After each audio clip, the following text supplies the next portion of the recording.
I'm really hoping that we'll get an opportunity to hear from those two Sinn Féin leaders in just a moment or two, but it is a bit of a scrum there, and Elaine, I know, will be doing her very best to get an opportunity to talk to the two of them. And you did see, as I said, Cathal Malachan there, who is the Sinn Féin candidate in Mid-Ulster, and we know that there's going to be, whatever happens, Deirdre, there's going to be a new MP for Mid-Ulster because, of course, Francie Malloy, who's been Sinn Féin MP in the past, has now stood down.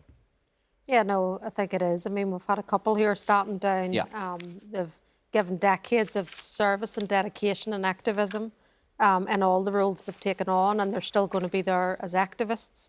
Cathal is obviously well experienced in that constituency as well. He was the party group leader for Sinn Féin in Mid-Ulster Council. He's well known within the area as well. Not very well known across the country, though. And I would expect, though, that he will be returned in that seat, and that we would hold that seat. The other definite change, of course, that we can say is Nuireann Armagh, because Mickey Brady has stood down and Dara Hughes is running for Sinn Féin there. So whatever happens, whether Dara Hughes is successful or not, there's going to be a new MP for Nuireann Armagh as well. And there is Mickey Brady. There is Mickey Brady. You'd think we'd organised that, but we hadn't. David? I don't mean to put a downer on the night, but the first seat declared was North Down in 2019 at 1:52 a.m. and it's 2:02 a.m. and we still have no seats in Northern Ireland. So we are running a bit behind on trying. We do have some figures for Mid-Ulster. Turnout, Elaine McGee reported, was 61%.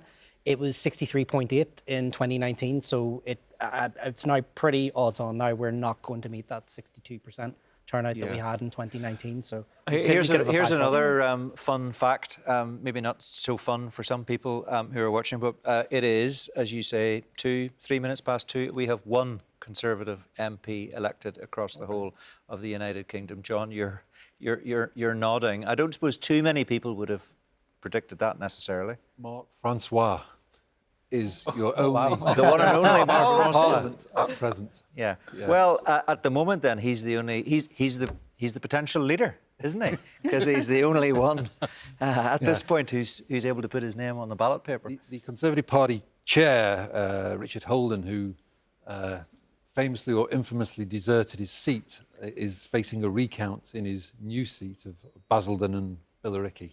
Apparently there's 20 votes in it.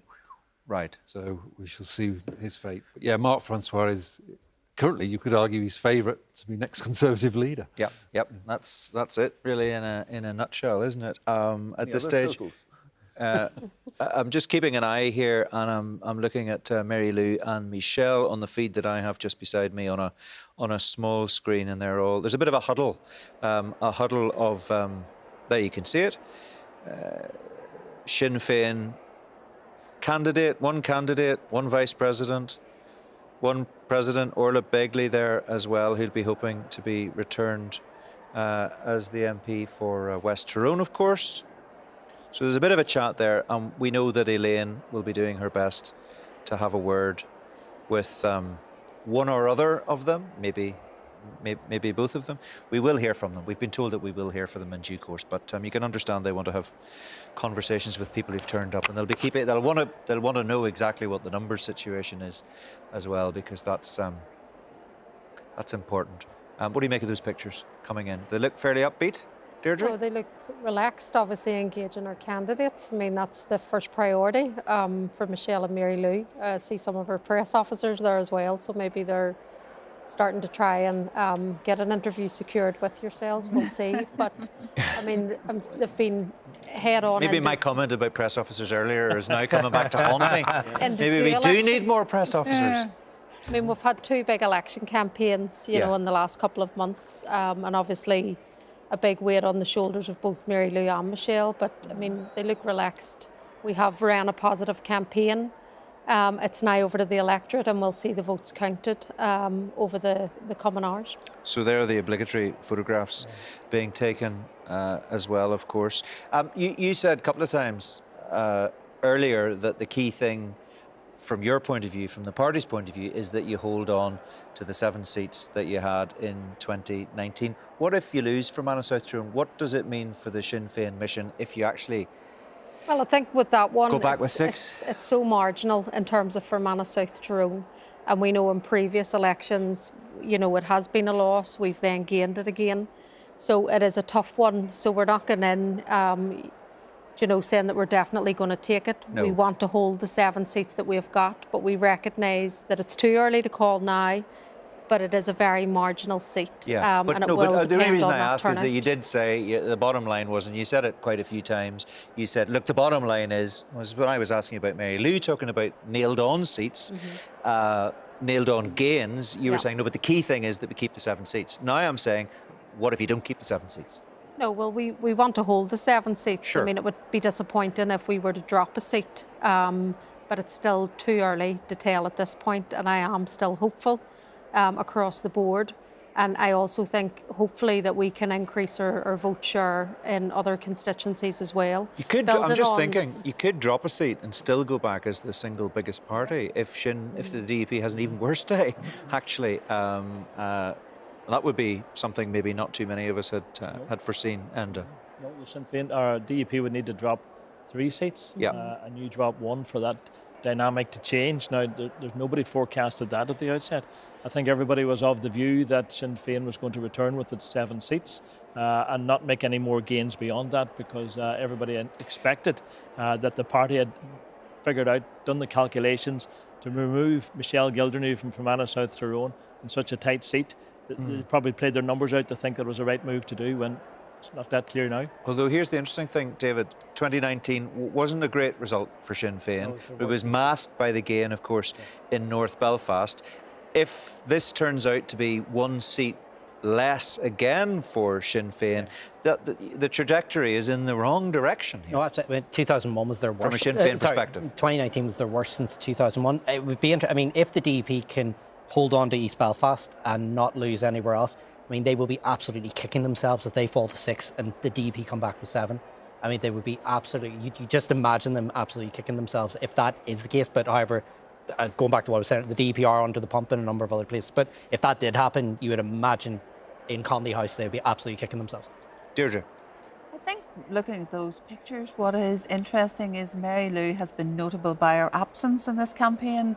So previously we've been used to Mary Lou being part of the discussion, being part of the leaders' debates, and she has been nowhere to be seen. The reverse of that is if you drive across Northern Ireland, even though Michelle O'Neill wasn't standing, her election poster was everywhere. So they have decided that she is the electoral asset, and it's very much about brand Michelle, and I think that is an interesting change. She is the First Minister, of course. Yes, but it's a dangerous thing to put all your eggs in the one basket of one person as the front and the picture for Sinn Féin. And I think that is an interesting change, because it was only probably 5 years ago people were saying they weren't quite sure about Michelle. Was she confident enough? She wasn't there doing interviews. She didn't like to be front and centre. And there has been a shift. It may be because of the timing, because of the disappointment of the electoral results in the south. But certainly we have seen very little of Mary Lou, and that in itself I think is unusual, strikes me as unusual. Yeah, some people thought that she might end up doing some of the leaders' interviews, but in fact, Michelle O'Neill did the leaders' interview on The View, and some people were surprised by that. But obviously, the line was that she's the leader and she did the interview, and a lot of people think that probably she did pretty well in that interview. She did, and again, I think that's a notable change, that Sinn Féin have obviously made a decision that Brand Michelle is good for the party, that she attracts votes, that she is trying hard to be First Minister for all, that she came across very well in that interview. And Conor Murphy, for example, I think he did the interview on William Crawley. Yeah. So the discussion was, well, we rotate this around. So there was much speculation as to whether or not Michelle O'Neill would do The View. She did, and I think that the review of it was that she had a good day at the office, that there were no ball was dropped. So No. I think the fact that we're seeing Mary Lou here now, it is striking that she has not been in any of those pictures to date. She hasn't been at any of the high-profile events. Again, that may simply be timing because of the disappointment of what happened in the south, that the decision was made that it would be better to concentrate on Michelle O'Neill as First Minister. David, you were there for that interview and you critiqued it afterwards. I think what was interesting, and it's just as relevant to the conversation just while we wait to hear from either Mary Lou or Michelle, Michelle O'Neill that night went out of her way not to annoy any unionists. And actually afterwards on social media, she seemed to have annoyed, in doing that, she seemed to actually have annoyed some sort of traditional Republicans because she wouldn't repeat her no alternative comments that she'd made on Red Lines 2 years ago. And she wasn't at all clear about what was going to happen about IRA commemorations. But yet, as far as unionists are concerned, she used the phrase First Minister of Northern Ireland. And she didn't say anything that was going to be annoying for potential unionist voters. But I think Sinn Féin's coalition, because don't forget, in places like North Belfast, middle-class nationalists have come over to Sinn Féin over the most recent elections, and they're trying to hold that part of the coalition together. And Michelle O'Neill, I don't think it's a manufactured thing. I think Michelle is actually just genuinely a popular person. There is a lot of warmth to her. She is up on all the billboards for a very good reason. In terms of Mary Lou McDonald's absence from the campaign, I think this election just caught Sinn Féin on the hop, as it did with everyone. After the locals in the UK, everyone punted it would be November 14th. No one thought Sunak would go for July the 4th. And I think it's just wrong-footed, not just Sinn Féin, but many other parties as well. So, and the point there that needs to be made, just to hammer it home for people, is that while the election caught everybody on the hop, Sinn Féin, as the only party that sees itself as an all-Ireland party that fights elections on both sides of the border, was committed to a double election south of the border and then was lumped with an election in this jurisdiction as well. I also just wonder, though, it'd be interesting to see results in places like West Belfast. Does the Israel-Gaza thing actually play? Because we've talked about this in the media, and the media have talked about this, but in places like Foyle, in places like West Belfast, I just wonder, does that play into an apathy thing? And did that maybe register more than we were given that credit for throughout the campaign? Although I should say, though, Sinn Féin are looking increasingly confident about South Down, by the way. Right, here's one for you. Sam McBride, Northern editor of the Belfast Telegraph and the Sunday Independent, is reporting, I'm not sure if he tweeted this or where, I presume he has tweeted it, you can check your phones, Saoirse Eastwood is clearly ahead of Jonathan Buckley in Lagan Valley, according to DUP and UUP sources. So combined unionist vote there, it has been falling over a number of years, but it was 65%. That means the seat of two unionist leaders, Jim Molyneux and Jeffrey Donaldson. Unthinkable. If the DUP are losing Lagan Valley, don't forget when Jeffrey Donaldson moved over to the DUP and he took that seat with him in 2005. It was a massive swing. If the DUP are losing Lagan Valley, I think the debate tomorrow is going to be a wider conversation than just the DUP. It's going to be unionism as a whole. So I just need to clarify that. It's Alliance and DUP sources. Alliance and DUP sources. And Sam has got that on the Belfast Telegraph website. What do you make of that, John? I think it's astonishing. It'd be a real coup for Alliance to take it. I remember chatting with Saoirse Eastwood at the Alliance Party conference, and I said, I told her frankly, I said, I don't think you'll win it. Now, obviously, the circumstances changed dramatically in that constituency for reasons we don't need to document. But I still, if you look at it, it is a unionist constituency. And although Saoirse Eastwood's been working very hard for a number of years to win that seat, it's still, it's a terrible result for the DUP, fantastic result for Alliance. I didn't see it coming. I just thought it was a step too far. And, the DUP fielded a perfectly good candidate in Jonathan Buckley. But, Sam McBride, I don't think he'd put that out unless he was very, very confident that that was the reality. Yeah, I think Sam would be fairly cautious. Here's another one. Jane McCormack, political correspondent who's on the ground, is reporting that Alliance saying it will lose North Down. It is confident of taking Lagan Valley, and there is 1% separating Alliance and the DUP in East Belfast. Well, East Belfast, it was always close between, it was 1,800 votes last time. I think, if memory was right, there was about 4 points between them last time. So Naomi, in a crowded field, by the way, with the Greens and the SDLP in the race, has closed that gap. So. Yeah. David? I haven't got anything any more detailed than that, but certainly but it's entirely consistent. Entirely consistent with what you're hearing. That we now seem to see Lagan Valley and East Belfast better prospects for Alliance than North Down this year. I think what you might be seeing in places like East Belfast are stay-at-home DUP voters, people who are disappointed, disillusioned with what's happened with the party and have opted not to come out today to cast their vote. We spent some time in East Belfast during the campaign. We visited Ballybean and other places, and speaking to people on the ground, DUP strongholds, they were very much confused as to what to do because they felt that betrayed by the DUP, but they also didn't want Naomi Long as their MP in East Belfast. So they were caught, if you like, and some of them just said, well, I'm simply not going to vote. And just thought there was actually someone from the DUP camp was messaging me earlier just as polls were closing, and they did note that on the Lower Newtownards Road compared to Ballyhackamore, which is the more middle class bit, the turnout difference that they were picking up was between 10 to 15%. So it was quite a substantial difference. So that would be... We had certainly picked that up earlier. OK, you're saying working class unionist vote not coming out. And that, again, in 2010 was critical, and David was part of that campaign in winning Naomi that seat as well. Yeah. John, quick word? See, I mean, it's quite interesting that the class difference in unionist voting, because in 2019 the DUP lost North Belfast because the middle class unionist vote didn't come out in North Belfast. The working class vote did come out in what was a very bitter contest.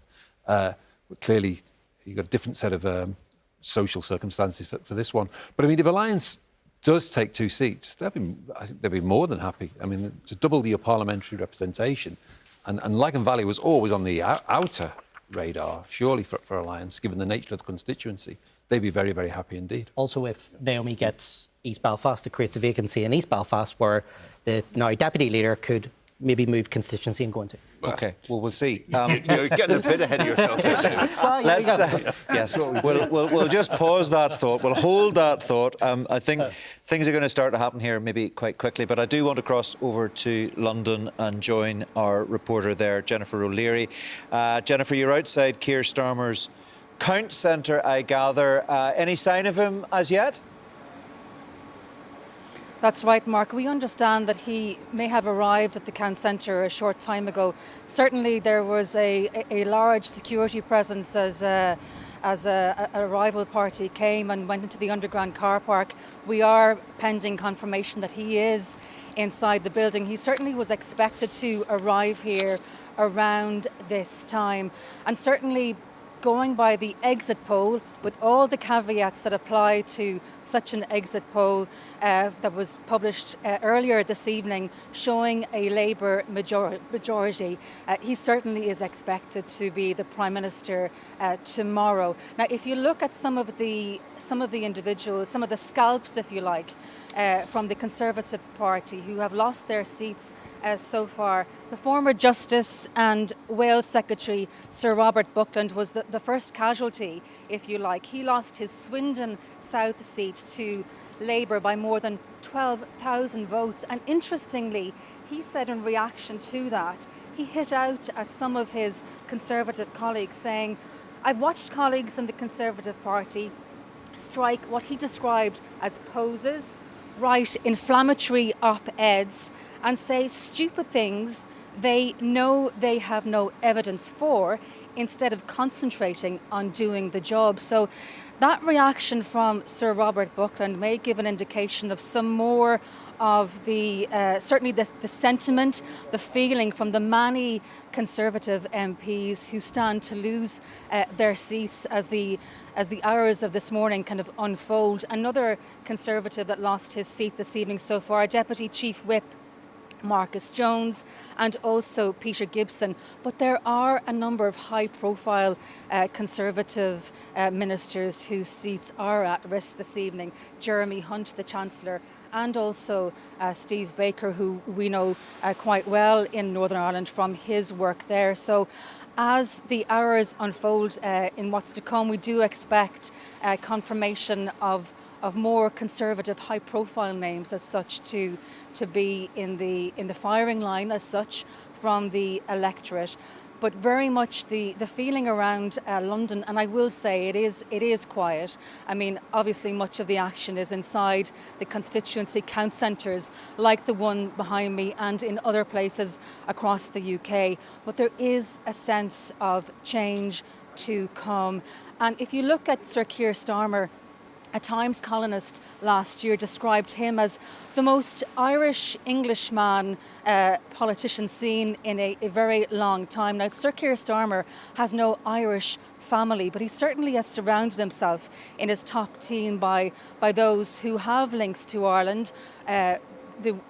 Sue Gray, of course, is the household name known to many for her investigation of Partygate, somebody who spent a lot of time working in Northern Ireland, in Stormont, and also who worked during the height of the Troubles in Newry, in the pub that she ran with her husband. And also Sir Keir Starmer, one of his main advisors, hails from County Cork, but he is somebody with links to Northern Ireland. Of course, he spent a number of years as a human rights advisor to the police service of Northern Ireland. And interestingly, after he got married, it was reported that the first holiday that himself and his wife took was to Northern Ireland. And we know that he plays, and you can correct me on this, whether it's 7-a-side or 5-a-side football that he plays, but he reportedly wears a Donegal GAA jersey top while he is playing that sport. But certainly we are pending confirmation that he's inside this building. If not, he is due to arrive here shortly.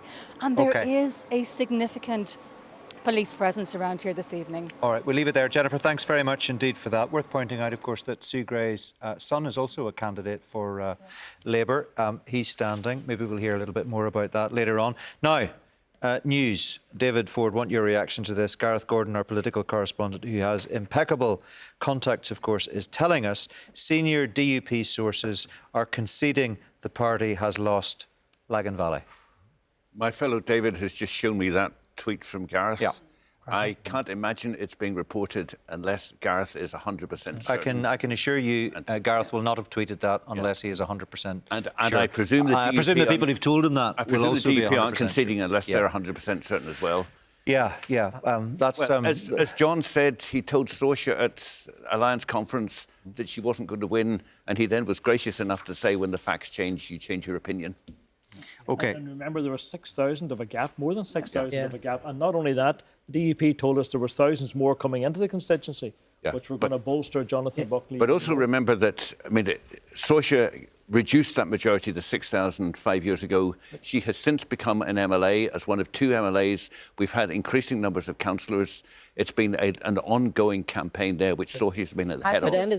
But End is right. The boundaries worked against Alliance. It took 2 places like Dunmurry out of the constituency. It's what makes this all the more remarkable. Yeah. Another fact, if they lose East Belfast, that brings them down to 5 seats. That would be the worst DUP showing since 2001. Yeah, unfortunately, Nigel Dodds has had to leave us, so we don't have anybody here from the DUP just to pick up on this. Seat. Deirdre's in the seat, but not speaking on behalf of the DUP. I can assure you. I think we're going to hear from Stephen Farry shortly at the Belfast count at the Titanic Centre, so we will keep an eye on that, and as soon as we see Stephen Farry and get an opportunity to hear from him, we will, of course. Deirdre, you're just give us your thoughts on what we're hearing and the narrative that seems to be developing. Well, to go back to what David has said, I mean, Saoirse is so well known in that constituency. She has on her literature that she knows every lane and every byway in the constituency. So again, she is well recognised. She is high profile. She's been high profile for a considerable period of time. But the received wisdom was that she couldn't turn around that 6,000. It was just too big of a margin. But as they say, events, dear boy, events have changed the landscape.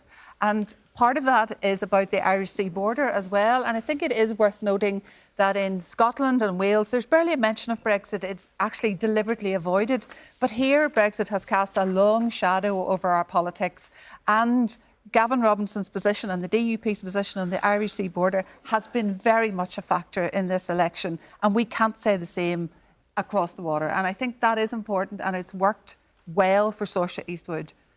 Well, we'll see if that's confirmed, perhaps sooner rather than later. We will certainly continue to keep a very close eye on developments. We still haven't had a declaration there. Now, I'm pleased to say I've been joined by Colm Eastwood, the leader of the SDLP, candidate for his party, of course, in Foyle, the man who had the biggest majority in Northern Ireland back in 2019 of just over 17,000 votes. Colm, welcome to you. Thanks very much indeed for joining us. We were talking to Claire Hanna, of course your candidate in South Belfast and Mid Down. She's gone to her count. She didn't really say how she was feeling about it, other than she was hopeful, I suppose, but she didn't want to make herself a hostage to fortune. Can I ask you just first of all, before we look at the Northern Ireland picture and the UK-wide picture, how are you feeling about hanging onto your seat in foil? Well, look, we've got a partial tally, Mark, but we're happy. We're winning in the right places. We're winning across the town. It's a very reduced poll, though. I think it'll be 50% or low 50s. We don't have that number, but it'll be much reduced from the last time. So the actual quantum of this will be different. But yeah, look, we feel like we're doing well. Okay, and you feel the same, do you, about Claire in the new seat of South Belfast and Middown? Yeah. Well, look, I'm not there, but I feel about Claire's chances the same way I've thought about Claire's chances since the very beginning. She is by far and away the best possible candidate for that constituency, and you know, the best voice that we've had around many of these important issues. So frankly, I'm very confident that Claire will do very well. Don't know how much, Colm, you're hearing or you've been able to stay across the other developments that we've been discussing here, but so you feel you're comfortable on the two that you had before. Sinn Féin may not be successful in Fermanagh South Tyrone. The DUP may be about to lose Lagan Valley and may be about to lose South Antrim, and we hear East Belfast is on a knife edge. The Ulster Unionists could be going back with two. The tectonic plates are shifting a little bit. How do you feel about the new landscape that might be emerging without a single declaration, it has to be said at this stage? Well, I mean, anybody calling for Fermanagh South Tyrone at this time of the evening or this time of the morning, I think hasn't watched too many of these counts before. Let's just see how all these things unfold. But look, there are clearly things changing across the north. I suppose the bottom line, though, is what really matters is who's going to be there and who's going to speak up for people here. And I think that's important. We're very happy that hopefully, if everything continues to go the right way, we'll have two very strong voices from the SDLP continuing to represent the majority of people here who've been let down by, you know, the DUP years when it was just them. Can I ask you about South Down? If you say you talked there about two, could it be three? Do you think Colm McGrath could do it? Could he take the seat off Chris Hazard? I mean, are you optimistic about that? Look, he's run a fantastic campaign. He's a fantastic candidate. In a six-week campaign. Colm, can I pause just for a second? I beg your pardon. I want to hear from Stephen Farry. He's just arrived at his count. Result. But as things currently stand, it looks very challenging for us in terms of holding the seat.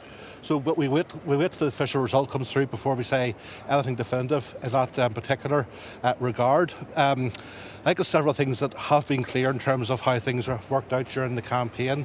As such, I think the first thing to say is that I think Alex Easton has essentially rebranded himself successfully as an independent. We know the North Down seat has had a tradition of maverick politicians. As such, but the reality is Alex is backed by both the DUP and TUV, and I mean he's representing that end of the political spectrum. But we're seeing a very mixed picture across Northern Ireland in terms of how the DUP are doing. But it seems North Down is bucking that trend to an extent, and I think that mantle of being an independent was perhaps the masterstroke in terms of the campaign and the big game changer from 2019.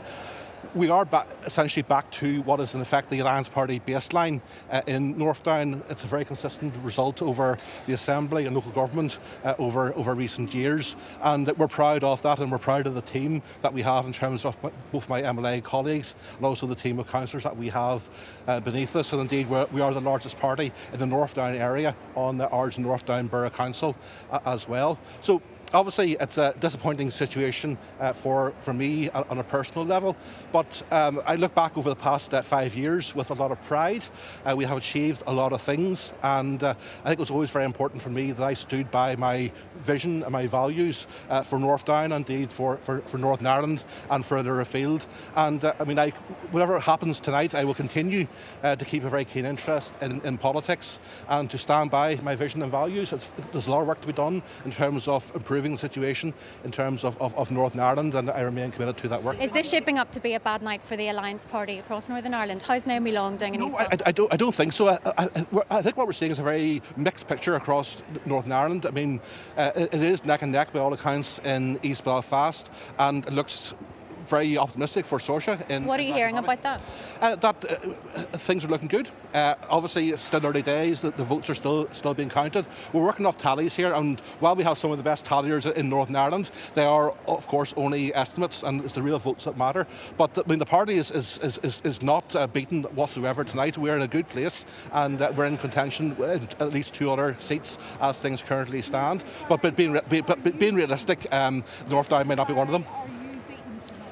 Well, we're Okay, Stephen Farry there talking to reporters, among them Catherine Morrison. And Enda, just a very quick word on that. I mean, is he effectively conceding that he's not won the seat? I think there's no doubt about that. I think the most interesting thing he said, he more or less admitted that the result in 2019 was an inflated result for the Alliance Party, because he's now saying that they've returned to what their baseline vote is in the constituency, because we know the factors worked to his favour last time round, and he's making it very clear that as an independent this time round, Alex Easton was in the ideal position to capitalise on the votes that were flowing, not just with his support from the DUP, but also the TUV. OK, thank you. We'll come back and discuss that in more detail in a moment or two, but let's pause and cross over to the Count Centre in Leeds for Hilary Benn, who is, of course, the Shadow Secretary of State for Northern Ireland. Mr Benn, thanks very much indeed for joining us. Just update us, first of all, if you would, as to the state of play as far as your seat, Leeds South, is concerned. Have you had any white smoke at this stage? Well, only the rustle of white ballot papers. They're still counting. We've had, as you've probably seen, Rachel Reeves's declaration. She has been elected, and when I finish talking to you, I'll go back and see how my count is progressing. But I hope it won't be too long before we get a result. And you're feeling fairly confident, are you? Which would put you in prime position to be in the cabinet alongside Rachel Reeves, maybe within 24, 36 hours. Well, we mustn't nobody can get ahead of themselves. I think Labour has currently won 36 seats. I was just checking on the BBC website, and we've got to wait for the morning to unfold, so we see whether we have got a majority. But if the exit poll is right and the early results are an indication of what's going to happen nationally, the country has voted for change, and then any cabinet appointments would be a matter for the new Prime Minister. And you're absolutely right about all of that. By the way, the latest figure I have in front of me here, Labour have got 39 seats and the Conservatives are sitting on 2, with Reform on 1 and the Lib Dems on 2. That exit poll that we revealed at 10 o'clock tonight is saying that Labour will have 410 seats, a majority of 170. So it looks very much like Keir Starmer's going to be on his way to the Palace tomorrow, probably before lunchtime. Would you be hopeful? Would you go so far as to say that you would be hopeful that he will invite you to be the Secretary of State for Northern Ireland? Well, I learned a long time ago in politics, you do the job that you are doing, and I am currently the Shadow Secretary of State for Northern Ireland, and the future will determine what next job you might do. So I'm going to wait until the morning has unfolded and not make any assumptions at all. But look, I've said since I was appointed back in September that my number one priority as the Shadow Secretary of State has been to support the institutions which have now been restored to get devolved government working and continuing to work in Northern Ireland, because that is in the best interests of the people of Northern Ireland. And I've been very encouraged by the way in which the new executive, Michelle O'Neill and Emma Little-Pengelly, as the First and Deputy First Minister, have come together, worked together, preparing a plan for government, sorting out some of the budget questions that face the new administration. And I want to support that work because the people of Northern Ireland need their government to work for them. And that is always been my number one objective. Yeah, and I suppose people will wonder just exactly what you are going to be able to do if you're the Secretary of State for Northern Ireland, which most people imagine that you will be. What will you be able to do to help Michelle O'Neill and Emma Little-Pengelly? When we talked on The View a while back, you didn't give too much away, but you did concede that you will have issues in your inbox that will be difficult to deal with. You're going to have to sort out the fiscal floor somehow, deal with legacy, and also perhaps make a very quick decision on funding Casement Park. Are you up for all of that? Well, those are issues that will present themselves to whoever takes on the job of the new Secretary of State for Northern Ireland, because the current holder of the office is not standing in this election, so there will be a change come what may. Look, on the fiscal framework, I think progress has been made with the agreement that was, the interim agreement that was reached between the government and the Northern Ireland Executive, and I've made it clear that we would continue with those discussions. I think agreeing the 124% is a step forward. That's what Kiva Archibald has said as the Finance Minister. On legacy, I've set out very clearly, and you and I have discussed at some length, what repealing and replace the Legacy Act will look like, and I will be seeking to make changes as quickly as possible. But I also want to work with all of the parties and victims groups to try and achieve as broad a consensus as possible about what a new way forward would look like, because what is clear is that the Legacy Act hasn't had fundamentally any support in Northern Ireland. And as far as Casement Park is concerned, which we also discussed recently, we will need to see, whoever comes into government, we will need to see what the current likely cost is and what can be done about funding. But when you stand for office, you have to be ready to take on whatever challenges come your way, but I will wait and see how the morning unfolds. Can I just ask you one last question? And it's really about the performance of the Conservatives. If those numbers are right in the exit poll, 131, it's not as bad as some of the polls were suggesting it might be at sub 100, but it's not good. Catastrophic is how Professor John Tong described it in the studio earlier. And then Reform, and it comes with a health warning, predicted to pick up something like 13 seats. How does all of that, where the Tories are likely to be, where Reform might be, Nigel Farage on the Green benches with others alongside him, how does that change the way in which the House of Commons operates potentially, do you think? Well, to be honest, that is for Reform and the Conservatives to worry about. That is not my responsibility or my concern. What is very clear as the night is unfolding is that the British people have voted for change. And if we do form the government, depending on further results, then that is what we will work very hard to achieve. It's going to be difficult because these are extremely challenging circumstances that a new government will take on. But our job is to focus on the manifesto commitments we've made and put those into effect if, when all the results have been declared, the results of the exit poll prove in fact to be the makeup of the new House of Commons. And whatever the outcome, we are ready to get to work. Just fine. I'm sorry to go back to Casement Park again, but you will understand very well, Mr. Benn, that is an issue of huge import to a lot of people, I would have thought, who are watching this programme this morning. We are in extra time as far as making a decision that would allow the Euro 2028 games to take place at Casement Park. A decision needs to be made, and needs to be made very quickly about that funding. If you're in a position to be making that decision, how soon can you make it, and what might it be? Well, I'm acutely conscious of the ticking clock when it comes to Casement Park to host the Euros in 4 years' time. I'm aware of that, but as you and I have discussed before, any incoming government, if it's us, will have to look at what the likely costs are, the sources of funding, but it will be something that will have to be addressed very early on, because UEFA is looking for certainty about this project in respect of the Euros. So I understand the immediacy and the urgency, but you just have to wait a bit longer to see what the final result of the election is. Okay. And we need to Thank wait you. a bit longer. We need to wait a bit longer to see what your result is in Leeds South. Listen, we appreciate your time. Good luck for the result whenever it comes. We look forward to talking to you. Whatever happens in the days, weeks and months ahead, we appreciate your time. You're a busy man tonight. Hilary Benn, thanks very much indeed.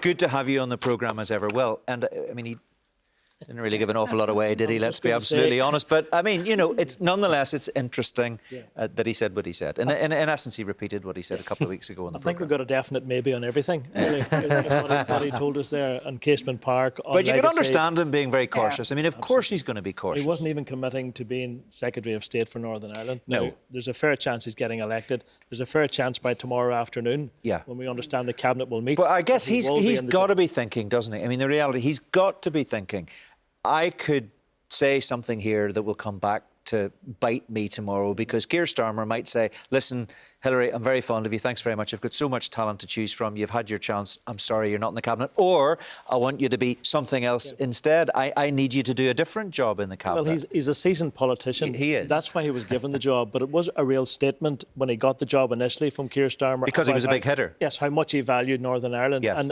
And to step back from that now and to give him another post, I think would be a real backward step for the government. So we do expect him to be in position, and we do expect him to have to deal with Casement Park, maybe as early as next week, because remember, Chris Heaton-Harris, the man who used to have that job, said there will be an announcement within the first week of the government, whatever government was going to be returning at Westminster. A little bit of an update here. Get John Tong's response to this. As far as the national picture is concerned, George Galloway is out. Jeremy Corbyn is still in the mix there in his Islington seat, and Reform, as I said a moment or two ago to Hilary Benn, Reform has won its first seat. That's Lee Anderson, who of course was until very recently a member of the Conservative Party. So maybe no surprise to any of those. It'll be interesting to see if Jeremy Corbyn can hang on. I'm sure Keir Starmer wants as many Labour MPs as possible, but he might not shed too many tears if Jeremy Corbyn's not one of them. Absolutely. People are saying it's too close to call in terms of Corbyn. In terms of Reform's seat, Lee Anderson, I mean, he won very, very easily. The Conservatives were relegated to a dismal fourth place in Ashfield. So if Nigel Farage is to be elected, then he certainly won't be alone. There is a feeling that the exit poll prediction of 13 Reform seats is on the high side, and most people are arguing that they're not going to get there. A couple of seats like Hartlepool that were expected Reform might take have not materialised. So that 13 is being revised down fairly rapidly. George Galloway, I mean, I'm not saying it was a freak by-election result in Rochdale that he won, but you've got to remember the problems that Labour had. Labour's candidate was disowned by the party because of anti-Semitic comments that he made, where he claimed that Israel had known about Hamas's attacks. So it was a Labour candidate on the ballot paper, but nothing more. That really helped George Galloway. It was always quite likely it would go back to Labour at the general election. A couple of whispers that are interesting.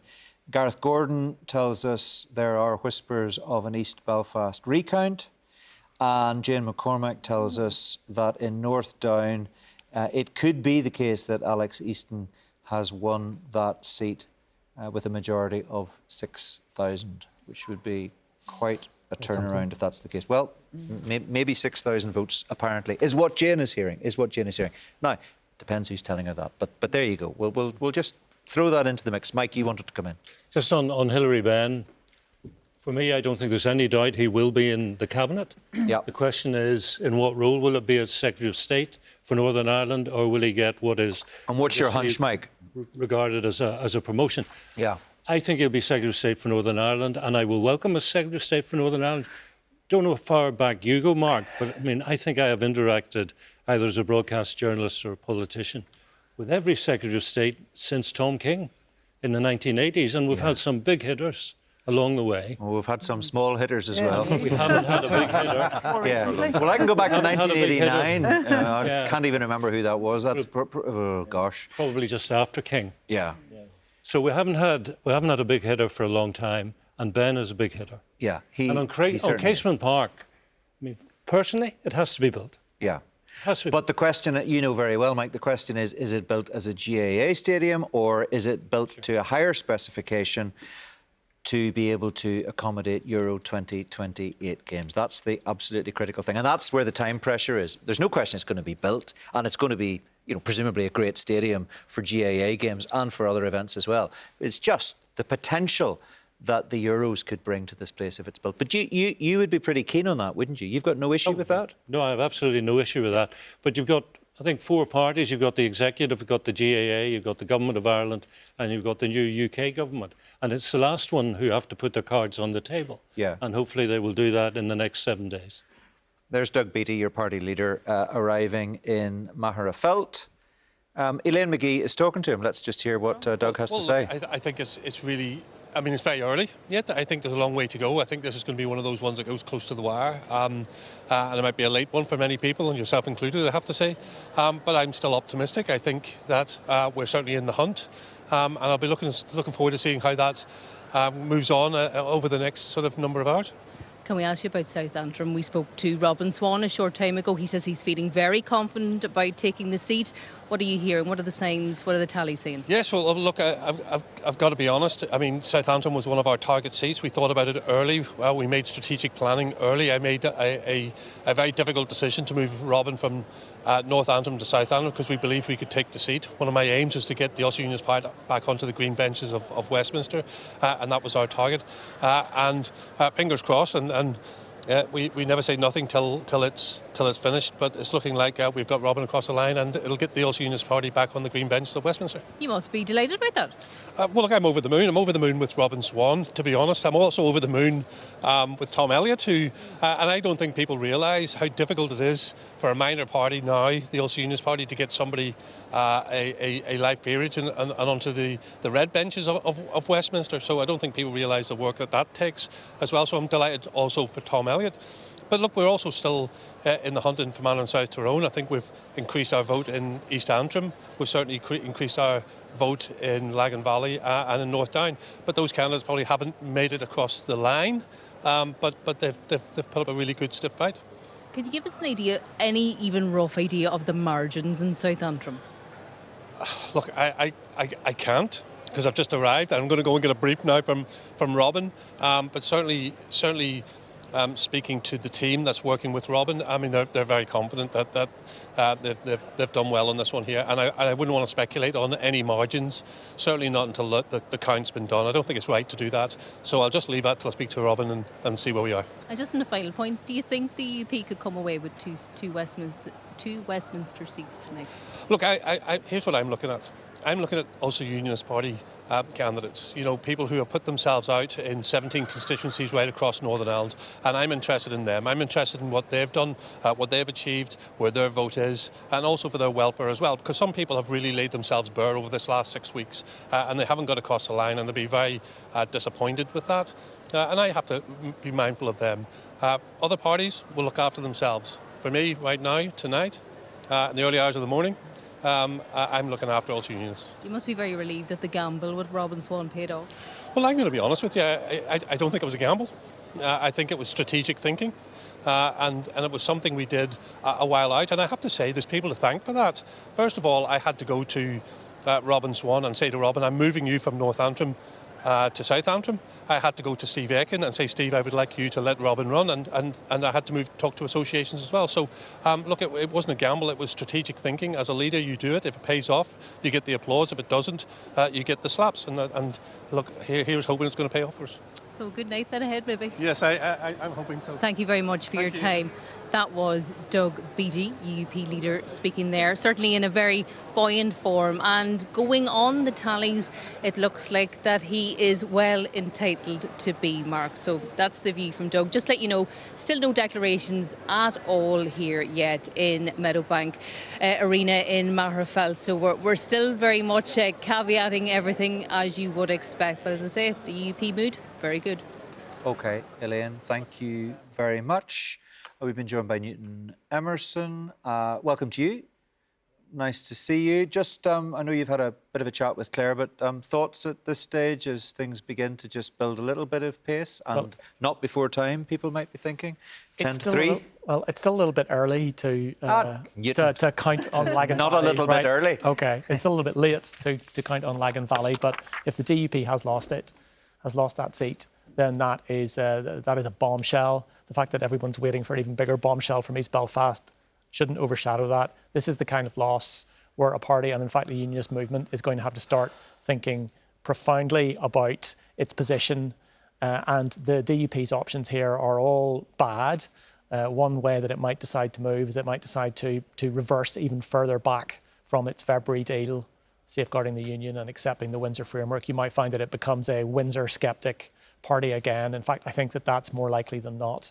And that's going to cause problems across all levels of politics in Northern Ireland. Well, I just wonder on that, since we have a quiet period maybe for a moment or two, do we have to factor in the possibility that if Gavin Robinson loses his seat in East Belfast, he cannot continue to be the leader of the party? I mean, maybe he will find a seat in Stormont that will allow him to be the leader, but is it the case that if the party performs badly, he is seen to be responsible for that and there's a move against him? Don't know who that would be. And does that shift the way in which the DUP sees the world? Well, the DUP will have a plan to co-opt Gavin Robinson if he loses in East Belfast. But if the party has done as badly, as you point out, as it appears to have done everywhere else, then his leadership will be under threat anyway. And whatever clever co-option games of musical chairs were planned, there are going to start being rumblings about that. Yes, I think that losing East Belfast on its own, that's going to have been something the party factored into, and I believe that his leadership would have survived at that point because they are low on options. And he has done quite well, or so it has appeared. The DUP electorate appears to have thought otherwise. Yeah. Mike, what do you make of that? Shifting, well, we talked about shifting tectonic plates within unionism. I mean, where does the DUP go if the unionist electorate appears largely to have rejected Gavin Robinson's thesis during this election? We don't know that that is going to happen, but at the moment the suggestions are that might happen. If that's the case, then what? Well, Deirdre talked about events, dear boy, events. Yeah. We've talked for a long time about changing demographics.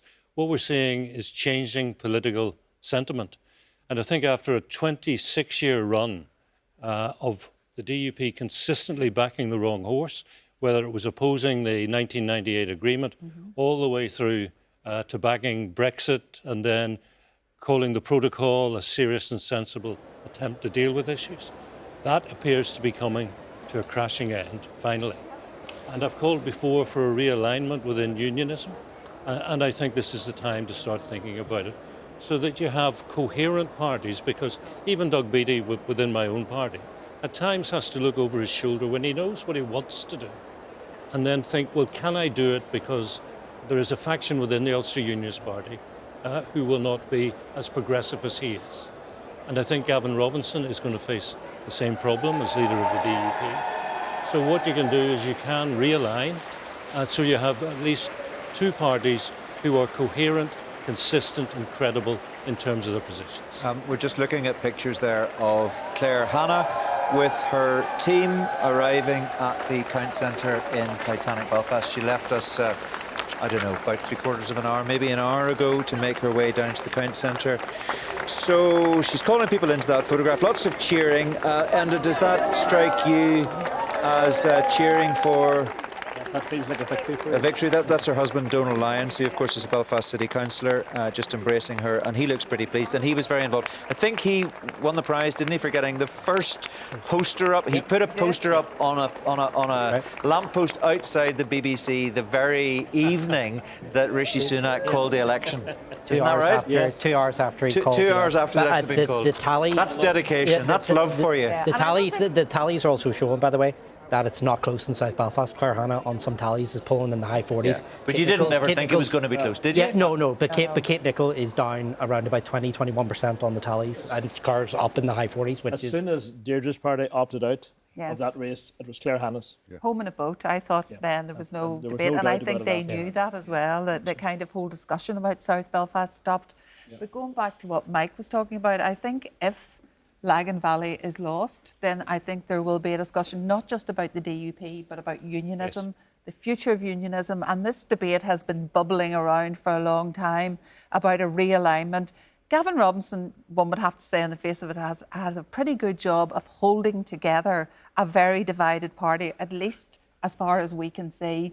But one could imagine if the results are what they seem to be at the moment, there would be a huge unravelling. And what we would see fought out in public would be those people who supported the command paper and those people who didn't. Those people who very much feel that this was Donison's deal and it was oversold, and no matter what Gavin has said, his DNA is all over that. And in the end, there's an Irish Sea border. And that means that debate is going to be reopened, and there's going to have to be some discussion about going forward in the future, because much of the interest in this election has been the intra-unionist battles, where we're watching battles between the UUP, the DUP, the TUV, and at times very toxic battles. And I think many people, particularly moderate unionists, are saying, we can't go on like this, we're tearing ourselves apart.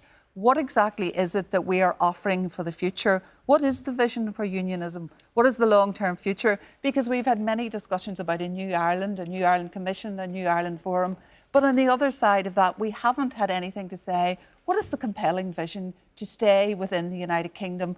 What is it that people might feel, well, I wouldn't really like to give this? We haven't had any real meaningful policy debate. But you know, this idea of having a very neat realignment, where essentially the DUP and the UP exchange factions, it's too neat for that. The closest that it nearly happened, ironically, was when Jeffrey Donaldson had his meeting with Doug Beattie just after his failed election bid against Edwin Poots, this meeting where they've subsequently denied that they were discussing this defection. But that would have been the kind of messy kind of merger and swap over you might have had. But they're not going to sit down and talk about an exchange of political prisoners between the two of them. No. There's going to be a mess. That's what's going to happen. But I think what is interesting is the UUP have invariably been on the right side of history.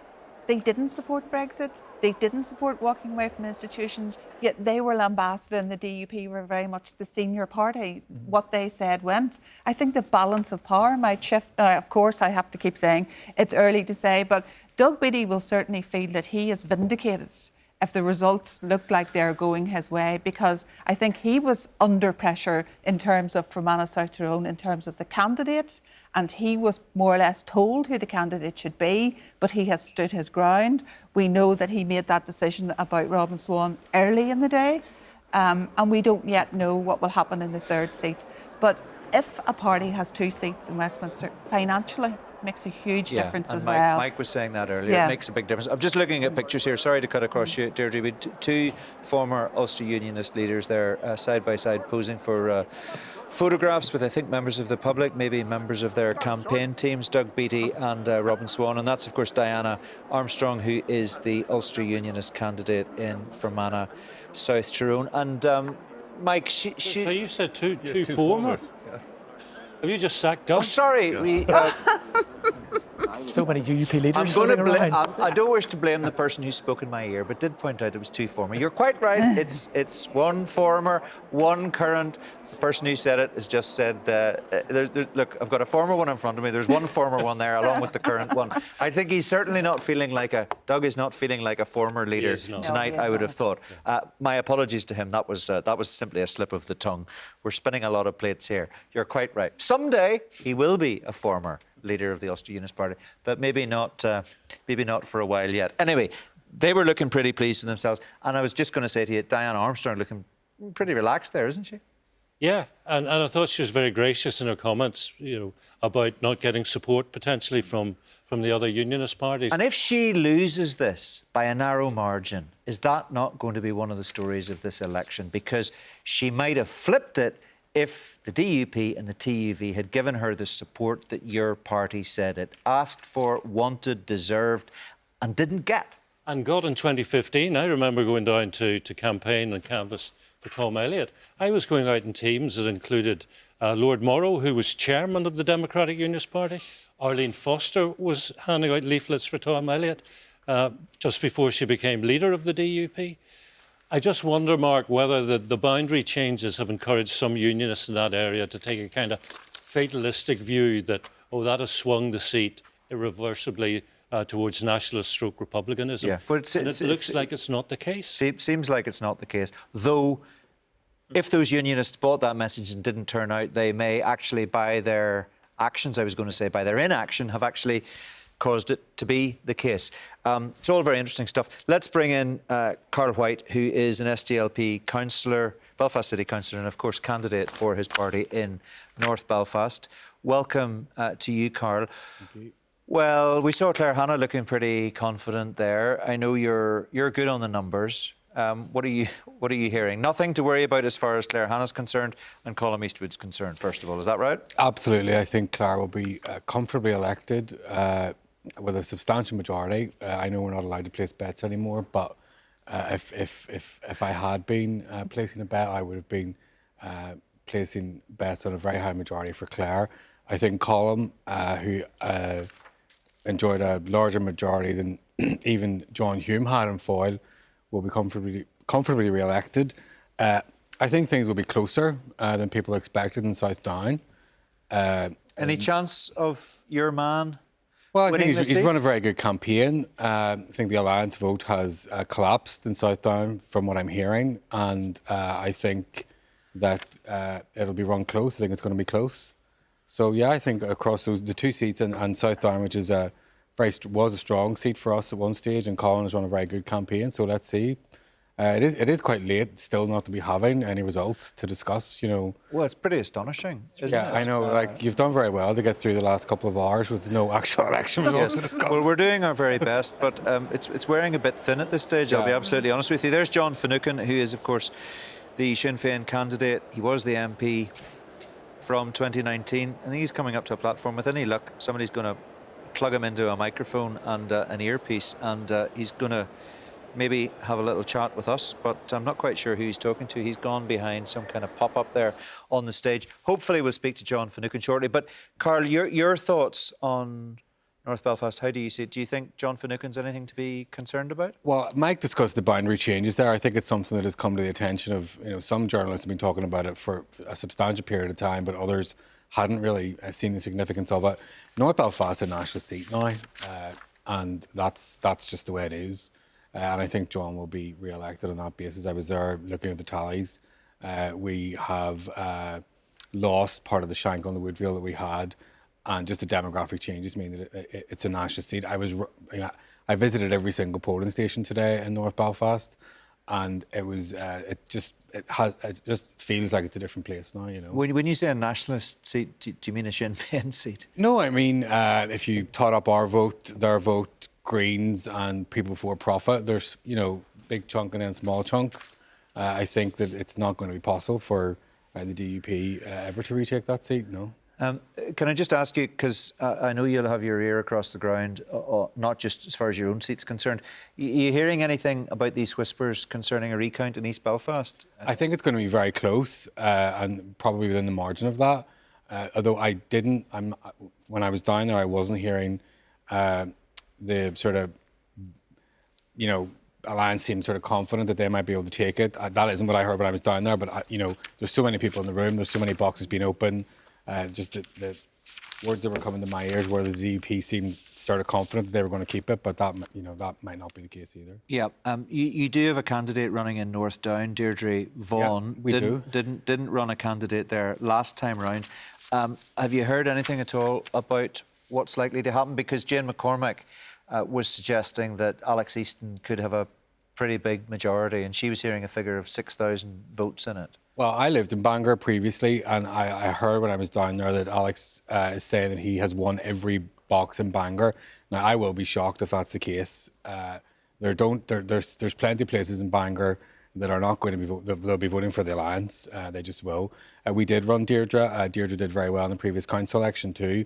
And actually, just looking at the papers into the pigeonholes, I was, you know, she's done well. And she didn't run, you know, she ran a pretty quiet campaign. But yeah, it's Alex Easton's. It looks like his seat. Whether it's by that margin or not, we'll have to wait and see. OK, well, we don't have any firm numbers really for anything in Northern Ireland at the moment, but we've got lots of maybes and we've got lots of possibles and we've got lots of guesstimates. Claire has the two numbers men with her there, and let's see if she can put a bit of meat on the bones. Good luck. Well, nothing says 4 minutes past 3 in the morning that like a little bit of mental arithmetic, Mark, and that's what we're doing for the viewers and the listeners with John Tongue and David McCann. David, let's start with, you've been looking at some of the turnout figures that we are seeing. Yeah, and some of them are pretty bad. So the turnout in North Belfast is down 13.5 points from 2019. You heard that right, it's 13.5 points. The turnout, second half turnout in Northern Ireland 2019, it was just over 68%. It's now down to just around 54%. So it is down massively. Same thing in South Belfast, turnout down 9 percentage points. Strangford looks like it's on track again to be the lowest turnout constituency across Northern Ireland. It was around 56% in 2019. Sorry, it is at 52.4% now. So again, so turnout is down across the board. John, we can get a sense of how things are looking in some of the constituencies. We are very keen to get some results on the programme, to have some new content to talk about. But we have Jane McCormack, our political correspondent, reporting that Alex Seaston may have won North Down by 6,000 votes. Would you have seen that coming? Not with that majority. I mean, I did think obviously it was a two-horse race. I never thought that Tim Collins was in the race at all. Tim Collins did seem to think he was in the race for quite some time. No, I didn't see a 6,000 majority. I thought it would be absolutely neck and neck. There was a perfect storm for Stephen Farry in 2019 with Brexit, other parties withdrawing from that constituency, a host of factors. It's not necessarily a Natural Alliance territory, even though they do well assembly-wise in North Down. It's a bigger reverse for Stephen Farry than I might have imagined. Alliance now need, if it appears that Alliance have taken Lagan Valley. Yeah. That's huge compensation for Alliance. If they can take East Belfast as well, it's still a good night for Alliance. They'll be absolutely delighted. They'll have doubled their parliamentary representation. And with that, David, by doubling that parliamentary representation, it's at the expense of who? It's at the expense of unionism. So there are 8 unionist seats at the minute in Northern Ireland. So if Alliance can steal 2 away from the DUP, South Antrim's a trade within unionism. That means that the total number of unionist seats are going to fall from 8 down to 7. That's on top of a retreat last time, which was a retreat last time, and it's that shrinking real estate. Kind of Mike was referencing it earlier. So 7 unionist seats out of 18. Again, that would be the lowest we've ever had as a proportion of unionist seats at Westminster. So it's just that further retreat going backwards. And of course, we're still projecting at this stage, of course, but with the information coming in from the count centres, we can make some judgments on what we are hearing. What do you think about the nationalist side of things? Well, on the nationalist side of things, I'm hearing that Pat Cullen is now ahead in Fermanagh and South Tyrone, but again, we were warned. That's going to go backwards and forwards. And look, I think it's a lesson on complacency. Look, FST, you can never take it for granted, although Sinn Féin seem to be having a good day in South Down and in North Belfast, so they'll take some heart from that. John? Yeah, I agree. We were very, very cautious sat over there. Do not call for Fermanagh and South Tyrone. Last time it didn't declare till 6:40 a.m. So the idea we can call it at 3 o'clock in the morning. It is true that other results, the delay appears inexplicable because there were 6 results declared by this point. I think it'll be the last 6 election. p.m. this evening. And we'll still be here. It is inexplicable because the turnout has dropped, as David has indicated, in apparently every constituency. Before we beat ourselves too much about turnout, because it is always depressing when turnout falls, it's worth remembering that on the other side of the Irish Sea, turnout has fallen substantially at this election as well. We're looking at the lowest turnout at a British election since a UK election since 2005. What are those figures looking at? We're looking at about 5. I mean, at the last election, Northern Ireland's turnout was about 5% lower than the UK-wide turnout. The differential may have increased slightly this time, but there are some substantial falls in turnout on the other side of the Irish Sea. In a couple of constituencies, it appears that turnout has gone below 50%. I'm not aware of any in Northern Ireland that have gone below 50%, which is, really important in symbolic terms, that at least a majority of people actually bother to vote. Yeah. When we think about why we haven't got any votes just yet, things have changed slightly this year, David, and how things are being counted, and count centres, changes in constituencies, locations and travel and things like that. So there are 3 count centres this time, but again, that should have sped up the count, not delayed it. To be fair, out west and places like that, we have got vast constituencies, just the size of them. They may not be huge amounts of voters, but they're absolutely huge in size. And it does take a bit of time for boxes to get there. I'm not too sure whether it's maybe counters are away on holiday or something like that, and they couldn't get people in. But yeah, as I said, the first seat was in at 1:52 a.m. in 2019. It was around about that time as well in 2017. So we're 3:10 in the morning and not a seat about the place. Do you think, John, parties like the DUP will, I suppose, be taking stock at this point about voter turnout in areas, and as we've already discussed, the likes of low voter turnout in working class areas where they really needed people to turn up at the polls in such marginal key battleground seats? It is a problem. I mean, the lack of unionist mobilisation is a serious problem. And you've got to bear in mind as well that if you look at the size of the unionist bloc vote overall, it's down 10 percentage points since the Good Friday Agreement. So that's the first thing. There's not enough unionist voters. Secondly, you've got too big a split within unionism.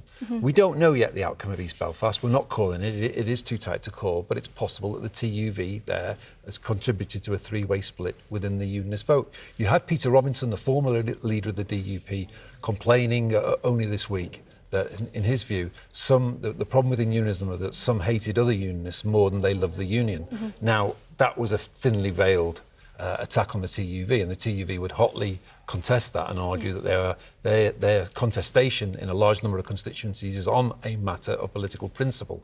But nonetheless, you see that the intra-unionist divide is much more bitter these days than the intra-nationalist divide, where, frankly, the SDLP and Sinn Féin, there isn't that much difference between them. They're not raging at each other.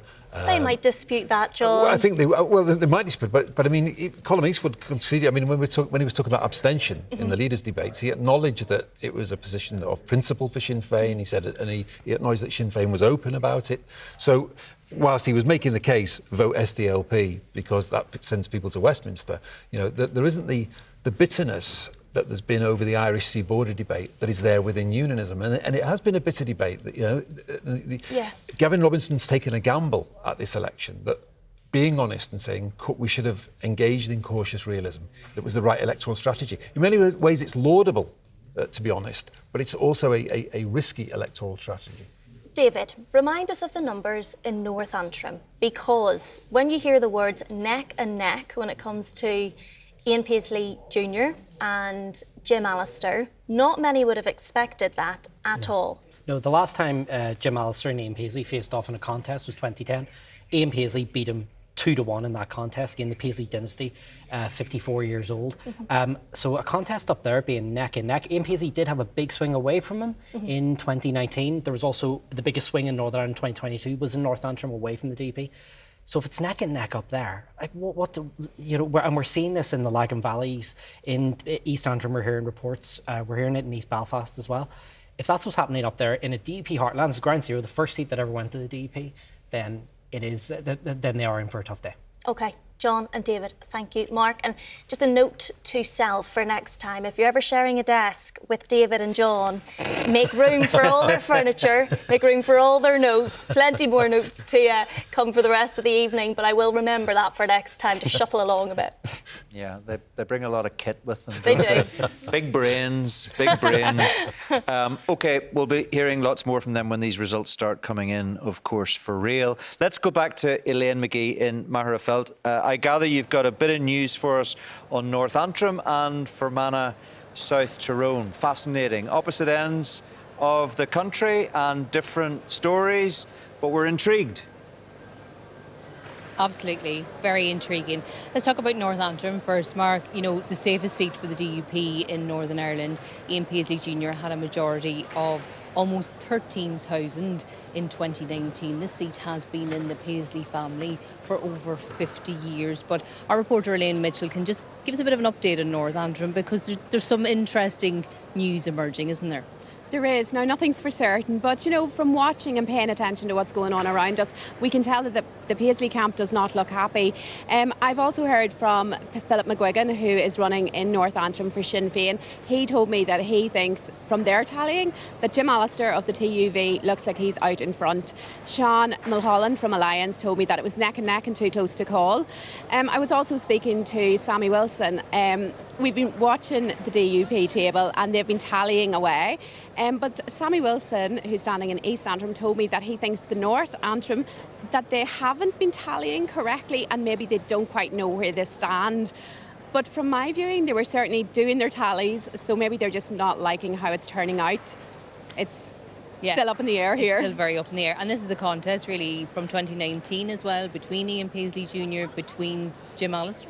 Yeah, Jim Allister seems to be the thorn in the DUP side, this one. He came walking in here and let's be honest, he was smiling from ear to ear, and he was, you know, I cheekily asked him, have you heard the gossip? How are you feeling? And he told me he doesn't listen to gossip, which is probably a good thing to do, but it's certainly the thing that's been whispered about here is that Jim Allister is looking like it's going to be very tight, if not him take the front. Yeah, thanks a million for that update. We are listening to gossip here at the minute because we still don't have any declarations at all yet. But let's return now to Fermanagh South Tyrone. Earlier we heard an update that Pat Cullen, who's standing for Sinn Féin, and the UP's Diana Armstrong were neck and neck. Julian Fowler has an update for us. Julian, how are we looking now?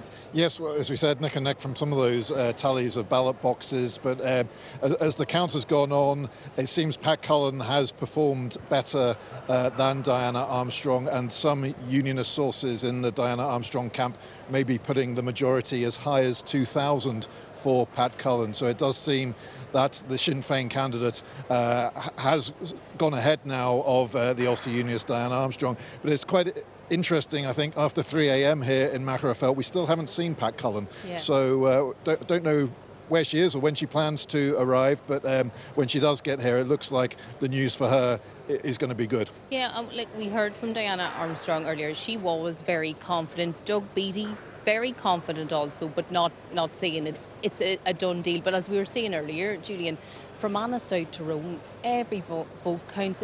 It always seems to come to this knife edge. Absolutely, and we said turnout was going to be key. It came in at around 65%, which is probably higher than we had thought maybe earlier in the evening as well. So it has been very hard to call. But I mean, if the majority for Sinn Féin is as high as 2,000, as I said, unionist sources are suggesting, well, really, I think that is quite significant in terms of future elections. I think this, in a way, many unionists were saying this was the last chance for them to regain the seat from Sinn Féin. If they've achieved a majority as high as 2,000, I think that spells, it means it's going to be very difficult for a unionist candidate to win back the seat in future elections. Okay. Thanks very much for that, Julian Fowler, with that update as well from Fermanagh South Tyrone. And Michelle O'Neill and Mary Lou McDonald still here at the moment at Meadowbank Arena. I mean, as Julian was saying there, it's gone 3 o'clock now, Mark. I was saying at the top of the programme how West Tyrone was actually first over the line in 2019 for a result to be declared. That came in at 2:20. So we're well past that. We could be in the realm of 6:59 like Fermanagh South Tyrone last time for all 8 constituencies yet, but no declarations here yet. So we're still running on the gossip at the minute.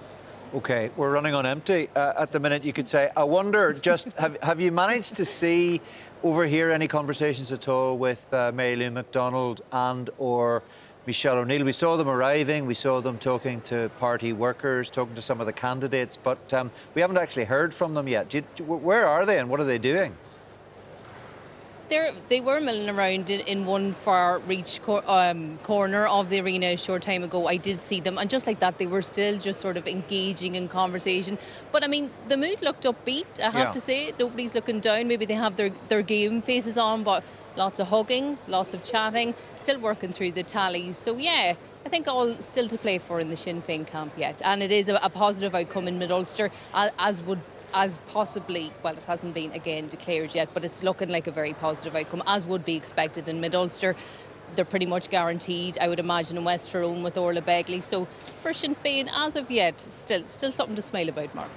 OK, Elaine, thanks very much indeed. Good to hear from you again. Let's just have a quick word with my panel, or as many of them as I can get around as possible. Deirdre, I haven't heard from you for a wee while. What do you make of what we've just heard there about the... Well, I said it was too early to call earlier, even though others were trying to say that we were going to lose. So I'm glad to say that that's not looking like the case, because we've seen it on the doors. Fermanagh South Tyrone always goes to the wire, and we know that. You can't take anything for granted. But we were confident to get into the campaign with the candidate that we had, what we were listening to on the doors.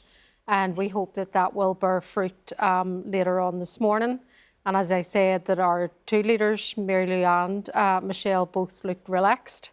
And I hope that they're getting the tallies a lot sooner than we are, and that that's being reflected. Yeah, it'd be good to get a few of those tallies, wouldn't it? 2,000, if it is a lead of perhaps as much as 2,000 at the moment for Pat Cullen over Diana Armstrong. That would be quite something, given that last time round it was 57. Yeah, no, we'll wait to see. I wouldn't even want to call that yet. But if it is, I mean, that would be a big shift for that area. Understand there's a change, obviously, in the boundaries and stuff as well. But, I mean, we don't take any of this for granted. It's down to the work that we do on the ground, and will continue to do. But we will await the outcome of the final results and what those tallies look like. Yeah, and that's very interesting. And also, we were hearing about North Antrim, the possibility that Jim Allister is out in front, the possibility that it is neck and neck between Jim Allister and Ian Paisley, a seat that is the biggest DUP margin last time round, and that's been in the Paisley family for over half a century.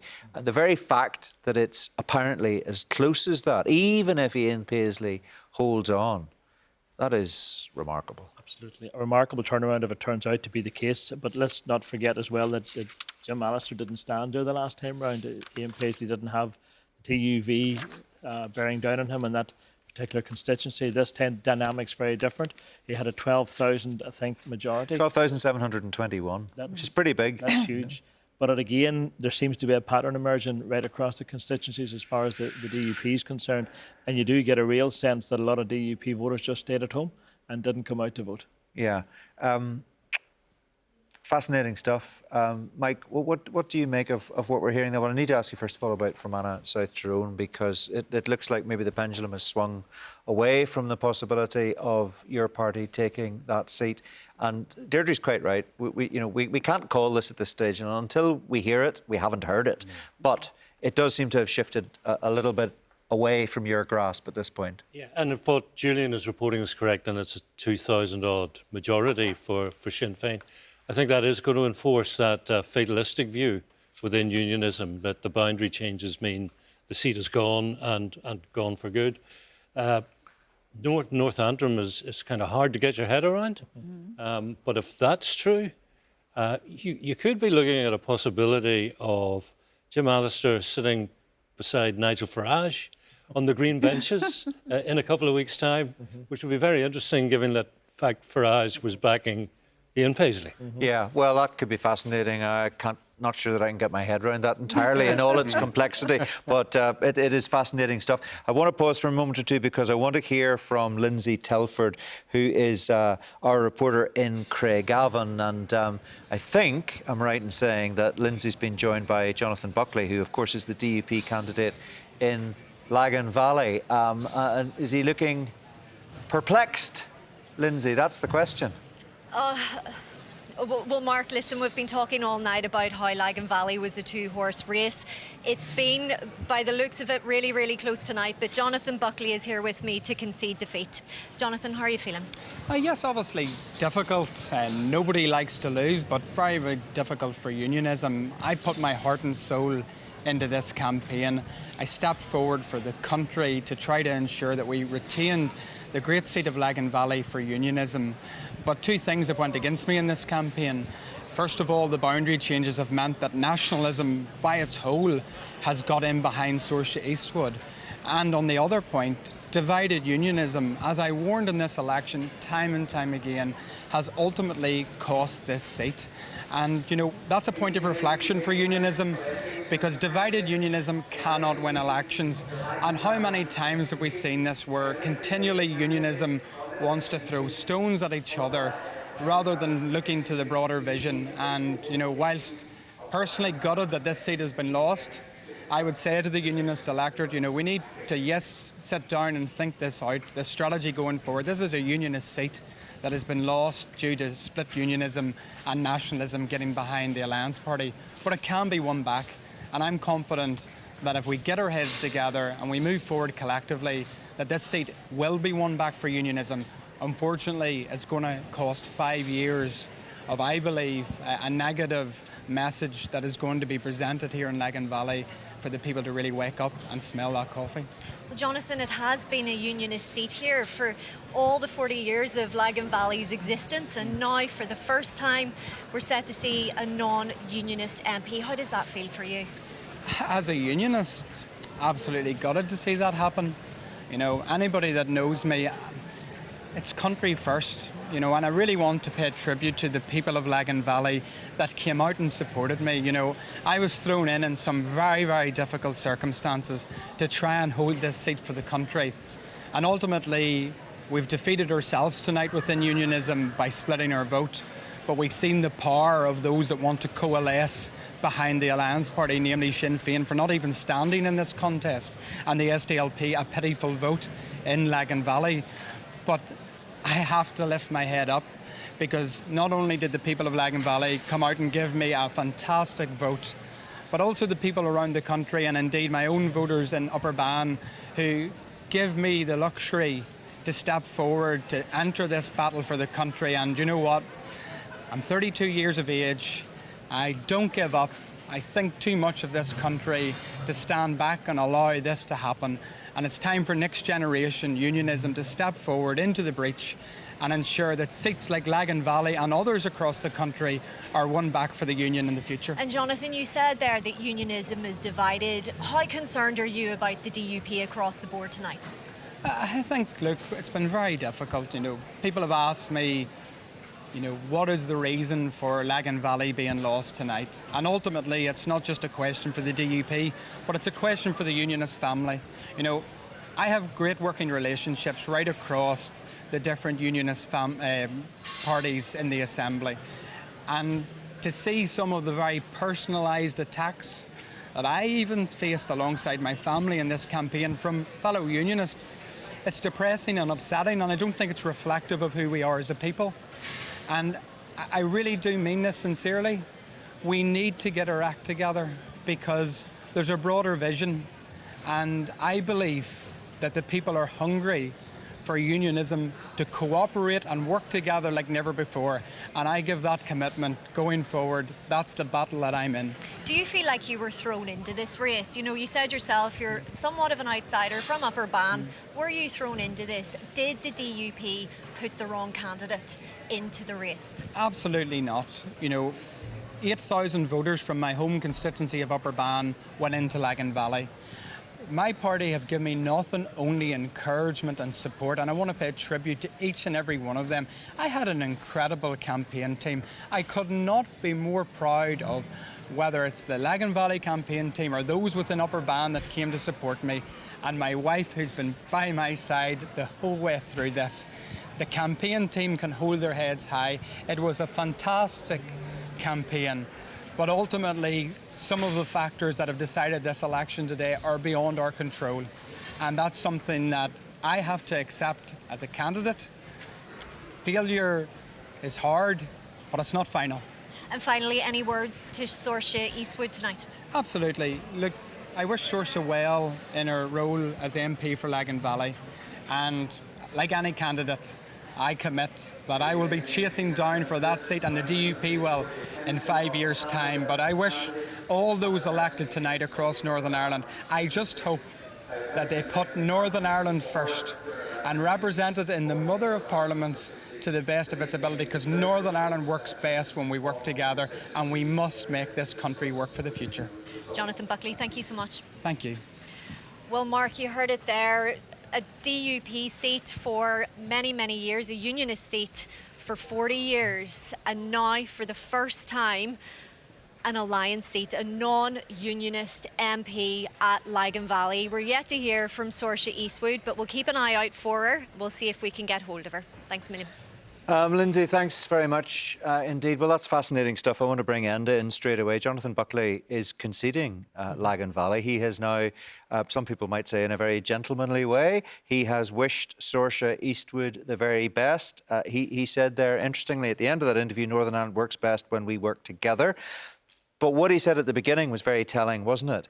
He blamed boundary changes. He said nationalism got behind Saoirse Eastwood and divided unionism cost the DUP the seat. Seismic, Marcus, but that result is... That is a political earthquake, when isn't you it? consider, yes, when you consider the DUP had over 6,000 votes to spare over the Alliance Party last time round, and we're hearing that Saoirse Eastwood might have between 1,000 and 2,000 votes now to spare. And possibly over 2 is what I'm currently hearing. Over 2,000 to spare. Now, that is some turnaround in the vote. Yeah. And when you consider, initially we were told by the DUP that the boundary changes were going to work to the party's favour with the extra votes we're going to bring in. And then, of course, we will get this, I'm sure, from the party again. They will look to the other unionists in the field and say, you split the vote, you paved the way, you opened the door for Saoirse Eastwood to sail through and take this seat. And that is what people said. I mean, people did warn Jim Allister that that is what would happen if he ran candidates in certain unionist seats where there was potentially a tight fight. And that could be the case in 3 of the seats that we've been talking about. You're talking about an tonight. 8,000 vote swing, you know, in Lagan Valley, which is a big change. And you consider the TUV ran Lorna Smith there. I'm not sure Lorna Smith polled anywhere near that in terms of making up that gap and that shortfall. Yeah. So, you know, there's going to have to be questions asked within the DUP about the campaign that they ran. Did they run the right candidate? Well, did they get the vote out? That's the first thing. Well, Paul Givan, Emma Little-Pengelly, might they perform better? All these questions will have to be asked by the party. But when you look at it now, you're looking at a DUP which has already been reduced to 6 seats. They had 8, they're now down to 6. They're in a fight for 2 more. They're in a fight for North Antrim, apparently, and they look to be in a fight for East Belfast as well. So they could quite easily find themselves with 4 seats coming out of this election. And when you consider that, that is an earthquake.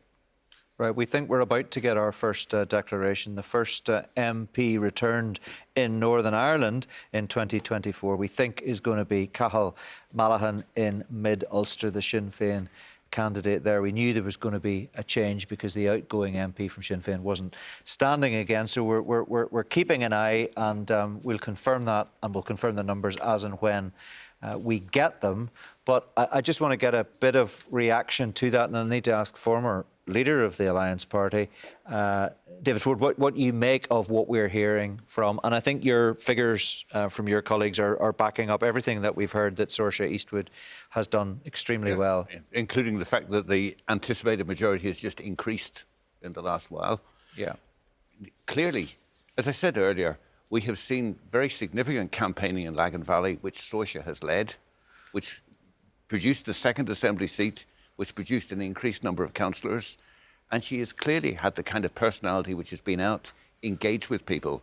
She knows, as somebody else said, every street, every lane, every townland in the constituency. It's her whole life.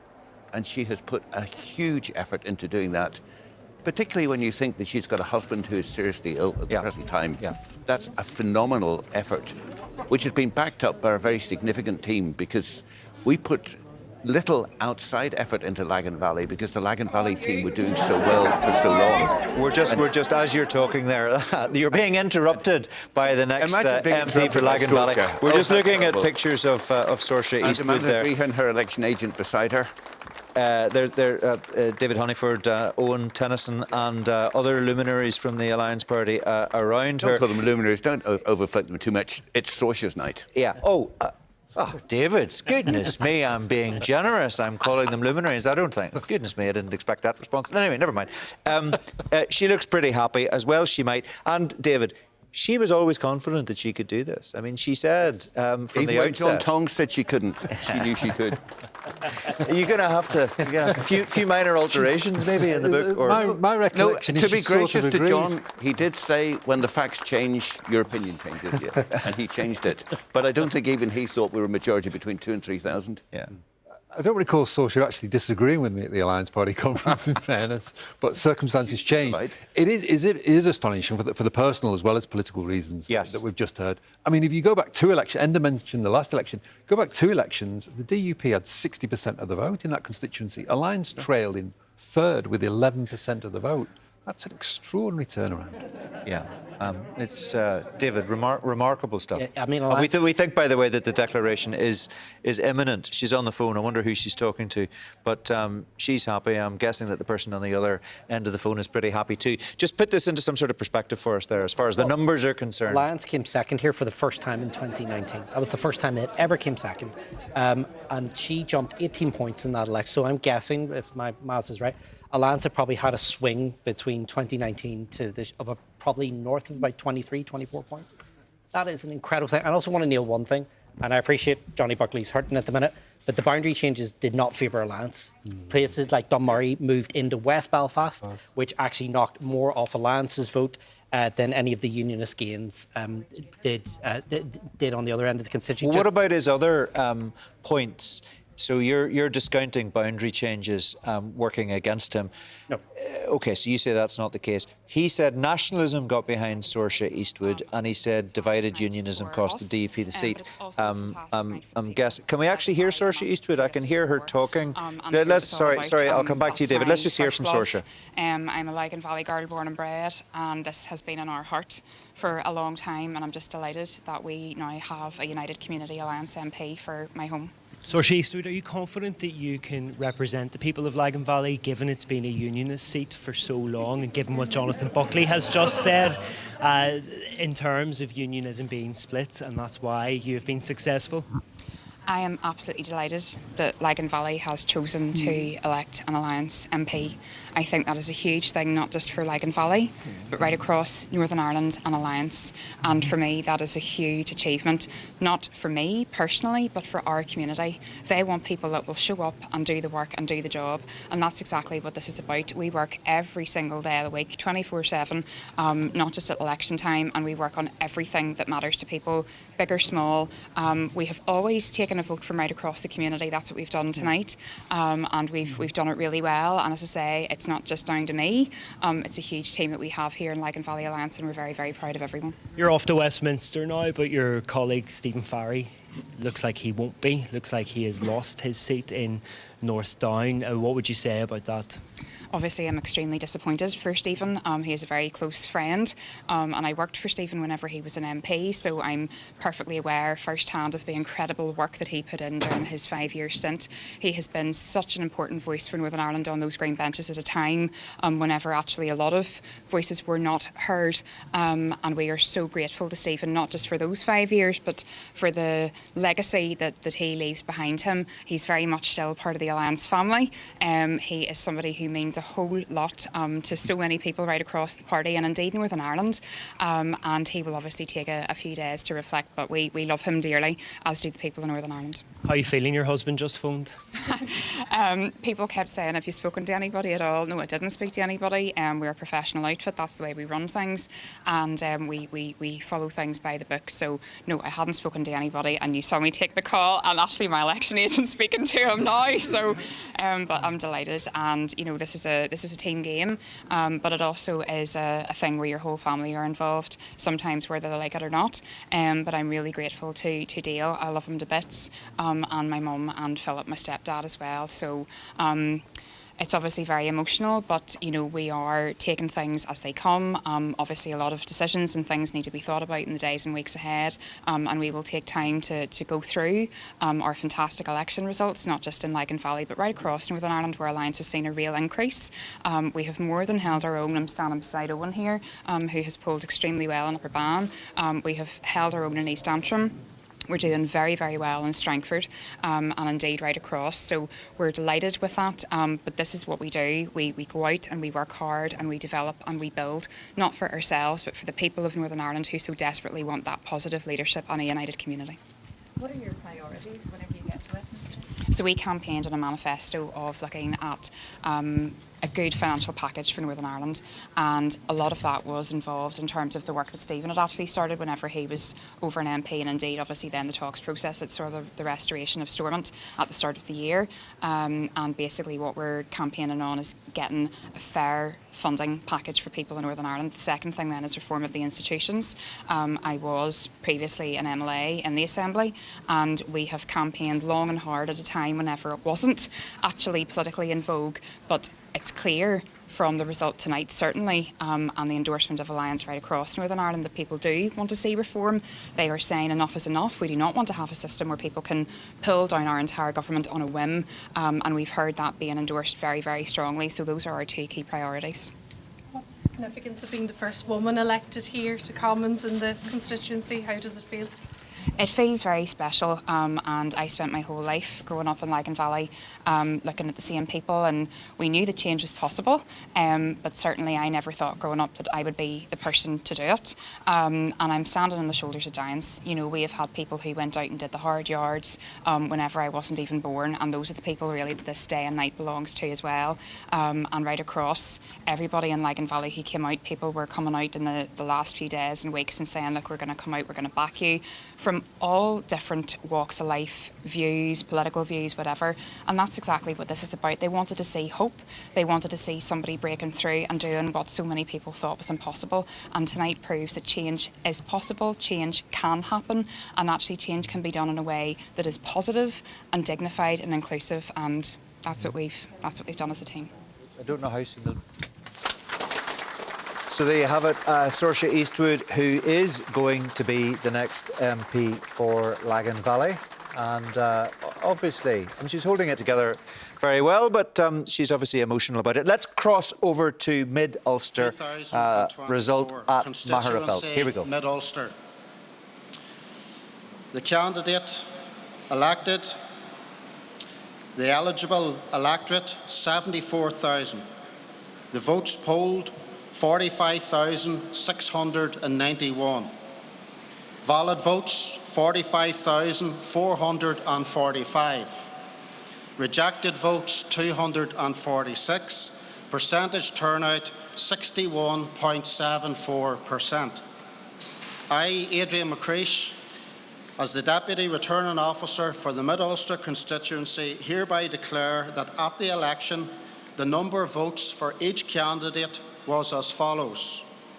J. Basra, Ulster Unionist Party, 2,269. 2269. Keith Alexander Buchanan, Democratic Unionist Party, DUP, 9,162.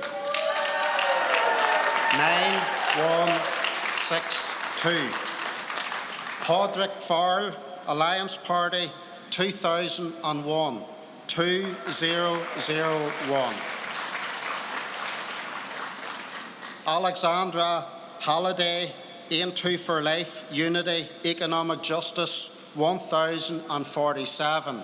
1047. Denise Johnston, SDLP, Social Democratic and Labour Party, 3,722. 3722. John Kelly, Independent, 181. 181. Cahill Sean Malahan, Sinn Féin, 24,085. 24085. Glenn Keith Murr, TUV, No Sea Border, 2,978. 2978. I declare that Malahan Cahill Sean is returned to serve in Parliament for the Mid-Ulster constituency. Thank you. So let's cross straight to the Lagan Valley result in Craigavon. Here it is. SDLP, Social Democratic and Labour Party, 1028, that's 1028. And Lorna Smith, TUV, no C border, 2186, 2186. I declare that Saoirse Lucy Eastwood is returned to serve in Parliament for the Lagan Valley constituency. Thank you. So there you have it. We just caught the tail end of that. Saoirse Eastwood has formally been returned as the MP for Lagan Valley. David, Let's hear what she has to I just want say. to record my thanks to the staff at the centre tonight, and indeed everybody who has made this possible. You've made us feel very welcome and at home. So thank you to all of you. I am absolutely delighted. I'm a wee bit emotional tonight because this means so much to me, but not just me personally. The people of Lagan Valley from all different walks of life, people who are unionists, people who are nationalists, people who are like me and are neither of those things, people who hold dear who it is that we are in Lagan Valley. And that is a positive, progressive, vibrant constituency. I've spent my whole life growing up in Lagan Valley. And if you had ever said that I would be standing here as your MP, I wouldn't have believed you. But we have shown that change is possible and change can happen. I am absolutely delighted at the work that our team, Lagan Valley Alliance team, have put in. I want to pay tribute to my election agent, Brian Dornan, who was here in 2019. I want to pay great and personal tribute to Amanda Green, my election organiser, my colleague David Honeyford, who I'm going to miss dearly as my buddy in the Assembly. We both got elected at the same time. We both got elected in 2019, and it was actually David who announced that we were all elected back then. I absolutely love Lagan Valley. It is my home, and I love my Alliance family also. But let this be the start of a new dawn in Lagan Valley. Let this be the start of a new chapter that we will all write together as a united community. Thank you all so much.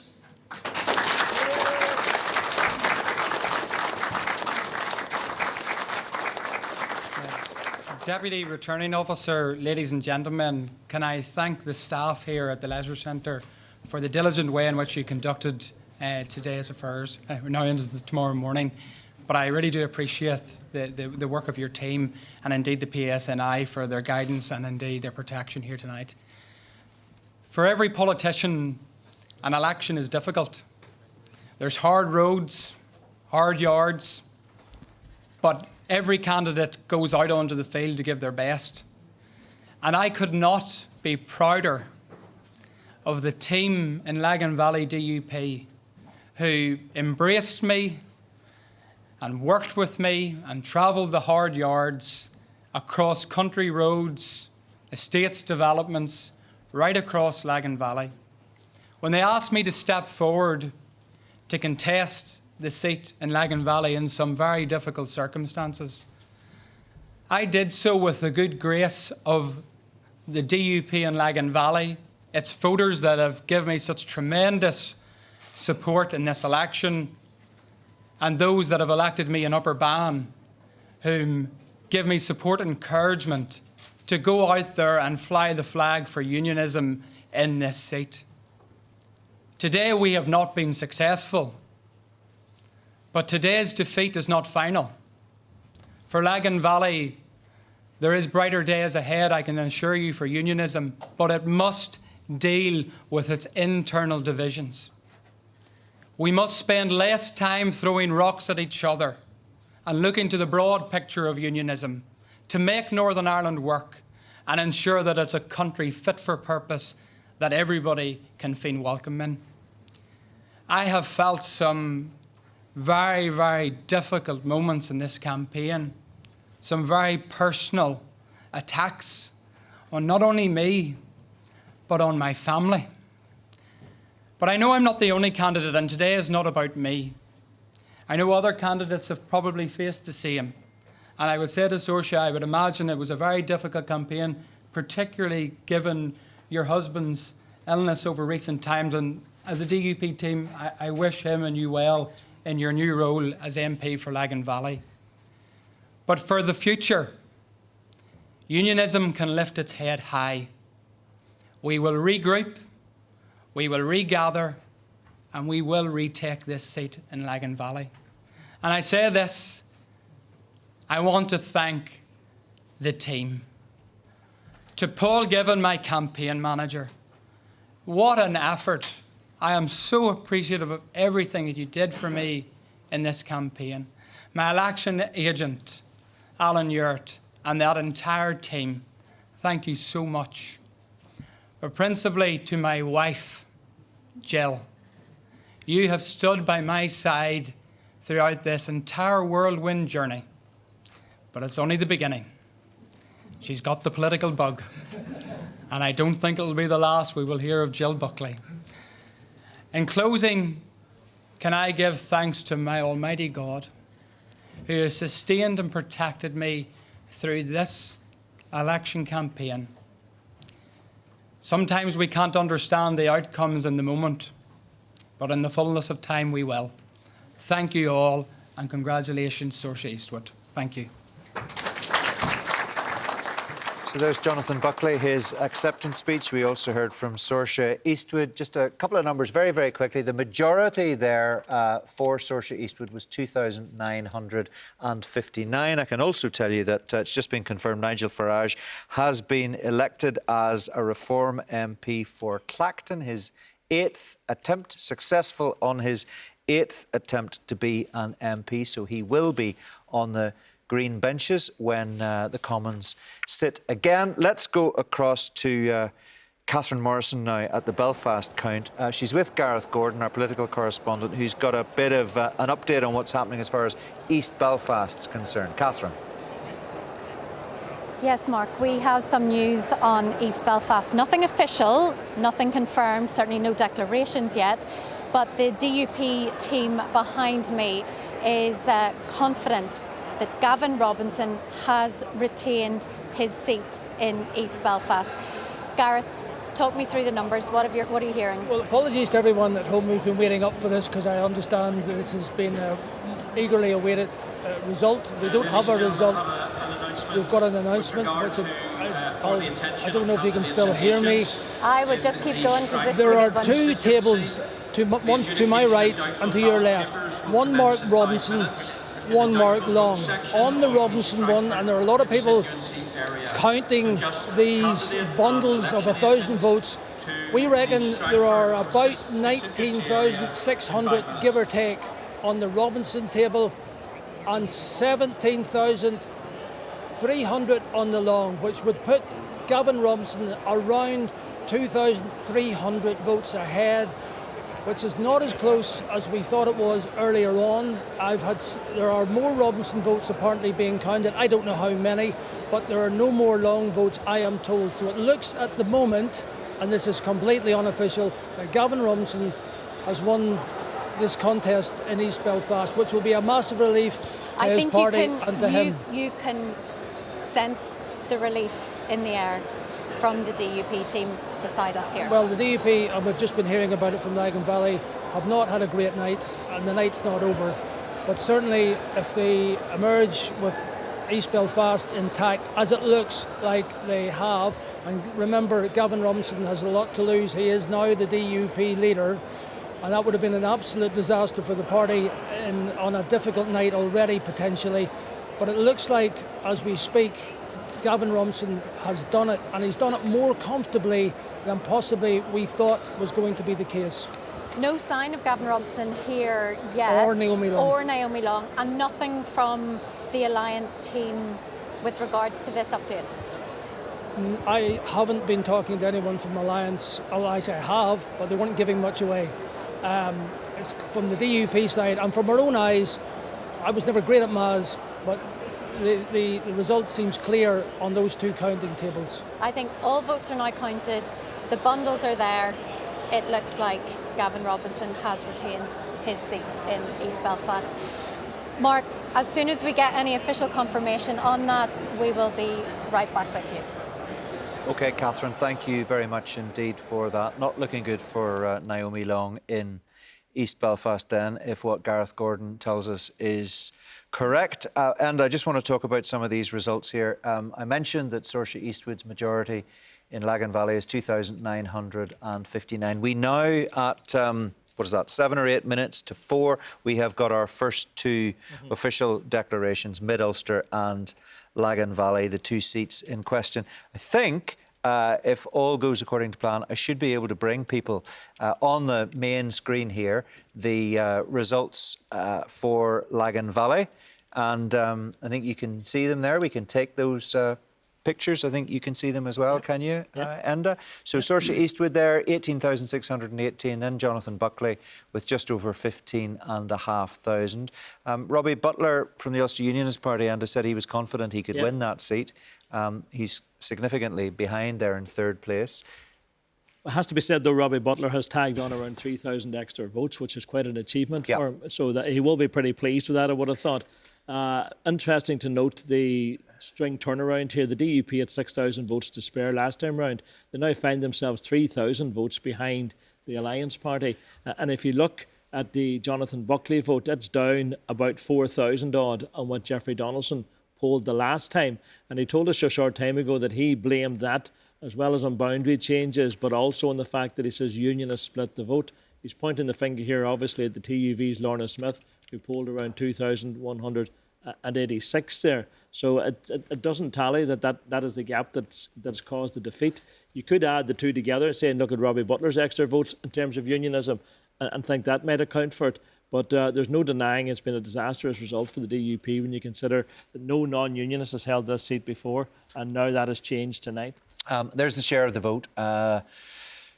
Pushing up to 38% for Alliance, 32% almost for the DUP, and the UUP on just under 23%. Now, this is the one that just needs a little bit of an explainer here. This is the share change. This is a change based on an estimate of the 2019 results. Based on the new boundaries. So it is not like for like. It is not comparing this result with the precise result from 2019.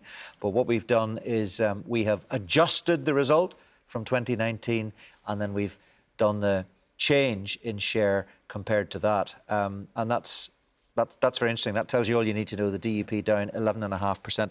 Let's cross over. Upper Ban, I think, is about Ulster to happen. Here's the Upper Ban result. Let's take it live. Carla Lockhart, Democratic Unionist, DUP, 21,642.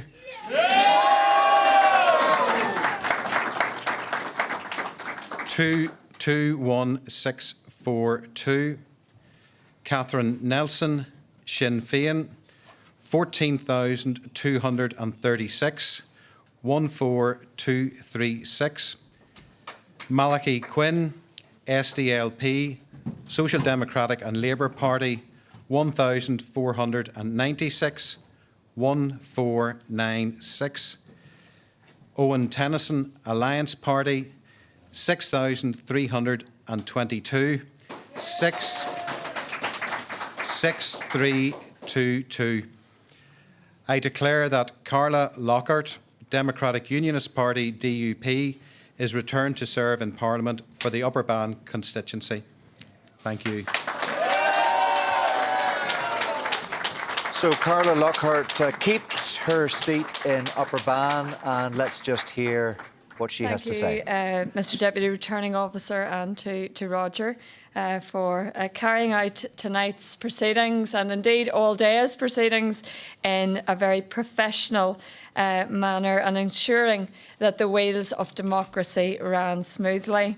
I want to thank Almighty God for keeping all the candidates and their helpers safe during this campaign, and personally for his hand on me over the last 5 years. Every day I leave in his hand. For me, this campaign was tinged with sadness. Last June, I lost my much-loved dad, and I know others on the stage also had personal loss as well. He wasn't just a dad, he was my biggest fan and an ever-present part of the Canvas team. He wouldn't want to come back to us now because he's in his heavenly home, but his presence, prayers and general chit-chat was really missed on the trail. And also my own driver, Junior McCrum, passed away since the last election as well. And it's really sad that neither of them are here to see tonight's proceedings. Boundary changes are always an unknown addition to all the planning. With areas leaving the constituency and new ones coming in, it makes this result all the more unbelievable. And I want to thank the new Upper Ban constituents for their welcome and all those who came out to vote for me. I am truly blown away and humbled. To every one of the 21,632 voters who voted for me, thank you. I sincerely say thank you. To increase my vote with a reduced electorate is something I never, ever imagined. This campaign had all 4 seasons of weather, but we were blessed with some beautiful sunny days as well, showcasing the stunning Upper Ban constituency. Alongside my team, we knocked over 30,000 doors. We gave out over 20,000 leaflets and did lots more to achieve this result. So it's no mean feat, but definitely has left me with a very sore back because of a trapped nerve. So if you see me hobbling tonight, that's the reason. I listened on the doors, I heard the message of the people. Hard work is my mantra, and I stepped forward in this campaign knowing I could hold my head high for the delivery that I have achieved in the area over the last 17 years in politics. Taking your seat at Westminster, making sure Upper Ban is heard, and being able to say violence was never justified is the real progressive politics in Upper Ban. I also heard the concerns people have, trust in politics, the NHS, the cost of living. These are lessons, and they're lessons here for the DUP as well. I acknowledge those unionists who stood aside or voted Lockhart X for the betterment of unionism. I thank them for that and for their support. Integrity in politics is hard fought and quick to dissipate. We cannot stand on pledges to then throw them out after the election. I stand over my canvas pledges that I have made, and I will not waver on them. I ran a positive campaign based on my record of delivery for the area. We engaged in the doors, and I want to place on record my thanks to everyone who helped me out in any way. A special mention to Clement, David, Norma, Marion, Paul, ever-presents this year and every year who really put their lives on hold to support me. I want to thank the council team for all the effort that they put in, the MLA, Diane Dodds, and Johnny was otherwise engaged, but I know he was with me in prayer. I can never fully repay them. Also to my election agent, Margaret Tinsley. Margaret has once again been by my side from 2016, and I can't genuinely thank you enough for all the time and effort that you put in as well. My family are the rock and the support network that allows me to do this job, and I want to thank them especially. My long-suffering husband, Rodney, his patience and support is just immeasurable, and I really want to thank him for all that he has done for me as well. My sister, Leanne, my brother Andrew, and my wider family for their love and their prayers in my political journey. I can never thank them enough. And my mum, who lives every day with me, praying for me, but also worrying about me, as any mother would do. Finally, to Charlie, the apple there's of my Carla eye. Lockhart making her acceptance speech. She's been returned as the MP for Upper Ban. In case you missed the numbers at the beginning there, she polled 21,642 votes. That's 45.7%. Catherine Nelson, her nearest rival from Sinn Féin, 14,236. So David McCann, a majority now of 7,406, and the adjusted majority last time 7,477. So pretty stable. Yeah, pretty stable, and also on percentage share, it's the best ever result for the DUP in that constituency in Upper Ban. So again, plus 4.9%. You can't really argue with that. I think this could end up probably being the bright spot for the DUP of the night. Yeah, numbers aren't quite ready yet on our graphic stack. What I would do is very quickly, if you don't mind, go back to the Mid-Ulster figures because we didn't see those. Just a quick word on these. David, they're going to come up on our big screen here any second, hopefully. There they are. Cathal Malahan from Sinn Féin with 24,085. He's a majority there, 14,923, miles ahead of his nearest rival. A 7.3 percentage point swing to Sinn Féin. This is the second safest Sinn Féin seat in Northern Ireland. It looks like it's going to be back up there again. Sinn Féin also now back into majority vote status with just under 54% of the vote. They were at about 45% before. There's the share of the vote, just to confirm that, 53% for Sinn Féin. And here's the change. And again, just the advisory note that this is based on an estimate of the 2019 results. So it's on the new boundaries, comparing like for like. Sinn Féin up, DUP down, SDLP down, and TUV up as well. The home constituency of Michelle O'Neill as well. Yeah, of course, of course. It's interesting to note the SDLP vote down, and you wonder, is there some tactical voting going on there, switching between the two? I think Upper Ban is ready for us to take a look. Here we go. John Tong, I don't know if you can, have you got an easy view of this? Yeah, you do. Carla Lockhart there, as I say, with a majority of 7,406, well ahead of Catherine Nelson. 6,322 for Owen Tennyson. Did very well, of course, at the last Assembly election. We saw him there with the other Alliance candidates, with Saoirse Eastwood, of course. Very pleased with her success. It's a very solid result for the DUP. I mean, Carla Lockhart's done very well there. I mean, that's if the DUP can hold East Belfast as well, then yes, it's been a tough night, obviously, in terms of Lagan Valley, but you know, there'll be. I mean, what's striking about that result, the Upper Ban result, is the lack of change. I mean, yeah, but no TV candidate, of course, because Jim Allister decided not to run there because he was concerned that Sinn Féin could be problematic in terms of causing damage to Carla Lockhart. And it appears the TUV are getting significant votes, more than one might expect, given that no one gave them a chance of winning any seat. But what we hear from North Antrim is that Jim Allister's done particularly well. So, yeah, that's a very solid result, the Upper Ban result. At least the DUP will be comfortable for that. Of course, those who were opposed to safeguarding the union deal will take comfort because Carla Lockhart was one of the most vocal opponents of that deal. Yeah. Ulster Unionists vote down by 4.7 percentage points. Worth making the point that the Ulster Unionists ran as the candidate Kate Evans, and Doug Beattie was the candidate last time round. Maybe that accounts for that. Mike Nesbitt, quick thought on that.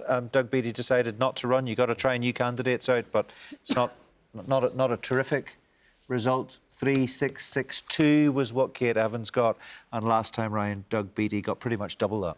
Mm-hmm. Not a target seat. Not a target. As said before, Doug identified 3, 4, 5 seats, and that's not one of them. Yeah, used to be an Ulster Unionist seat, of course.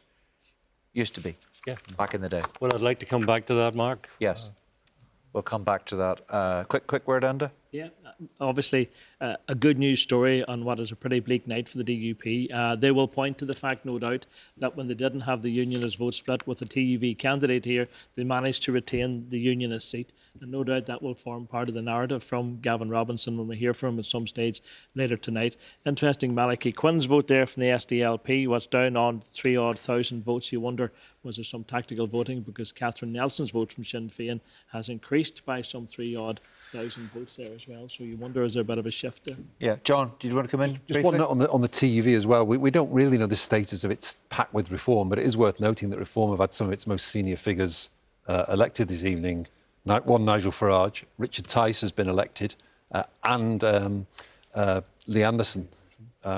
So maybe the TUV will want to big that up, notwithstanding the embarrassment, of course, of Nigel Farage's declaration in favour of Sammy Wilson and Ian Paisley. Yeah. And go back to a point that Mike made, that the Reform will now be recognised as a party in the House of Commons, so they will get resources, they'll get support because they've got 2 MPs plus now. Yeah, still, it's going to be fewer seats than the share of the vote would necessarily suggest it might be, so you need to look very carefully at that, and we'll see at the end of the day what those numbers are like. I want to go over to Magherafelt again, to the Meadowbank Sports Arena, and talk about North Antrim, the latest from that. Elaine Mitchell has been talking to people, looking at bundles of votes. What news can you bring us then, Elaine? Well, I'm being told it's too close to call. Now, Philip McGuigan of Sinn Féin, he told me he's pretty certain that Jim Allister of TUV is out in front of Ian Paisley. And that's quite a shocking turnaround. At the last Westminster election, Ian Paisley had a majority of more than 12,000 votes. The TUV didn't actually run in the last Westminster election here, but in the previous one to that, they only polled less than 7% of the vote. So if it is as close as it certainly seems to be here, that is quite the turnaround for Jim Allister and the TUV. And Jim Allister has arrived here already, and he has been smiling very, very much. He's being coy with what he's telling us. He's not getting too excited just yet, but judging by the body language, Jim Allister's looking a lot happier than the Paisley camp, and there's no sign of Ian Paisley here as well, which is a bit unusual for him. He always seems to really enjoy an election, but I don't think he's been in one where it's been as tight as this. I guess you enjoy election counts if you think you're winning. You're not going to enjoy them if you think you might be losing. OK, Elaine, keep your ear to the ground, and if you've any information that will update us, we look forward to hearing from you. John Tonge, remarkable. Somebody said, I think it was during one of the Red Lines recordings, that I think it was Stephen Walker who said Ian Paisley is fighting this seat as if it's a marginal, even though everybody knows it isn't, or believes that it isn't. And maybe Ian Paisley knew something that all of us didn't know. Turns out it was a bit of a, maybe a bit of a marginal after all. Well, we can go through the forecast and see how many had got the TUV down on one. I'll be interested to see how many put them down, because I certainly didn't, and I don't think anyone in the forecasts I saw it. But you're right, in that Red Line series, Stephen Walker did flag this up as having potential. Not for a shock, I thought it could be a close-run thing. It would be one of the most remarkable results I've ever seen, given the Paisley family have had this for 54 years. 54 years. 54 years. If it turns out to be the case. If it turns out, yeah. Well, mind you, even if it's tight. Sinn Féin tallies, Carl, is it? What? This is based on Sinn Féin tallies, is that right? I don't think it's based on Philip McGuigan's tallies, is that? I don't think it's just based on Philip McGuigan's tallies. He was one of the sources. Ulster Unionists and Alliance sources are also saying it's close. Yeah. But just put, like, in no election since 1974 had the DUP had a majority of below 10,000 in North Antrim. It's always been 10,000 plus since 1974. It's always been 10,000 plus. Yeah. I can tell you, folks, Penny Mordaunt has lost her seat to Labour in Portsmouth North, and she was touted as a potential leader, very significant figure within the Conservative Party, and certainly would have been in with a shout of taking over from Rishi Sunak if he goes, as many people expect that he will. But whereas she's out of the on mix. the right, Suella Braverman has been re-elected. So the forecast is being revised up for the number of Conservative seats. The BBC is now suggesting 150 plus. So it may be more of a leadership contest than we thought, but there have been some big name casualties, yeah. 150 plus, and that will mean that others must be adjusted downwards. Presumably, I mean, is that maybe suggesting Reform won't get 13? Earlier. Yeah. 4, yeah. Reform? Yeah. For 4. So it came with a health warning at 13, and we were very clear about that from the outset. So the latest figure, if it's 4, so that, I suppose, that accounts for a bit of rise in the Conservative. There's been some amazing results. I mean, Jeremy Corbyn has been re-elected. Interesting to hear Keir Starmer's thoughts on that. Jonathan Ashworth, the Shadow Secretary of State for Work and Pensions, has lost this seat to an independent in Leicester. So not everything has gone Labour's way, and the Greens have taken a seat from Labour in Bristol. So Thangam Debonair has lost a seat. So whilst it's a strange sort of night, because it is a Labour landslide of colossal proportions, but there have been a few stings in the tail for Labour. That'll be very disappointing for her because she would have been expecting to feature in Keir Starmer's government, of course, in a fairly prominent role, you would have imagined. Absolutely. She's certainly a go-to spokesperson for the party in terms of media appearances. David? Well, it's also worth noting, in Keir Starmer's own seat, there's been a swing away from him, actually. The incumbent Prime Minister's lost, if the Sky graphics right, he's down about 17 points in his own seat. There was an independent who ran against him on the Israel-Gaza issue, and they took a massive chunk out of his vote. So, this Labour government may have issues on its left flank with the Greens being in Parliament as well. There's just some concern there for him going forward. Although Bristol Central was always the Greens' top target, Yes, it was, yeah. So we don't know how far that's going to extend. Yeah. It was a massive majority, though, 12,000, the Green majority. Yeah, but then they do have every councillor in the constituency. And he's got Jeremy Corbyn also over his shoulder now as an independent. So. It's a night full of strange contradictions, isn't it? I mean, I think it shows, John, I think we touched on this a tiny little bit. There's been a lot of stuff in the press about it in the last week or thereabouts, the way in which, different battles going on in different parts of GB.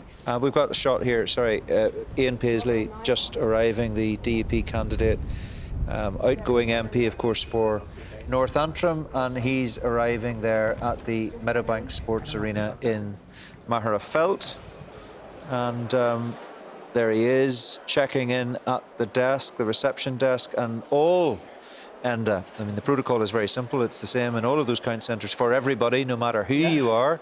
You got to go through security screening, you get your wristband, and gets you special access to special parts of the country. Candidates, of course, have access to a kind of a private, quiet space, I think, away from the rest of us. And they're quite strict about how close you can get to where the voting is actually taking place, obviously. There are crash barriers, as you can see there, around them. We've seen them this evening. So we're hoping when Ian Paisley and his entourage come into the main hall that we'll be able to speak to him or hear from him. Our colleagues on the ground there. Territory for the Paisley family, of course, to find themselves even in a scrap like this, never mind in danger of losing their seat. Because I remember before, whenever Ian Paisley was challenged by Jim Allister, we all, on that occasion, tipped Jim Allister perhaps to do better than we thought. And on that occasion, Ian Paisley beat him comfortably. And I think Ian Paisley has been pretty bullish about his chances since then. So I would imagine he's in a very different place this evening as we see him march into the hall there. He looks to be a man that's perhaps got a lot on his mind. Now he's going to know, he's going to know that BBC people News, are going to try and talk to him. There goes Elaine. Yeah. Let's see if he stops. Paisley, can you give us a few words? How are you feeling at the moment, Mr. Paisley? How are you feeling at the moment, Mr. Paisley? Would you mind giving us a few words for BBC News? Are you confident of keeping your seat tonight, Mr. Paisley? A few words for BBC News, Mr. Paisley. We're live at the moment. I appreciate it's a difficult time. Would you mind giving us a few words? Mr. Paisley, thank you for your time.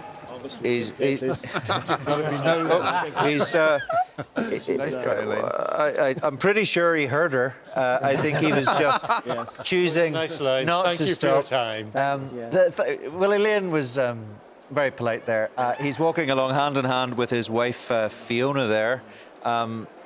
Difficult for him, you can imagine. You can see the shock on the faces of some of the other. I recognise some of the other people. The shock on the faces of some of the other people in the party. Paul Gervin's just met him and shook his hand. There could be two losers tonight for the DUP. It's the only recall petition that has ever failed since the put in the Recall of MPs Act. The only petition that never got enough signatures to trigger a by-election. There's only 9.9% bothered signing the petition in the constituency to create a by-election. The TUV performance is a surprise, though. I've seen in our tallies in North Belfast, everyone has been surprised. They've been surprised themselves in North Belfast about how they performed. They had an unknown candidate, a bit of a postering operation. I think they're going to do well. So Enda called Lagan Valley seismic. Yeah, what are you going to? Yeah. This is a whole different stratosphere. Whole different this is stratosphere. the first seat in Northern Ireland to ever go to the DUP in 1970, and it's been their heartland ever since. But although we're talking about Westminster results previously, let's remember the Assembly results. Yeah, 15 2 points years swing ago away, yeah. was a very significant uptick for TUV and downtick Yeah, they got for 21%. DUP. So it's not that it's come from nowhere. Yeah. It's come from what was happening on the ground anyway. The surprising thing to me, in a sense, is that part of the area which has moved from north to east Antrim would have been one of their strongest areas in Braid. And it appears that Alistair's done that without his own vote. Yeah, and his neighbours in the Braid boundary DA. changes benefited the DUP. Actually, it didn't hurt them. That cheer that you heard was West Tyrone, I'm pretty sure. Was it West Tyrone? Orlia Begley winning that seat. I think that's what that announcement was. You can see Sinn Féin there gathered as that announcement is being made. And I think it's been made in the same hall that that Ian Paisley was arriving in. We just decided to stay with those pictures. You can see there Orlia Begley on the right of our picture, and she had a very comfortable majority, of course, 9,500 back in that's West Tyrone. That was in 2019. 7,500. I beg your pardon. 7,500 she had in West Tyrone last time round. So we'll get you all the detailed numbers in a moment or two. That's a tough one. That is, David, as somebody who's been through a lot of elections, that's tough for Ian Paisley coming in there. I mean, he's always pretty quick to stop and chat to people, and you know, when your tail's up and you're feeling good and you've done well, you're happy to chat. That is very telling that he kept walking there. And Elaine was very persistent, very polite. He wasn't having any of it. And if you're a Paisley, you're not used to losing. I mean, dare I say it, people in the Alliance and the SDLP learn how to lose gracefully because we tend to do it now and again. Yeah. Thankfully not in Lagan Valley this year. But it is literally the position, if you've never experienced losing, it must be a real gunk. And if all you've seen is your father winning year after year and then you winning year after year, it must be a real personal So there's confirmation. Orlia Begley has held that seat. Now, Gavin Robinson is arriving. He's just been dropped off at Titanic Belfast. He's there with his wife, Lindsay. He's being greeted and he is going to come into the Count Centre. He'll go through that security protocol that we've been talking about. Now, and looking at those pictures, that suggests that they think they've come out on the right side of things, doesn't it? You can even feel the relief. I think Gavin Robinson and his wife, they're hugging their supporters as they go into the Count Centre, because this was a real tight battle. And when you consider the fortunes of the DUP elsewhere tonight, you know, he will feel quite fortunate to come out unscathed out of this, given how the party has been formed. So there he is, walking into the Count Centre. Now, we're hoping that Gareth Gordon is going to put himself in front of Gavin Robinson and have a conversation with him. David Brooks there, MLA, and the speculation had been that he might step aside to allow Gavin back into Stormont had he lost the seat, but we're now not expecting him to lose the seat. Question now, of course, is this is the fourth time Naomi Long has challenged Gavin Robinson and lost. So you wonder if we will see Naomi Long in the ballot paper in a Westminster election in East Belfast in the future. We did ask her that question during the campaign. Might she consider not running again if she lost this time? She didn't really answer it, but you can imagine what's going through her thoughts now. Yeah, Philip Brett, the party's North Belfast candidate, just out of shot now. Very tall figure on the right. There he is with the green tie on. Sammy Douglas, former MLA, of course. Man who ran the East Belfast Partnership for a long time. So there's the security protocol. He's getting his wristband. Lindsay Robinson is getting her wristband. Their passports are being checked. I mean, that's so it doesn't matter who you are. I think everybody knows who Gavin Robinson is, but they still have to check his passport. I think it is a case of not now then when for Naomi Long, because when you consider what's happened to DUP elsewhere, the fact that she wasn't able to unseat Gavin Robinson this time round raises questions. But then it was a more diverse field and there were other people on the ballot paper, and that may have drawn votes away from her had they not been standing that she might have attracted. And Gavin just doesn't engender that same anger that Peter Robinson did. He is incredibly affable. Like even people I know who wouldn't be DUPers in East Belfast struggle to get worked up to kind of get him out. So again, I think that affable, for all the talk about hardline unionism being the future, I think Gavin has seen off a very tough opponent now 4 times in a row, and I think this is the end of the long Robinson battles. I think this will be it for him. There's Nigel Dodds, who was with us in the first part of this evening, congratulating Gavin Robinson. I saw Brian Kingston, who's an MLA, there as well. Michelle McElveen now embracing him. There'll be a lot of relief here, John Tong, won't there? Absolutely crucial. I mean, no one else wanted to be DUP leader. Gavin Robinson could have stayed as leader, of course, if he'd been co-opted into the Assembly, but the optics would have been terrible. This solves all those problems. I certainly agree with Enda and David. I don't think Naomi Long will stand again.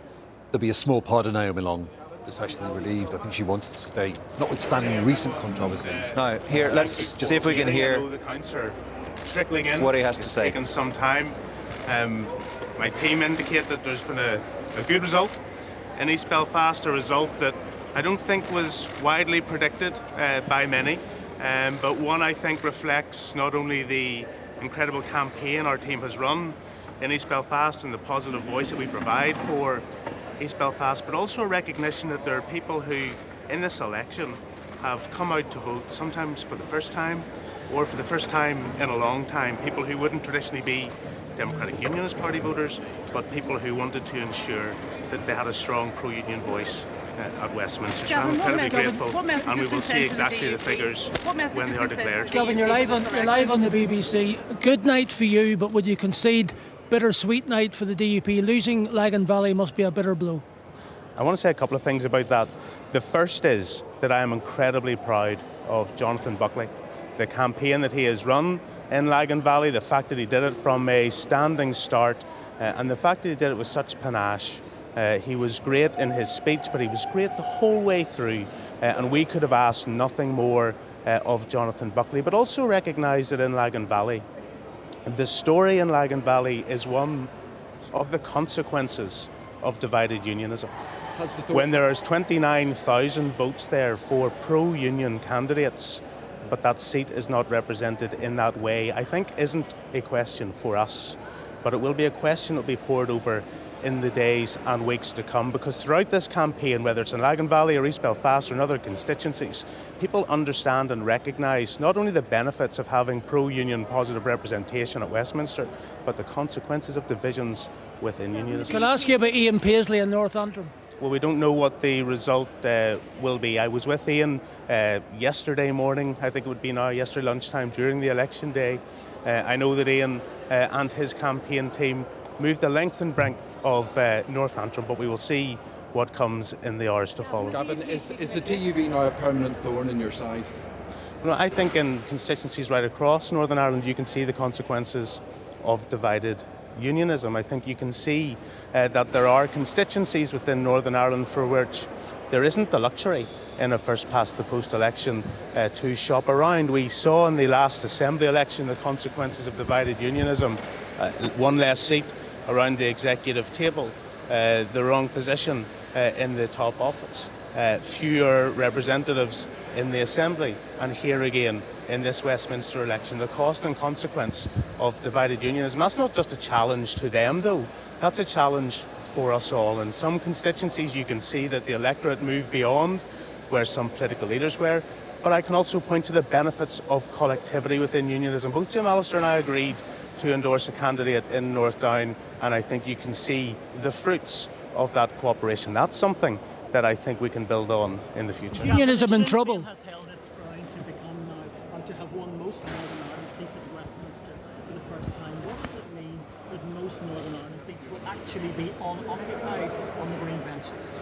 Well, first of all, you're highlighting again the costs of divisions within unionism, and sadly what you suggest is the reflected outcome of this election across Northern Ireland. But I think it's also fair to reflect that for those individuals across the province who will not receive representation, one, they won't be left without a voice because we will be their voice at Westminster, but two, it's a shame that that's the representation they've been left with. Gavin, could you speak to a woman journalist for a second and talk to us about what the DUP... Sorry, I beg your pardon, David, I couldn't hear you. Is Keir Starmer a man the DUP can do business with in Downingstown? Keir Starmer is somebody that we have done business with. Keir Starmer is somebody that we have a good relationship with, and clearly it's an extraordinary outcome. Any Westminster election, it's a historic outcome, and it's somebody for whom not only him but his team we will engage with fruitfully and beneficially for the people of Northern Ireland. Amanda. DUP is going to in this election. You have to complete that. What message is the electorate sending to the DUP? I think it's very clear, Amanda, that there will be difficult stories across constituencies in Northern Ireland for all parties, and I don't say that with any joy, but I think it's fair to reflect that there are difficult stories affecting each and every party standing in this election. And I have said very clearly in my answer to your colleagues when I was answering their questions that it's the cost and consequence of divisions within unionism. Okay, thank you very much. For Naomi Long tonight? Well, I haven't seen her yet. This is our fourth time that we've been in a race like this, and I will talk to her personally. I think that all of us put our best foot forward in elections. She has. She is still a representative in East Belfast. We have worked alongside one another and together on many issues over the last decade, and I'm sure that will continue to be the case in the future. Thank you. Interesting comments, Enda, from Gavin Robinson there about Naomi Long, because he was criticised, of course, when Naomi Long won that seat back in 2010. Some people said that Peter Robinson in defeat was more full of grace than Gavin Robinson was in victory.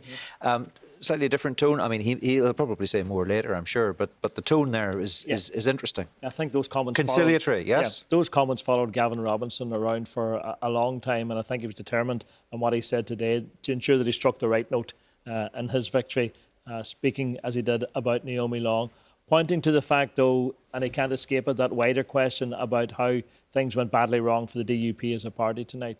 The fact that they've lost 2 seats, possibly 3, we're not sure yet, and putting the blame fairly and squarely at those other unionist parties, as opposed to reflecting on where his own party has reached, because he pointed to the fact in Lagan Valley that the combination of the TUV, the Ulster Unionists and the DUP vote was around 28,000 votes. And Cirque Eastwood, we know, won the seat with 18,000 votes. So let's pause for a second. We're getting the announcement here of the North Belfast result. Let's just hear it. People Before Profit, 946, 946. John Finucane, Sinn Féin, 17,674, 17674.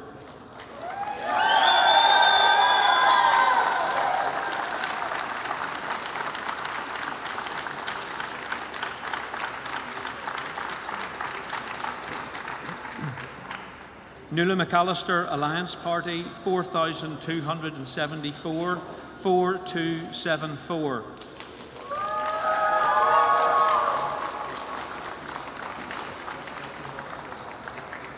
Mal O'Hara, Green Party Northern Ireland, 1,206, 1206.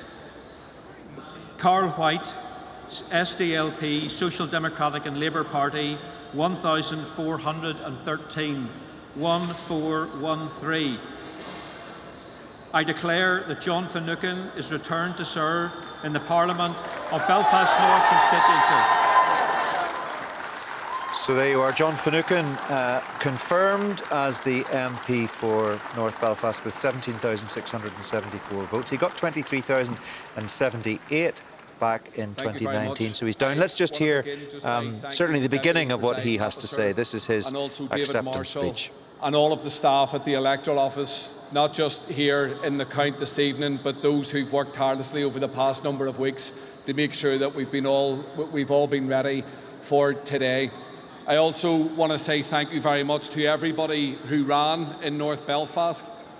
Philip, David, Nuala, all of the other candidates. It's not an easy journey to put yourself up for election, but it's also not easy for their families and friends who support them either. So I want to take this opportunity to pay tribute and say thank you to everybody that supported all candidates who ran in North Belfast. 4.5 years ago, I stood here having made history as the first Irish Republican to win the seat in North Belfast. It was a momentous occasion, and on that day I made a commitment to the people of North Belfast that I would be there to work for each and every single person in that constituency. A constituency that I love, a constituency that I was born in, that I've raised my children in, and that I care deeply about. And I'm proud to say that I've lived up to that commitment, that without fear or favour, my office has and will continue to work for every single person in North Belfast, because that is what the Sinn Féin message has been. It's to work hard, it's strong leadership and it's positive change. And over the past 6 weeks, what I heard repeated, what we have heard for years, is that people are sick and tired and fed up with the underfunding of our public services inflicted by a cruel and malicious Tory government that tonight we are finally seeing the back of. My message to the incoming British government is that they need to resource our public services. They need to reverse the underfunding which has been admitted finally before Christmas. And it's also to live up to their commitments to ensure that in this great city we will see Casement Park getting built, that we will see the A5 getting built. And we also want to work with an incoming Labour government to reset the relationships that have been damaged so cruelly by the Tories. We want to see more power and more decisions being made here in Ireland, not London, by locally elected ministers for the people here. And I'm very proud that the initiative that my party took in standing in 14 of the 18 constituencies increased, and it looks successfully so, the prospect of progressive voices going to London to speak up for people here. There's also the real prospect that after all of the votes are counted, Sinn Féin will be the largest local party going to Westminster. That's not a mantle that we take just for the sake of it. We take our political mandate seriously, just as we've taken it seriously in the Assembly and in local government. And make no mistake about it, if we are returned as the largest party, we will be taking that message and responsibility very, very seriously. We will be going to the British government and speaking. I'm really delighted to see Saoirse where she is, and I think it's been a good night for Alliance generally. Are you not disappointed, however? You didn't win. In fact, you're further back than you were the last time. So you've lost Stephen Farry, so bittersweet night. Well, I think every election night for a party leader is a bittersweet night. Every candidate, not everyone can win, so there are always those disappointments. But as I just said, Gareth, to others, I was in a unique situation going into this election. It was a win-win for me. If I won the seat, I won the seat. If I lost the seat, I got to do a job that I love. So either way, it was a win night for me. In terms of Stephen, incredibly disappointed. I think North Down have lost an excellent representative in Stephen. I congratulate Alex Easton on his performance. It was an astonishing performance this evening. But I am disappointed, both personally and politically, for Stephen. But look, he has a lot more to offer Northern Ireland going forward, and we will be talking to him over the coming days about that. Are you going to run again against Gavin Robinson? I know it's early days. I think you let me get one election over before I start planning any future ones, if that's all right. Finally, Thanks everybody. So there you go. Naomi Long talking to reporters, among them Gareth Gordon, of course. Now, Pat Cullen is arriving in Magherafelt at the Count Centre there. She, of course, is Sinn Féin's candidate for Fermanagh South Tyrone. We were hearing earlier that the Ulster Unionists were doing very well, might have just had a nose ahead. Mike Nesbitt was confident, but maybe not so at the moment. And now I'm being told maybe it's not Pat Cullen. So I don't know quite who thought Pat Cullen was in the middle. She may be there. She may be there in the middle of that mix. So much for confidence. She wasn't one of the 3 or 4 people that I was directed towards. She is coming. There she is. There she is. So we knew she was on her way. Michelle O'Neill is there. I think Mary Lou MacDonald is there. Michelle Gildernew is there. And you can now see Pat Cullen. There were a lot of people there. But I concede. Pat Cullen wasn't one of them, but she now is one of them. You can see her there. White trousers, white top, green jacket. And she's got to go through the same checking in procedure. There she is, presenting her passport. And there was a bit of speculation. Thought Michelle O'Neill and Mary Lou MacDonald might be moving around between the Count Centres, but they've obviously decided to stay in Magherafelt, where presumably the Fermanagh South Tyrone announcement is going to be made sooner rather than later, and that again would suggest they want to be there because it's going to be good news. Deirdre, just while we're looking at these pictures, your thoughts? These are your colleagues. There are plenty of smiles. Yeah, no, well, as I said earlier, it was too early to call earlier on this evening, and I think as the night is unfolding. Here, let's hear what Pat's got to say. I'm very confident and I'm absolutely delighted to be here. We're still counting, so, but look, we're very positive. We'll be back to talk to you in a wee second. Any idea of the margins, Pat, at the moment? Any idea of the margins? Diana Armstrong says she's very confident too. Anything more to say, Ms. Cullen? No. Elaine has been valiant, isn't she? She really is. She's earning her money tonight. Oh, she's going again. We'll stick with this for a moment or two. I mean, this often happens. They don't sometimes want to say too much. But Enda, there's no doubt what way this is going. Absolutely, and you can see by the smiles on their faces, they know they have this seat retained in Fermanagh South Tyrone. It was a gamble taking Michelle Gildernew out of the mix, somebody who held the vote by 57 votes last time round, to put her in another election down south. And then, of course, we know the boundary changes were hugely significant in this constituency. It put it really beyond the reach of the Unionists, and despite the early optimism from Diana Armstrong and others, she really was up against it if she was going to try and take this seat from Sinn Féin. So it's bittersweet for Michelle Gildernew, isn't it, tonight? I mean, there she is. She's on Pat Cullen's elbow. She is shoulder to shoulder with her, but this is a seat that she might well have wanted to hold on to. I know she had ambitions elsewhere, but that, as Deirdre said, didn't work out, and she may well come back again. But tonight is somebody else's night, not her night. Absolutely, but you can see that she's sharing in the joy at the moment. But where now for her political career, I suppose, is the question, given what's happened. This is the East Antrim declaration taking place in Magherafelt. Let's just dip in and see if we can pick up these numbers. 9817. The valid votes, 39,675. 39675. The rejected votes, 142, 142. The percentage turnout, 54.32%, 54.32. I, John Kelpie, as the Deputy Returning Officer for the East Antrim constituency, hereby declare that at the election the number of votes for each candidate was as follows. Mark Francis Bailey, Green Party, Northern Ireland, 568, 568. Danny Donnelly, Alliance, 10,156.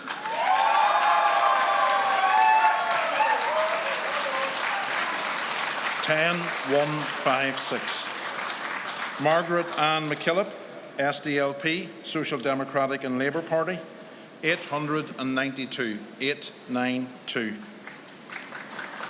Oliver McMullen, Sinn Féin, 2,986, 2986. John Stewart, Ulster Unionist Party, 9,476. 9476. Matthew Warwick, TUV No Sea Border, 4,135. 4135. Sammy Wilson, Democratic Unionist Party, DUP, 11,462. 11,462.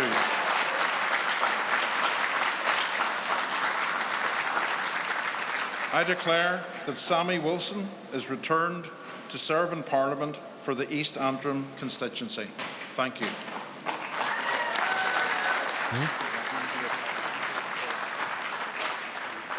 Okay, now we will leave that. That's interesting, but this is more interesting because now we are getting multiple sources, two BBC sources, plus Suzanne Breen, the political editor of the Belfast Telegraph. And I think you've also had sources, Enda, telling us that North Antrim has been won by Jim Allister by a margin of about 400 to 450 votes. You've had separate Just when we messaging. thought this night couldn't get any worse for the DUP losing Lagan Valley, they've now lost, if you like, the castle of the lot, North Antrim. Just got a text through from the TUV's press officer to say that Jim Allister has in fact won the seat in North Antrim by around 400 votes. So pretty close in the end, but nonetheless, Jim Allister is now the new occupant of the seat of the MP for North Antrim. So we've got some shock. pictures here just coming in. These are the pictures from the Count Centre. And there you can see the strapline confirming multiple sources telling the BBC that Jim Allister has won this seat. Ian Paisley's in the middle of that huddle. That's his wife Fiona in the white jacket with the hood, with her back to us. Other members of the Paisley family, I think they're Ian Paisley. I'm not sure if he's looking at paperwork or looking at his phone. He's looking at his phone, I think. I'm not sure. You said seismic when we heard about Robin Swan taking South Antrim. I'm not sure what the word is. You were good on vocabulary earlier on. Do your best. Does the House of Commons know what's coming here? I mean, exactly. And who's going to be co-opted for TUV into the Assembly? Ron McDowell, the Deputy Leader? Will it be? Yeah, and the Chamber will be a quieter place now. Yeah. Well, Ron McDowell's been quite high profile. Ron McDowell's done some very interesting interviews, and he. I also assume he's going to caucus with Reform, so surely that's another seat onto the Reform. I also think I'm pretty right in saying this, that Jim Allister joins. He probably won't thank me for saying this. Joins Terence O'Neill has been the only other person I can think of that's beaten a Paisley in an election, and that was Who did you say? Terence O'Neill in 1969. I think a Paisley has won every That's before your day. 1969, long before. Well, I was 4. In Bandside. Well, when you consider Ian Paisley came in with a 12,000 majority, and he's now lost his seat by 400 votes. Safest DUP seat in Northern Ireland. Safest DUP seat in Northern Ireland, and I think, what was it, the fourth? The fourth safest in Northern Ireland, in Northern Ireland. Every election since '74, a majority of north of 10,000. So the unadjusted figure, the unadjusted majority was 12,721. Now, whenever we get the numbers through officially, that'll be slightly changed because of the number crunching that's done to just make it in line with the current boundaries. I don't know. We're reaching for hyperbole here, and we're not doing terribly well. But it's whatever bigger than seismic is. I think that's for sure. David, I'm trying to remember how many hours ago it was. I said it looked like County Antrim was giving the DUP a kicking, and it does appear that the Ulster Unionists have taken South Antrim. It does appear TUV have taken North Antrim, and let's not forget, in the middle of all that, that Sammy Wilson's majority is now down from over 6,500 to just over 1,000. 1,500. Despite the fact that the Nationalist and Green votes were up, the margin of reliance is significantly tighter. Okay, I'm gonna pause this for a second or two. I do want to hear what you have to say, but I'm acutely aware of the fact that we haven't heard from Mark Simpson over in our graphics side of the studio for quite some time. We're chasing a moving target here, and if I don't come over to you quickly, all the work that you've done over the last half hour is going to be catastrophically out of date. So I'm going to pass the baton to you. Do your best, and as soon as you're finished, you're going to have to reboot and factor in things like the loss of North Antrim for Ian Paisley. Remarkable stuff, isn't it? Unbelievable. I do remember Ian Paisley Sr. being elected there back in 1970. I wasn't very old at the time, but my goodness, that is a political earthquake. We could get another bit of history. I'm going to be very quick here. I'm just going to stick with this one map and show you what's happening. It tells the story of the night. Could we be looking at that bit of history in terms of the big picture? You see Sinn Féin ahead of the DUP. We know they got more council seats at the last election. We know they got more assembly seats. Could they now end up having more Westminster seats? By my reckoning, as things stand, if what we're hearing on social media and from our correspondents is correct, they could indeed be at least one seat ahead of the DUP by the end of the night. The story of the night, it's right there. Sinn Féin comfortably holding on to their seats. Let me just give you two examples, the two closest to me, Mid-Ulster and West Tyrone. Their candidates there both got more than 50% of the vote. The story of the night, before we heard about North Antrim, is over there, probably furthest from me, in the yellow there, Alliance taking Lagan Valley. I'm old enough to remember Jim Molyneux winning that back in 1983. What age was Saoirse Eastwood of the Alliance Party back in 1983? She wasn't even born. That tells you the type of night it's been so far. And as you can see, only 7 seats declared so far. It isn't over yet.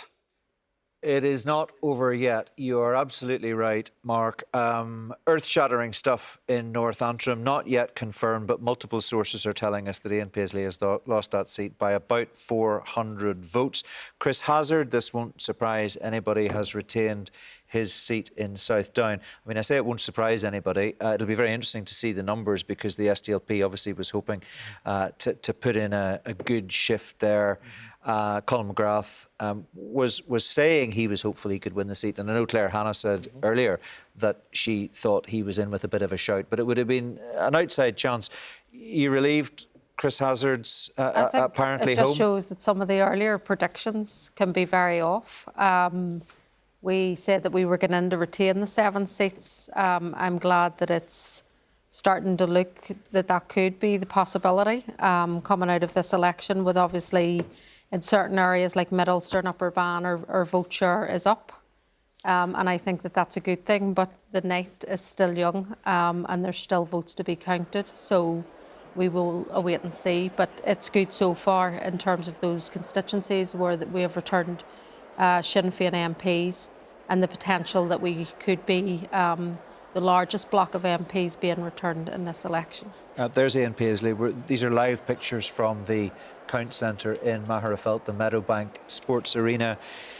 I mean, he will be wanting Enda to put a brave face on this, but I have to say, surely today he was not expecting not to win that seat. I know people said he wouldn't take anything for granted, and it was Stephen Walker who said he was treating it like a marginal, and we all smiled when he said it. And I saw Ian Paisley in North Antrim last week in part of the constituency giving out flyers on the street and talking to people. He didn't look like a man, I have to say, who was contemplating defeat. Let's just put it like that. Ian Paisley is bullish at the best of times. He is. So if he is feeling the pressure, then he wasn't going to show it, I don't think, in any public way. But I don't think even he could have contemplated what has happened here this evening, the fact that he's now lost the seat, which is so precious to his family, and lost it by just 400 votes. Now, it'll be interesting to see what the figures are. We know what the majority is, and the winning majority is, but it'll be interesting to see what he polled, and whether, again, it's the same story of stay-at-home DUP voters that's cost Ian Paisley's seat.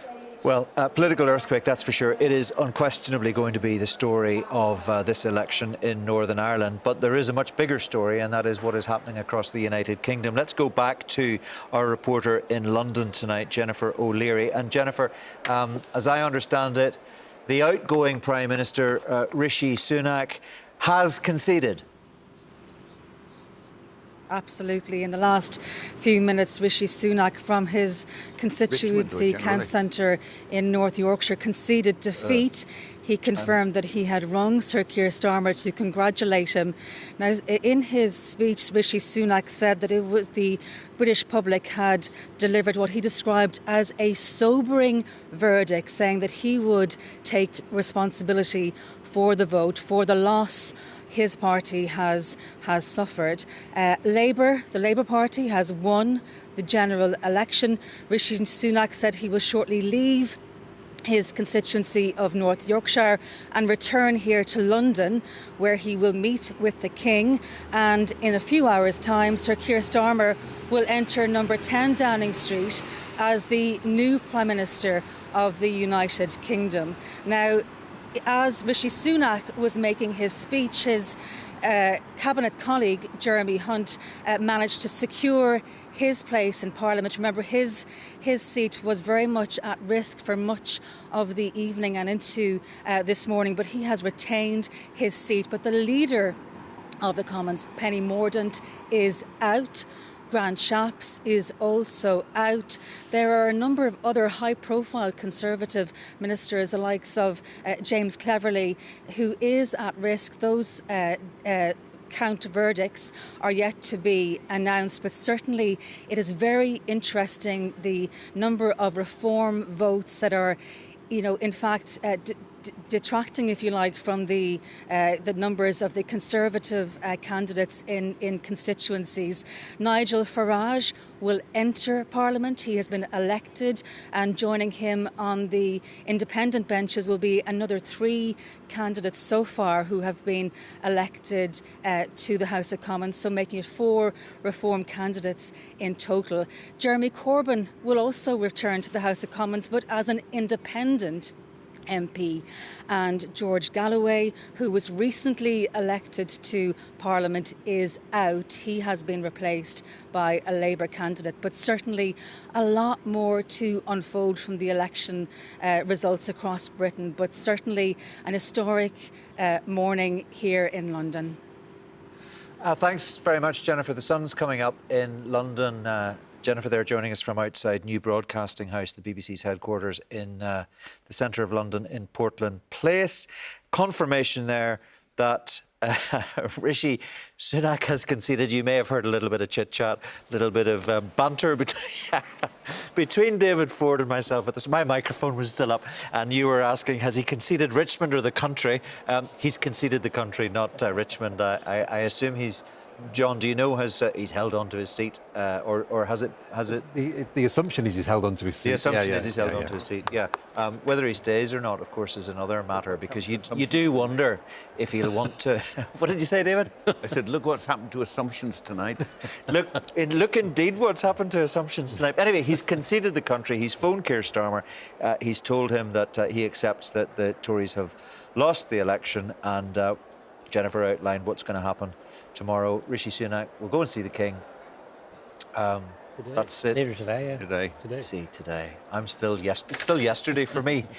This is just a long edition of The View, but I do realise now it is 5 to 5 in the morning. Fair enough. And John, what we'd expect Keir Starmer to be going into number 10 mid-morning, lunchtime? Late morning, and probably a cabinet announcements this afternoon, and probably the full ministerial team by this time tomorrow, that's Saturday, before the England game kicks off at 5. Yeah, so, and it's fascinating. Just for a second, I don't know if anybody listened to Gus O'Donnell, the former head of the Civil Service Cabinet Secretary, on leading with Alistair Campbell and Rory Stewart, but he was talking about how this works, and it's a fascinating listen. I thoroughly recommend it if you haven't listened to it. He basically was talking about changeover in the past that he was involved in, and it takes about an hour. They get an hour from one Prime Minister leaves, they move the furniture, they get rid of the boxes, and they're ready to greet the new Prime Minister coming in. You've got about 60 minutes to get that sorted, and that's what's going to be happening tomorrow behind that famous black door in Downing Street. Yeah, he'll know who he wants already in his cabinet. Of course, there has been one potential cabinet minister, one shadow cabinet minister who's lost their seat tonight, so it won't be quite as it's been mapped out for Keir Starmer. But other than that, yeah, I mean, those appointments have been made very quickly, and we'll have a new government fully in place by Saturday. Yeah, and he's going to know what that team looks like, let's be absolutely honest. He just hasn't wanted to say that publicly because you don't want to assume anything. What we can say is Claire Hanna has been confirmed as the MP for what is now South Belfast and Mid Down. Did you want to say something about that, John? No, it was only, Parliament, I think, is recalled on July the 9th, so it's going to be things will happen very quickly next week. Yes, so, and he's also said he's going to cut time off for MPs and extend the parliamentary term because he's got a big legislative programme. So I suppose if you're a newly returned MP, you're going to be quite happy to be in London doing that job. But we're going to take the Fermanagh South Tyrone declaration. You saw Claire Hanna there talking to some of those who were contesting South Belfast and Mid Down. With her, Kate Nicholl among them. Well, you're looking at pictures there of the candidates in Fermanagh South Tyrone, and we'll take this live because we're interested, of course, in the numbers. We think also, Enda, that North Antrim, the North Antrim declaration is imminent. Strangford is also imminent, so we'll do our best to bring these to you live. if we can't bring them live, we'll record them. And who would have thought, whenever Robin Swan and Jim Allister were taking on Ian Paisley in Northampton down through the years, that one day the two of them would end up in Westminster and Ian Paisley would not be on the benches. I have the declaration fascinating of stuff. results. This is from Anna South Tyrone. UK parliamentary election, 4th of July 2024, for the constituency of Fermanagh and South Tyrone. The eligible electorate was 77,828, 77828. The votes polled were 51,340, 51340. The valid votes cast were 51,076, 51076. The rejected votes was 260, 260. The percentage turnout was 65.97%. I, Sarah Ling, as the Deputy Returning Officer for the Fermanagh and South Tyrone constituency, hereby declare that at the election, the number of votes for each candidate was as follows. Diana Maureen Armstrong, Ulster Unionist Party, 20,273 20273. Paul Patrick Blake, SDLP, Social Democratic and Labour Party, 2,386. 2386. Jerry Cullen, Cross Community Labour Alternative, 624. 624. Pat Cullen, Sinn Féin, 24,844.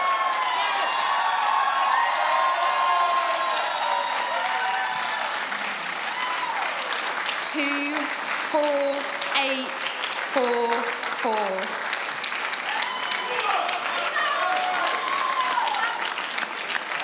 Carl Duffy, Aim to for Life, Unity and Economic Justice, 529, 529. Eddie Roof, Alliance, 2,420, 2420. I declare that Pat Cullen is returned to serve in the Parliament for the Fermanagh and South Tyrone constituency. Thank you.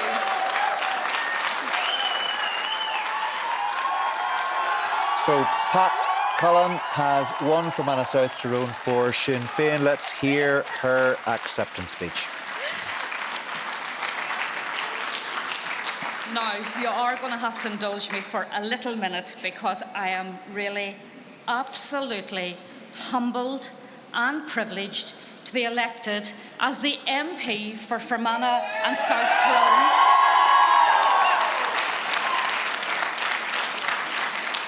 What a privilege, what a privilege.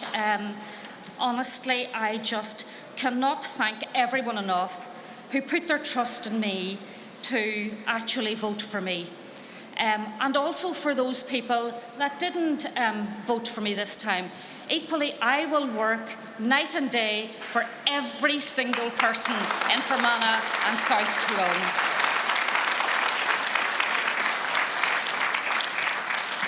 Now, please indulge me because there are a few people that I do want to sincerely thank. First of all, the election staff. The people here in this hall, thank you so much for all of your hard work and everything you do. Having run Industrial Action for Nurses, I know how hard it is to make these things happen, and I want to thank you for that. And that also extends to the people in the polling stations, and I visited many of them today, and they work extremely hard. But there's a couple of people that I want to thank personally. The first people I want to thank is the Fermanagh and South Tyrone Sinn Féin team that have been around me for this past 30 days plus. They have just been exceptional, and many of them are in this hall tonight. Starting with the 3 MLAs, Anya, Gemma and Colin. You have been incredible to me. You've taken me under your wing, and you have, whilst you have worked me hard, it has been an absolute delight working with you and continuing to work with you. To our councillors, oh my goodness, I knew you worked hard, but oh my God, do you work hard, and I am in total awe of each and every one of you. All our activists who put up my posters even though I didn't want to see my face.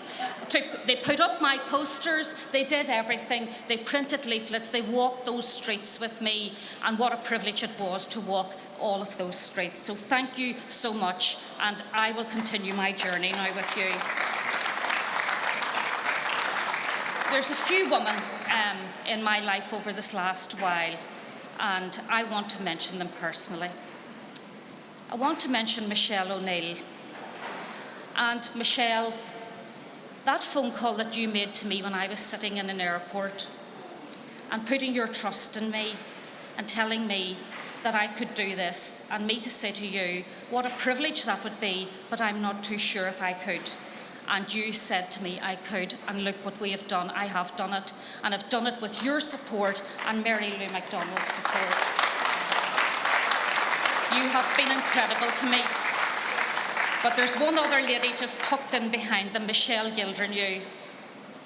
And if I had half her energy, I think Fermanagh and South Tyrone will be completely different by the time we finish, because Michelle has walked every step with me and walked on those journeys. And when I was having those little low moments, there is no one will pick you up more than Michelle Gildernew. So thank you, Michelle. And then there's the incredible Nuala McAleer, who tucks away in a corner and just goes quietly and goes off and works. And she's my election agent. And Nuala, you have been incredible to me as well. And thank you for all your hard work. And without going into being like the Oscars and doing all of this, it's my own family. And I have been blessed with the most wonderful family. My husband Enda, that no matter what I've gone to do in life over this past 36 years, he has told me that's okay. And whilst he may have had doubts, he always stuck by me and walked every step with me. I have two wonderful, wonderful children, Shane and Teresa, and equally, I know they're as proud of me as I am of them. And I love you dearly. And before I go any further, I have two sisters. I come from a big family, but I have two very special sisters, and they're here tonight, Monica and Petra. And they played a big part in rearing me, and they've made me into the person I am, so thank you. Now I want to say thank you to the other candidates. I know now that I've got a wee taste of this. It is not easy to run for positions like this. But everybody does it because they want to do the best for the people that we serve. And in our case, it's the people of Fermanagh South Tyrone. So I want to say a particular mention to Diana. And we will continue to work together, Diana, in your role as councillor and my role as MP. And that's what we will do, because that's what we set out in this journey to do. And finally, you all know me, that do know me. I will give this my all as the MP for Fermanagh and South Tyrone. I will put not just my best foot forward, I will put both feet forward, and I will work really, really hard for every single person.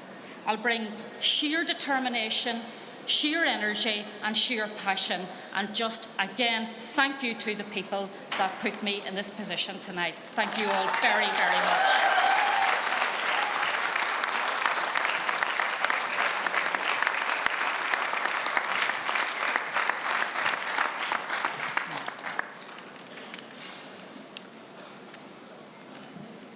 thank you. I'd first of all like to thank the returning officer, the counting agents, and all those polling staff that worked in Fermanagh and South Tyrone's many polling stations that I certainly did visit today, as well with other candidates also doing the same. These last 6 weeks have undoubtedly been the busiest of my life, but they've also been the most enjoyable in the strangest of ways. I've met so many wonderful people, enjoyed the warmth of so many of our towns and villages, and have travelled countless miles up and down the constituency's infinite back roads and farm lanes.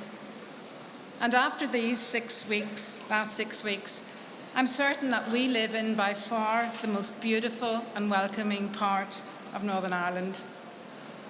I want to thank from the bottom of my heart all those people who voted for me and placed their trust in me, and I'm so incredibly grateful to them.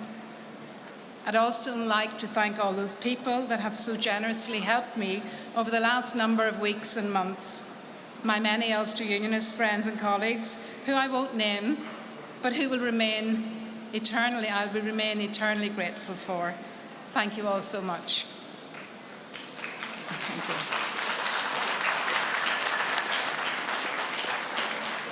I'd also like to thank the wider Unionist family for uniting behind me. I deeply appreciated Diana all Armstrong the support there, and their good the wishes. unsuccessful Ulster Unionist candidate, speaking after Pat Cullen, the successful Sinn Féin candidate. Very upbeat from Pat Cullen. We can show you these numbers just in case you didn't get them all. Let's look at the full result for Fermanagh South Tyrone. It's going to appear on your screen any moment. There it is. Andy, you can talk us through this very quickly. Yes, Pat Cullen there, quite what's a the majority? performance, 4,500 over Diana Armstrong. When you consider it was 57 votes coming into this election, and there it is now, 4,500 is the gap separating Sinn Féin and the combined Unionist candidate. And I think we can say now that this seat will probably never be a contest again in terms of the Unionists being able to reclaim it again. Such, I think, are the boundary changes, which were pretty significant. But a massive result for Sinn Féin. It's a 6% increase on their previous vote. Diana Armstrong's vote is just about under 2% down. So she did pull in what would be your traditional Unionist bloc vote down there. But it simply wasn't enough when you consider the gap between herself and Pat Cullen of Sinn Féin. So it is, again, a pretty significant result tonight, and I think it'll have long-lasting consequences. And what's interesting is that the Alliance Party is in third place and the SDLP is in fourth place. Not too many votes in it. 2420 for Alliance, 2386 for the SDLP. That's the change on the adjusted figures for 2019. Let's go straight to North Down because we're going to get the results there and we can take them live. Was as follows. Chris Carter, Independent, 117. 117. Tim Collins, Ulster Unionist Party, 6,754. 6754. Alex Easton, Independent, 20,913.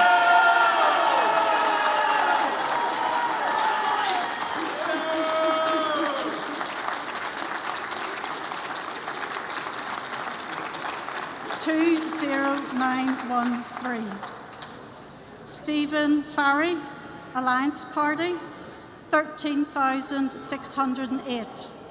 13608.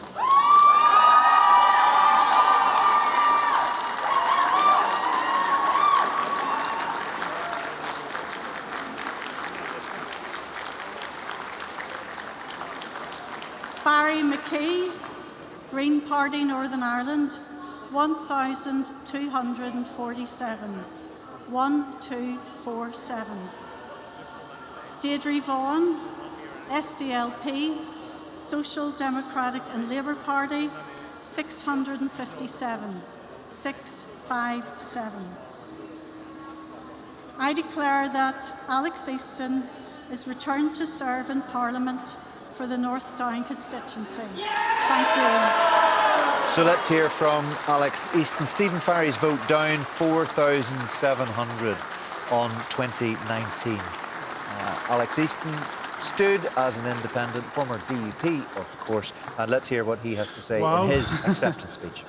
I just want to say a big thank you to the Chief Electoral Officer, all the counters today, and to the 20,913,000 people who actually voted for me.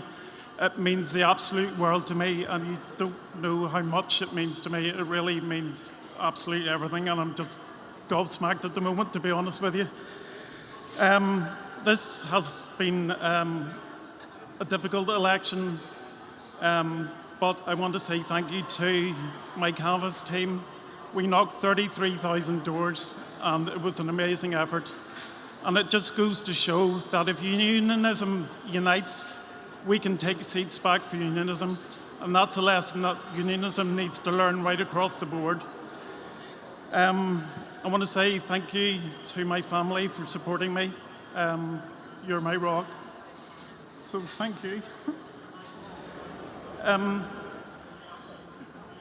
I want to say to Stephen, I want to say thank you for your stewardship, and whatever the future holds for you, I sincerely wish you all the very best, and I'm sure it's not the last that we're going to see of you.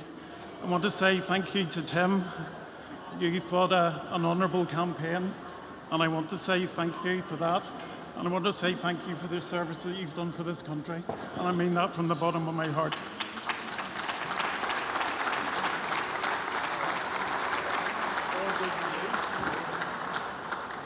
And finally, in my darkest hours over the last couple of years, there's one person that always believed in me, and that was my dad. And I want to say to my dad and my mum, I did this for you. Thank you. Very emotional Alex Easton there, and very gracious in what he had to say about Stephen Farry and Tim Collins. Let's hear from Stephen Farry. He's lost North Antrim. On what is a very clear-cut victory, and to wish him well for his term as the MP for North Down. Serving the constituency of North Down is an enormous privilege. It's one of the most beautiful constituencies in the United Kingdom, wonderful people, and it will be a huge opportunity for him in that particular regard. And there are many issues that he and indeed the other elected representatives in the constituency will need to address, and indeed for Northern Ireland as a whole. I also want to pay tribute to Tim in terms of for standing for election and making this a very good and sometimes spirited contest. But that is democracy, and it's important that people do come forward and put their name before the people, and that we have a clear choice. Democracy is a beautiful and important thing. I also want to pass on my thanks to all of the electoral office staff, particularly running an election at short notice, and also one that's happening at an unusual time of the year, being in July. I've had the privilege of serving North Down in different capacities for over 30 years as a councillor, as an MLA, and most recently as an MP. I look back with pride at all that I've done in that particular respect, the different achievements that I have made, and in particular the highlight of being the MP in particular, and what we have been able to achieve in that particular regard. I have a very clear set of values. I have a very clear vision for North Down and for Northern Ireland, and it has been good to be able to apply that during my tenure. But I will continue to advocate for North Down and Northern Ireland, and continue to set out my vision and values. And I will look to see whatever role and capacity lies ahead for me to continue to apply. I'm not going anywhere. I'm very dedicated to my community. I'm very dedicated to Northern Ireland and to sorting out problems for people at home and abroad. So thank you very much, and I wish you well. Thank you. Stephen Farry, the defeated candidate for Alliance in North Down. I want to go to Elaine McGee in Magherafelt to talk about East London Derry, because there are very interesting things happening there, Elaine. And Gregory Campbell It's much tighter for the DUP in East Londonderry than most people thought. And is there talk about a potential recount? Yeah, well, as I was saying earlier, Mark, you know, how quickly things can change. East Londonderry was the second safest seat, I said, for the DUP in Northern Ireland earlier, after also saying that North Antrim was the safest seat in Northern Ireland. But it's a different picture perhaps now in East Londonderry. Kieran Turge has been keeping an eye on it Crossford all evening. Just bring us to the latest. Where is Gregory Campbell at the minute, Kieran? It looks like, Elaine, as you say, the vagaries of these type of elections, it looks like it's going to be a pretty exciting finish in East Londonderry. Gregory Campbell started this election with a majority of 9,607. The UP sources were fairly confident that, you know, that would be a seat that Gregory Campbell could retain, perhaps with a reduced majority because of the extra unionist in the race. But now we're being told by sources in either camp, and the general kind of consensus that, you know, flies around the electoral count centre, that, you know, it could be, you know, 400 votes in it. We think at this stage, according to the tallies, and again, the big caveat, this is not official, is that Gregory Campbell is ahead by 400 votes. So it's going to be a really exciting finish. Sinn Féin officials, just even reading their body language, have been buoyed by the exceptionally strong performance of Kathleen McGurk. And I mean, in the 2022 election, the DUP were just 569 votes ahead of Sinn Féin in those assembly elections. So, you know, it's like the Sinn Féin strategy, and in a lot of elections they are targeting the seat, you know, further down the line, but they are buoyed by that exceptional performance by Kathleen McGurk. It's still all to play for. Who would have thought that on this night of all nights, with, you know, Gregory Campbell with that sort of, you know, majority, 9,000 odd, and, you know, in that seat since 2001. If he retains it, he will be the longest serving MP on the green benches in Westminster. But, you know, it's all to play for, and that marks this down as one of those exciting finishes, looks like. Absolutely. Thanks very much. Kieran Turge there, just giving us the picture on East Londonderry. We're waiting on the fifth declaration here at the moment, Mark. We just had from Anna South Tyrone, where Pat Cullen has claimed victory for Sinn Féin there with a significant margin. We often talk about Fermanagh South Tyrone being on that knife edge. Not so this time. She did have a significant majority. Foyle is possibly up next, so we're hearing, but we'll keep you updated once that starts coming through, but nobody on the stage just yet. OK, thank you very much. Fascinating stuff, Elaine. We gather that North Antrim, South Antrim and East Belfast are imminent. East Belfast might come first, I'm being told. So we know, of course, that that's gone Gavin Robinson's way, or we believe it's gone Gavin Robinson's way, not Naomi Long's way. North Antrim, fascinating. Anything to add to what we've been hearing? Well, just that count in East Londonderry, Gregory Campbell, as Kieran says, such a massive lead coming in, and to get it turned round. We were being told, in fact, that there might just be around 200 votes in it, and there's a possibility of a recount in it. So there's a lot of things happening there in that constituency centre at the moment. Let's go over to the East Belfast result. This is the announcement. Let's hear the numbers in detail. 72,917, 72917. Votes polled 42,890, 42890. Valid votes 42,706, 42706. Rejected votes were 184, and percentage turnout 58.82%. I, Stephen Reid, as the Deputy Returning Officer for the Belfast East constituency, hereby declare that at the election the number of votes for each candidate was as follows: Seamus DeFeature, SDLP Social Democratic Labour Party, 619, 619. Naomi Long, Alliance Party, 17,218, 17218.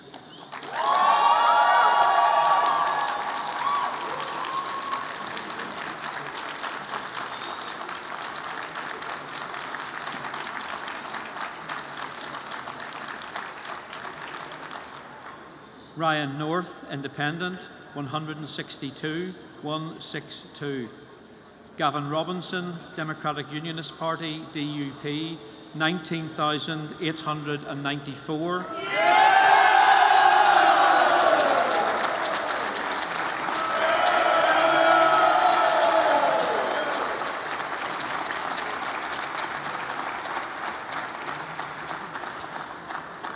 19894.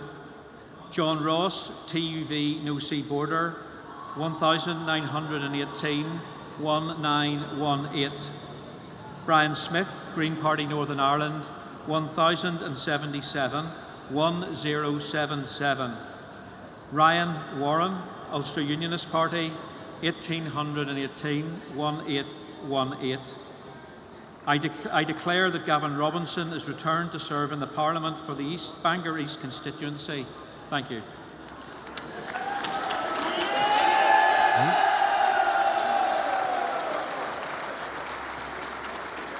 So this is Gavin Robinson, and despite what we just heard, that is, of course, the result for East Belfast. Not East Bangor, but we've all had a few slip-ups here. Let's hear what the DUP leader, Gavin Robinson, has to say. Deputy Returning Officer, I know during this election campaign there has been much talk about boundary changes, but I understand I'm now the Member of Parliament for Bangor East, so thank you for that. Thank you to you and to your staff and for the count process that's been undertaken in the late and the small and the wee hours of this morning. I want to thank my campaign team. It's very easy when people stand up here and say they have an incredible team, but I'm blessed with the very best from the East. With Sammy Douglas as my election agent, somebody who finishes most days with reasons to be cheerful. I hope, Sammy, there's a good one to be cheerful this evening. To my office team and James and Ruth and Matthew, and that also includes my dad, who has been with me all through the years.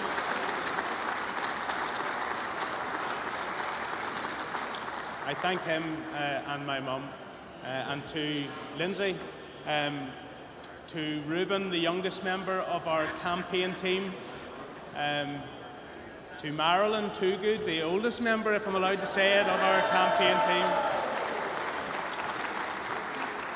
For weeks and weeks. So that's Gavin Robinson on his feet, making his acceptance speech as the newly returned MP for East Belfast. We're looking at live pictures of the Count Centre in Magherafelt. You can see Sammy Wilson there, and Ian Paisley is just walking along, talking to some of the people in his group. That's his wife again, Fiona. And what we are hearing is, there's Jim Allister, and we think that Jim Allister may well have won this seat, but Enda, what we're hearing is that Ian Paisley has requested, we believe he may have requested, a recount. We think that the number of votes, the majority apparently at this stage, by which Jim Allister is leading Ian Paisley, is something in the region of 450. So we think he's asked for a recount. We don't know if a recount has been granted at this stage. Nothing official yet from the Count Centre or indeed from our staff on the ground there. The TUV told us that the gap was around 400. We've asked the party now if there is to be a recount. We're still waiting for a response. So what I'm hearing now is it's not a full recount. He's looking for a bundle recount. So presumably that's a partial recount. It's effectively flicking through the bundles to make sure that it's not a bundle which has the wrong one on the top of it. Okay, kind of thing. right, okay. But it's not checking every individual paper. So he's not asking for a recount to overturn 450. He just wants to make sure that the votes are as they are. Yeah, but potentially a couple of bundles of 100 wrong. Well, you'd be halfway. If you had a couple of bundles of 100 wrong, you'd be halfway to the 450, but I know what you mean. No, if they were given for one person rather than the other, that closes the 400 gap. Okay, right. And how common is a recount like that, David, in Northern Ireland? Not very? Fairly uncommon. Yeah. It's normally like FST or something like that, where it's within a few goals. I think East Antrim in 2001, it was really close. I think that went to a recount as well. Quite possibly. I was the other side of the room that day. I don't remember. But a deputy returning officer would want to be absolutely sure that the result was right. I want to be absolutely sure, but if that's the provisional number, it's very unlikely that gets over. It would need to be a lot of errors. 450 votes. It would need to be a lot of people making a lot of errors. Well, the stakes are high as far as Ian Paisley is concerned, and as far as Jim Allister is concerned. No question about that. I mean, John, thoughts on that? 450 votes. I mean, we've said before we didn't see that coming. Nobody saw it coming, probably least of all Ian Paisley. So you can understand that he would want to be absolutely sure that he's lost the seat, if he's lost the seat. Of course, there's nothing to lose by asking for a recount, but I'd be astonished if it produces a different result insofar as we have a result so far. And what about East London Derry, which is sounding very tight for Gregory Campbell as well? This is extraordinary. I mean, we haven't really talked much about the strength of Sinn Féin's performance tonight. It's been very strong. I mean, Sinn Féin, every seat defence, they've increased their majority. You look at South Down, for example, big swing to Sinn Féin when there was talk of the SDLP running close, as they did at the last election. Fermanagh South Tyrone did very well with turning it, what has always been a marginal, into something good. So, you know, it's well worth noting. And they could go close in East London Day. I want to just pause you for a second. I'm sorry for interrupting, John, but my colleague Elaine McGee has actually got Jim Allister, the TUV leader and the man we think could be the next MP for North Antrim, standing alongside her. So, Elaine, over to you. I'm imagining Mr. Allister is a pretty happy man at this point, but he can tell us that himself. Yes, let's ask him. Thanks for joining us, Mr. Allister. Are you confident of winning now, North Antrim? Well, I'm confident of the expertise of the counters who have produced a result which shows I've won with a majority of 451. Mr. Paisley has asked for a recount of a limited sort, according to what the returning officer has granted, namely a checking of the bundles in support of him and the bundles in support of me. And subject to the outcome of that, I'm obviously delighted at what is a very momentous outcome. This is the end of an era and of a dynasty. The Paisley dynasty has ruled supreme in North Antrim for 54 years.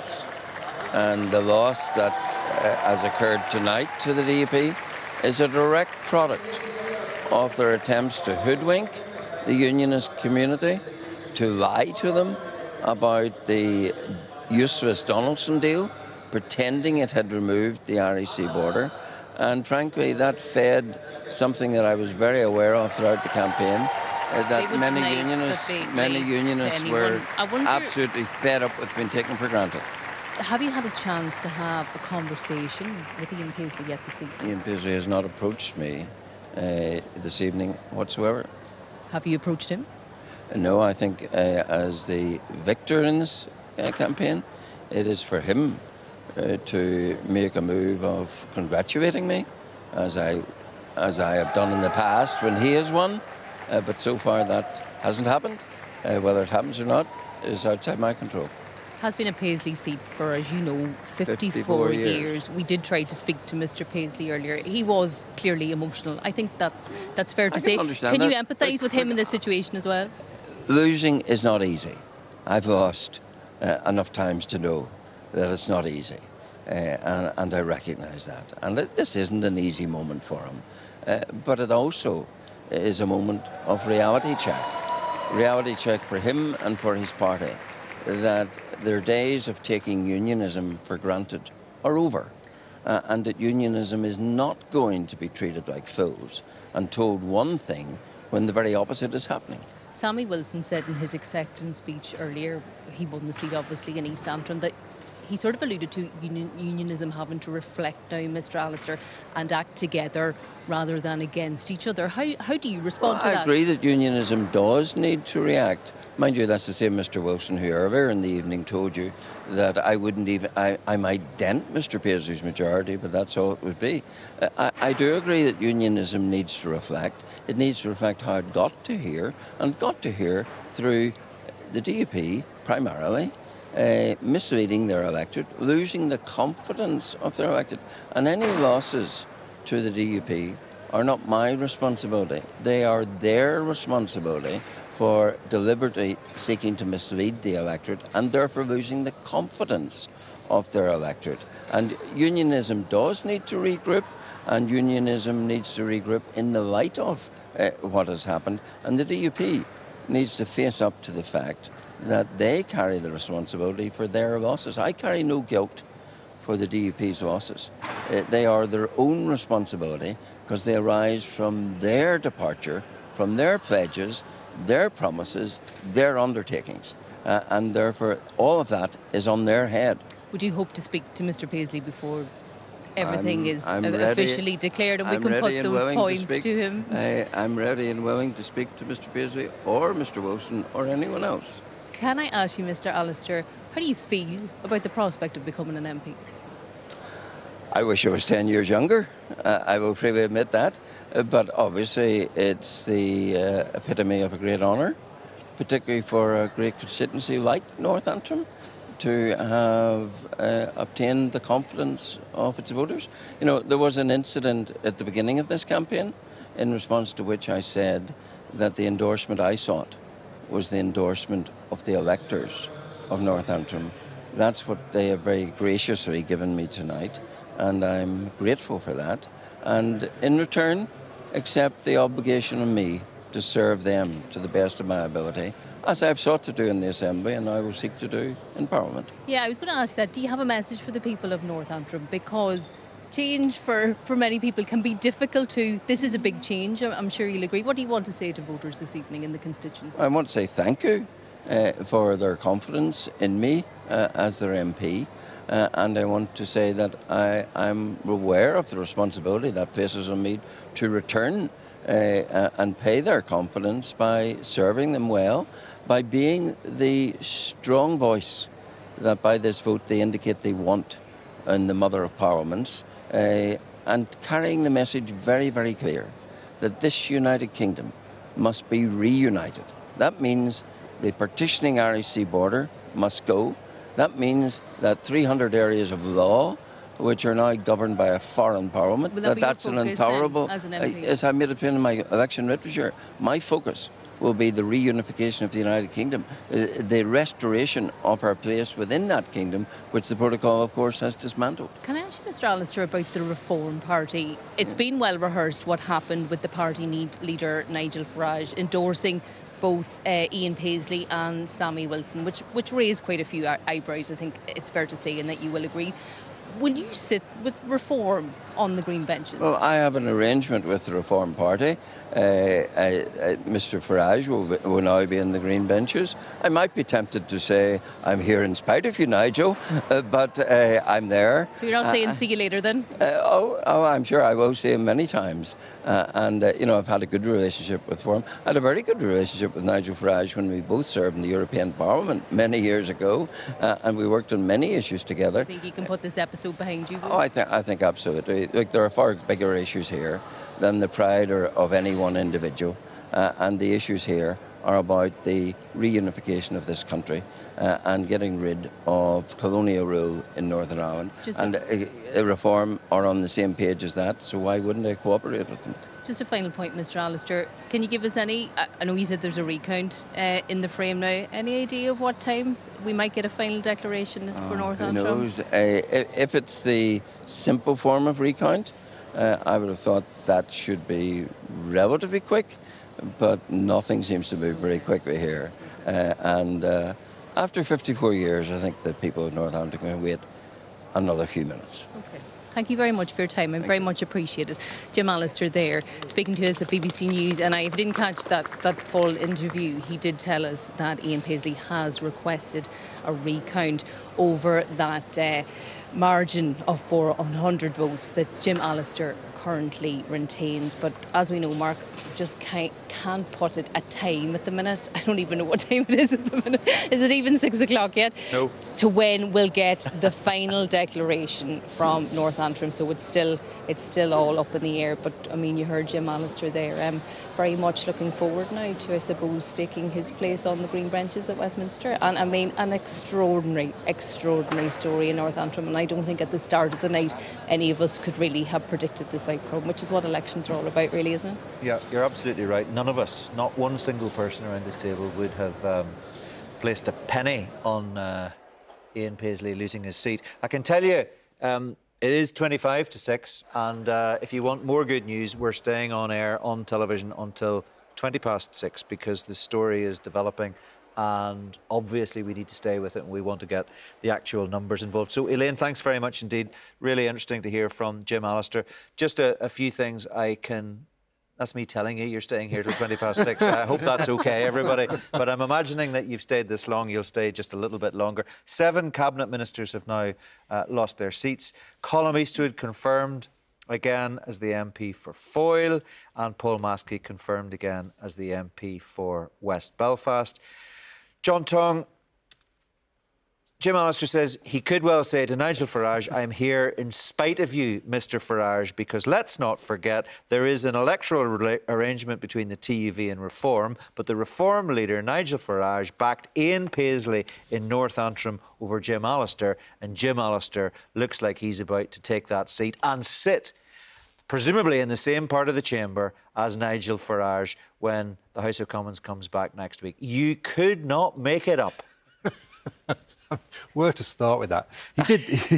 He did say he used to work well with Nigel Farage in the European Parliament, so perhaps things will be soothed over. And Nigel Farage did say it was purely a personal endorsement for his beer buddy. Well, whatever that is. Ian Paisley. What's a personal But obviously, endorsement? it did make a mockery of the tie-up between the two, which, of course, the TUV had been very proud in unveiling that at their party conference. Richard Tice, who has been elected to the Parliament tonight as well, there's a lot of grandstanding around this signing of the deal. So they're going to have to kiss and make up. Otherwise, it will be rather embarrassing come next week when the new MPs are sworn in anyway. Yeah, well, that's assuming, David, that this recount doesn't reverse the result, but you don't think it will. It's a bundle recount, and you think the margin of 450 is... I think it's... You don't think the result's in any question? I don't think the result at this stage is in any question. I think we've got 14 seats in so far, and we're crawling towards the 18. Just say on the SDLP result, it's a tale of literally 2 cities. Clare Hanna re-elected with a majority north of 12,000, but Colm Eastwood re-elected, but his majority has been sharply cut to 4,166. Like, that is a hell of a fall from the 17,000 votes he had.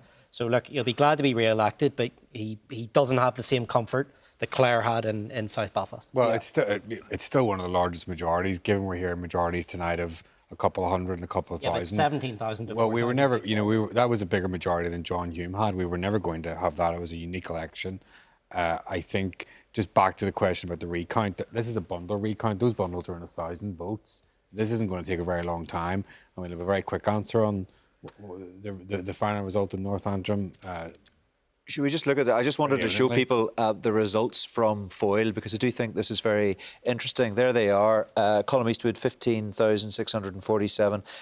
Sandra Duffy from Sinn Féin, 11,481. So that's a majority of 4,166. And that is a big reduction on the 17,000. Now, to be fair, if you talk to Colm Eastwood about this, he did say he thought there was every possibility that he would keep the seat, but that it would be with a reduced majority. Maybe that's a little bit too close for comfort. Well, we know what happened last time. We know that Sinn Féin had difficulties in the constituency. We know that they had to go in and fix things and move people and reshake the whole behind-the-scenes operation. And we know, of course, what happened back then. We were at the end of the 3 years of no assembly. Sinn Féin took a hit at the polls for that. And, of course, we had the Brexit backdrop, which Colm Eastwood cashed in on. So a lot of tactical voting, I think, brought Colm Eastwood to that point of 25,000. I think what you're seeing now is the realistic figure of where both parties sit. Yes. Because Sinn Féin can always count on around 12,000 of a solid vote in Foyle, and Sandra Duffy has returned that this time round. And if you look at the SDLP vote, that's in and around what the party can expect. And there's the share, 40.8% for Colm Eastwood and 29.9% for Sandra Duffy. And I just want to show you the change, because that's interesting. And this is the change. Again, just need to point out, it's based on an estimate of the 2019 results, taking into account those new boundaries.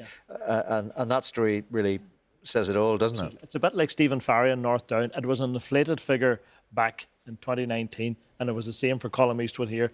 And what's happened is he's just returned to what is probably the solid SDLP vote within the city. Do you think, Deirdre Hargey, that if you'd had another candidate and the leadership of Sinn Féin wanted another candidate to run for Sinn Féin, Tony Doherty, he's a high-profile individual in the city, very involved with Bloody Sunday Trust, if he'd been the candidate, might you have taken that seat off Colm Eastwood?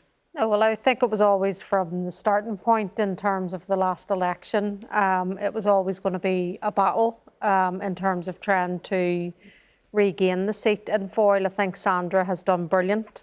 The fact that we have increased the share in our vote, if you look at the last Assembly election as well, where we were well up in Foyle. So I do think it is an area that we're building over the longer term. And I think that will begin to bear fruit in the time ahead. And I think it's even acknowledged in some ways when Colin was leading into the campaign that if he had lost this seat, that would have been his political career over. Obviously, he's looking at the trajectory as well. And it's something that we'll just continue to get stuck back into the constituency again with brilliant activists like Sandra. And we now have a place to build from going forward. I hope maybe that we might hear from Colm Eastwood before too long. I can tell you, if you haven't spotted it already, that Theresa Villers, the former Northern Ireland Secretary of State, has lost her seat. So there's another one gone for the Conservatives. Does that surprise you in any way, John? Was she? No. Did you think she was particularly vulnerable? On the cusp of vulnerability, there was a chance she could have held her seat. So I mean, she's there for a long time now in Parliament. I mean, it's tended to be overlooked amidst all the local drama. The size of this Conservative meltdown, utterly colossal. Yeah. The worst performance ever. And quite, the small number of survivors. I mean, the Conservative leadership election starts next week. It certainly does, in all likelihood. There's John Kelpie about to make the announcement for South Antrim. That is taking place at the Meadowbank Sports Arena in Magherafelt. So let's hear the numbers. Declaration of results in the UK parliamentary election, 4th of July 2024, for the constituency of South Antrim. The eligible electorate, 77,058, 77058. The votes polled, 43,089, 43089. The valid votes, 42,908, 42908. The rejected votes, 181, 181. The percentage turnout, 55.92%, 55.92. I, John Kelpie, as the Deputy Returning Officer for the South Antrim constituency, hereby declare that at the election the number of votes for each candidate was as follows. John Blair, Alliance, 4,574, 4,574.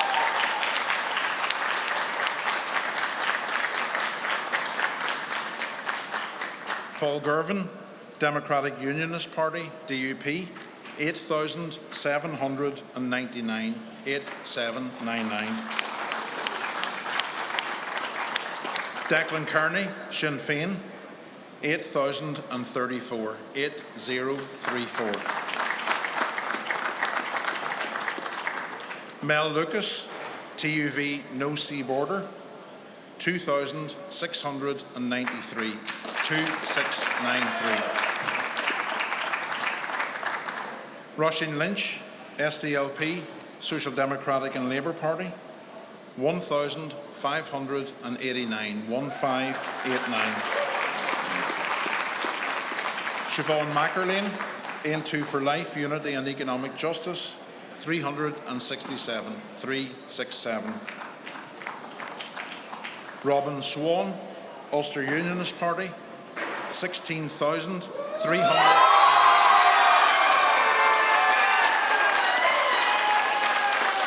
16311.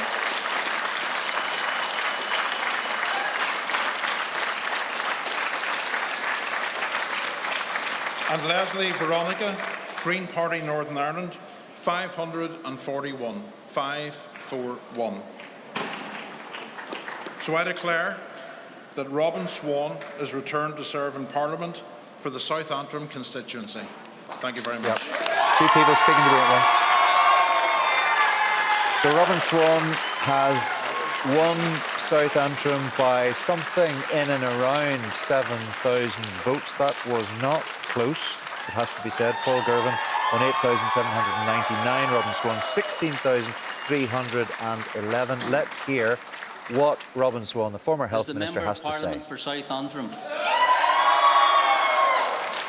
can I pay my thanks to the returning officer, his team of agents who were out the polling stations today, and the counting agents tonight.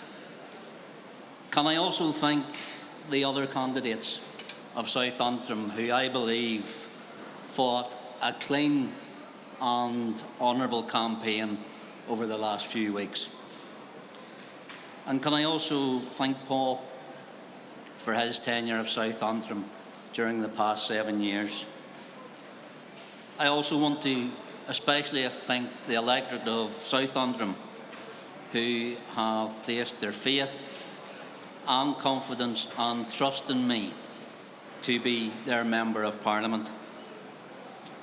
When we went the length and breadth of South Antrim and engaged with the people in regards to the issues that were important to them on the local level, a national level and an international level, it was clear that they were looking change.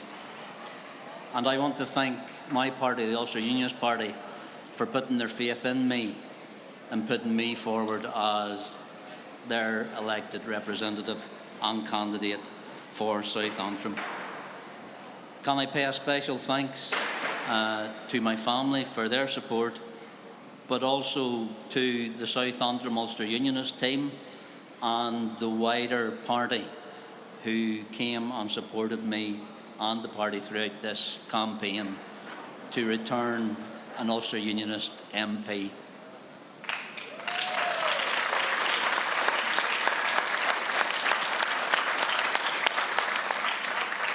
Because I believe Northern Ireland will be best served when we do have that mixture of voices in Westminster who actually take their seat and speak on behalf of all the people of Northern Ireland, but especially it is my pleasure to represent the people of South Antrim. And again, can I thank my election team, but especially my election agent, Steve Nicholl, for the work that he put in delivering this result. Thank you.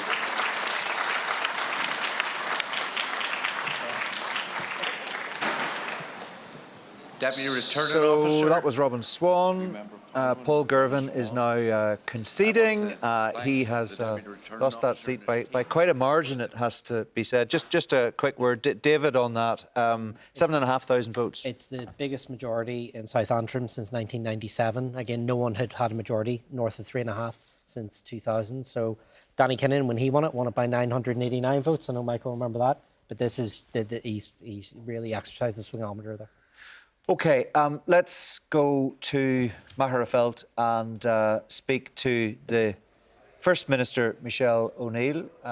Congratulations on your party's performance tonight. You had 7 seats. Looks like you still have 7 seats and you will be the biggest party at Westminster. That presumably is what you were aiming for. All good news tonight? Yes, very good news, Mark. We've had a tremendous result right across the board. We've increased our vote right across the board as well, so we're very grateful for all those people that came out and voted for all of our candidates. We've held on to our 7 seats. Pat Collins had a wonderful victory in Fermanagh South Tyrone, coming in with 4,000 votes between her and Diane, which is a quite a sizable majority given how tight that constituency runs on every other election. So we're very pleased with that result and with all of our results right across the board.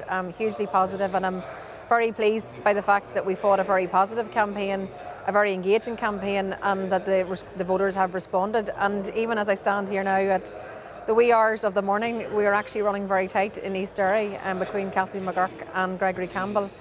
So it's not over yet. It is going to be very tight, but so there's still a bit more road to go here in terms of this very long night, but a very positive night. Do you think there is a possibility of your candidate taking East Londonderry? Is that a possibility, or is it going to be about how close Kathleen McGurk runs Gregory Campbell? Well, as I understand it, I think there's only a couple of hundred votes potentially in it, so it's still all to play for. We are working our way through that. When I'm finished talking to you, I'll go off and see where it stands, but it could be very, very tight. But it just shows you the kind of campaign that Kathleen McGurk ran in East Derry. Even to be that close is tremendous in itself. And when I look across even into Foyle, look what Sandra Duffy did there in terms of reducing that majority from 17,000 right the whole way down to, I think, perhaps only 8. So that's a huge advancement, and again, we're very grateful. And you haven't heard the last of Sandra Duffy. She'll be back to fight another day and to come back at that election in a future occasion, the next election, actually. I wonder, I was talking to a few people up in the Northwest, and they suggested to me that if Tony Doherty had been your candidate in Foyle, you'd have taken that seat from the SDLP. The leadership wanted Tony Doherty to be the candidate, as I understand it, but the rank and file went for Sandra Duffy. Do you think you could have actually been telling me a very different story tonight if you'd had a different candidate up there in the Northwest? Well, actually, your information is not correct. There was a contest actually between 2 candidates, and Sandra came through as the membership's choice, and I am very delighted because she was a first-class candidate. And Tony's also a very first-class activist, but isn't that the testimony to the strength of the party in Foyle whenever we actually had a contest actually for who would come forward? But I don't think anybody can take away for 1 second from the work ethic of Sandra Duffy and what she's actually turned around. There's no more that huge majority that was there in that last election. She has turned that picture around. I am very proud of what she's done, and she will be back. She's still a councillor, she's still got work to do, and she'll be back into another electoral contest for that seat. Given how significant, given that the election was called at short notice, the fact that she's been able to turn that majority around, I think speaks volumes in terms of her as our calibre of the candidate that she is, and also her work ethic for the people of the Foyle constituency. I mean, I know there was a leadership contest. I'm not doubting that for a second. It's just that the people I talked to suggested that the choice of the leadership would have been Tony Doherty rather than Sandra Duffy. But anyway, look. I never had. No. But I want to be clear on that. I would never take away for 1 second from Sandra Duffy. She is an excellent candidate. Has been an excellent candidate. No, I understand that. It's a different point. It's a different question I'm asking. No. I know, but your information. I know, but your information's incorrect. It wasn't that it was the leadership choice that we wanted a different candidate. I'll not reveal the source, but it's pretty impeccable. Okay, anyway, fair enough, but it's the wrong information. All right, okay. Let me ask you this. You were the biggest party across the councils in Northern Ireland. You are the biggest party across the councils in Northern Ireland. You are the biggest party at Stormont. You will now be the biggest party at Westminster, though you still won't take your seats at Westminster. How should we read that? How should unionists, how should non-Republicans, non-nationalists read that fact? Because it is a fact. It is real dominance as far as Sinn Féin is concerned in the polity of Northern Ireland. And some people might be very concerned about it. What's your message to those people this morning? Well, our politics is all about the future. It's about what we can do here working together. It's about making politics work here at home. And I think, particularly in this Westminster election, this was an opportunity for people to have a say in terms of how they want decisions taken about their lives to be made here at home. So I think the fact that we are now the largest party of local government, the largest party of the Assembly, and the largest party of Westminster speaks to the fact that I think that it's time for change. It's time for us to be able to take control of our own fortunes here at home. So I look forward to the journey that we have ahead in terms of having a constitutional change conversation. What could that look like? What could be the better for us all here at home? But for me, in this Westminster election, I believe people voted for our candidates because they work hard for their constituencies, because they're part of that all-island team, because they can provide representation as part of that strong team right across the island. And I'm very grateful for every single voter that has come out. But look, there's no doubt the landscape is changing on our island. There's no doubt even my election to First Minister speaks volumes in terms of change that's happening all around us. But this can be a good thing, this can be a healthy thing, and certainly I look forward to continue to do my job as First Minister, working along with the Deputy First Minister and other executive colleagues, whilst also having a very mature conversation about where we all will be in the future, and I think that's a very healthy space for us all to be in.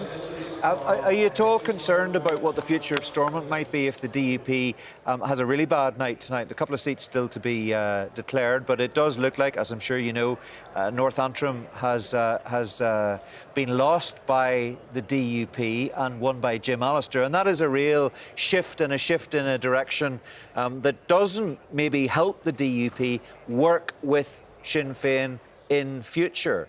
Do you think that could have a negative impact on the devolved experiment here in the future?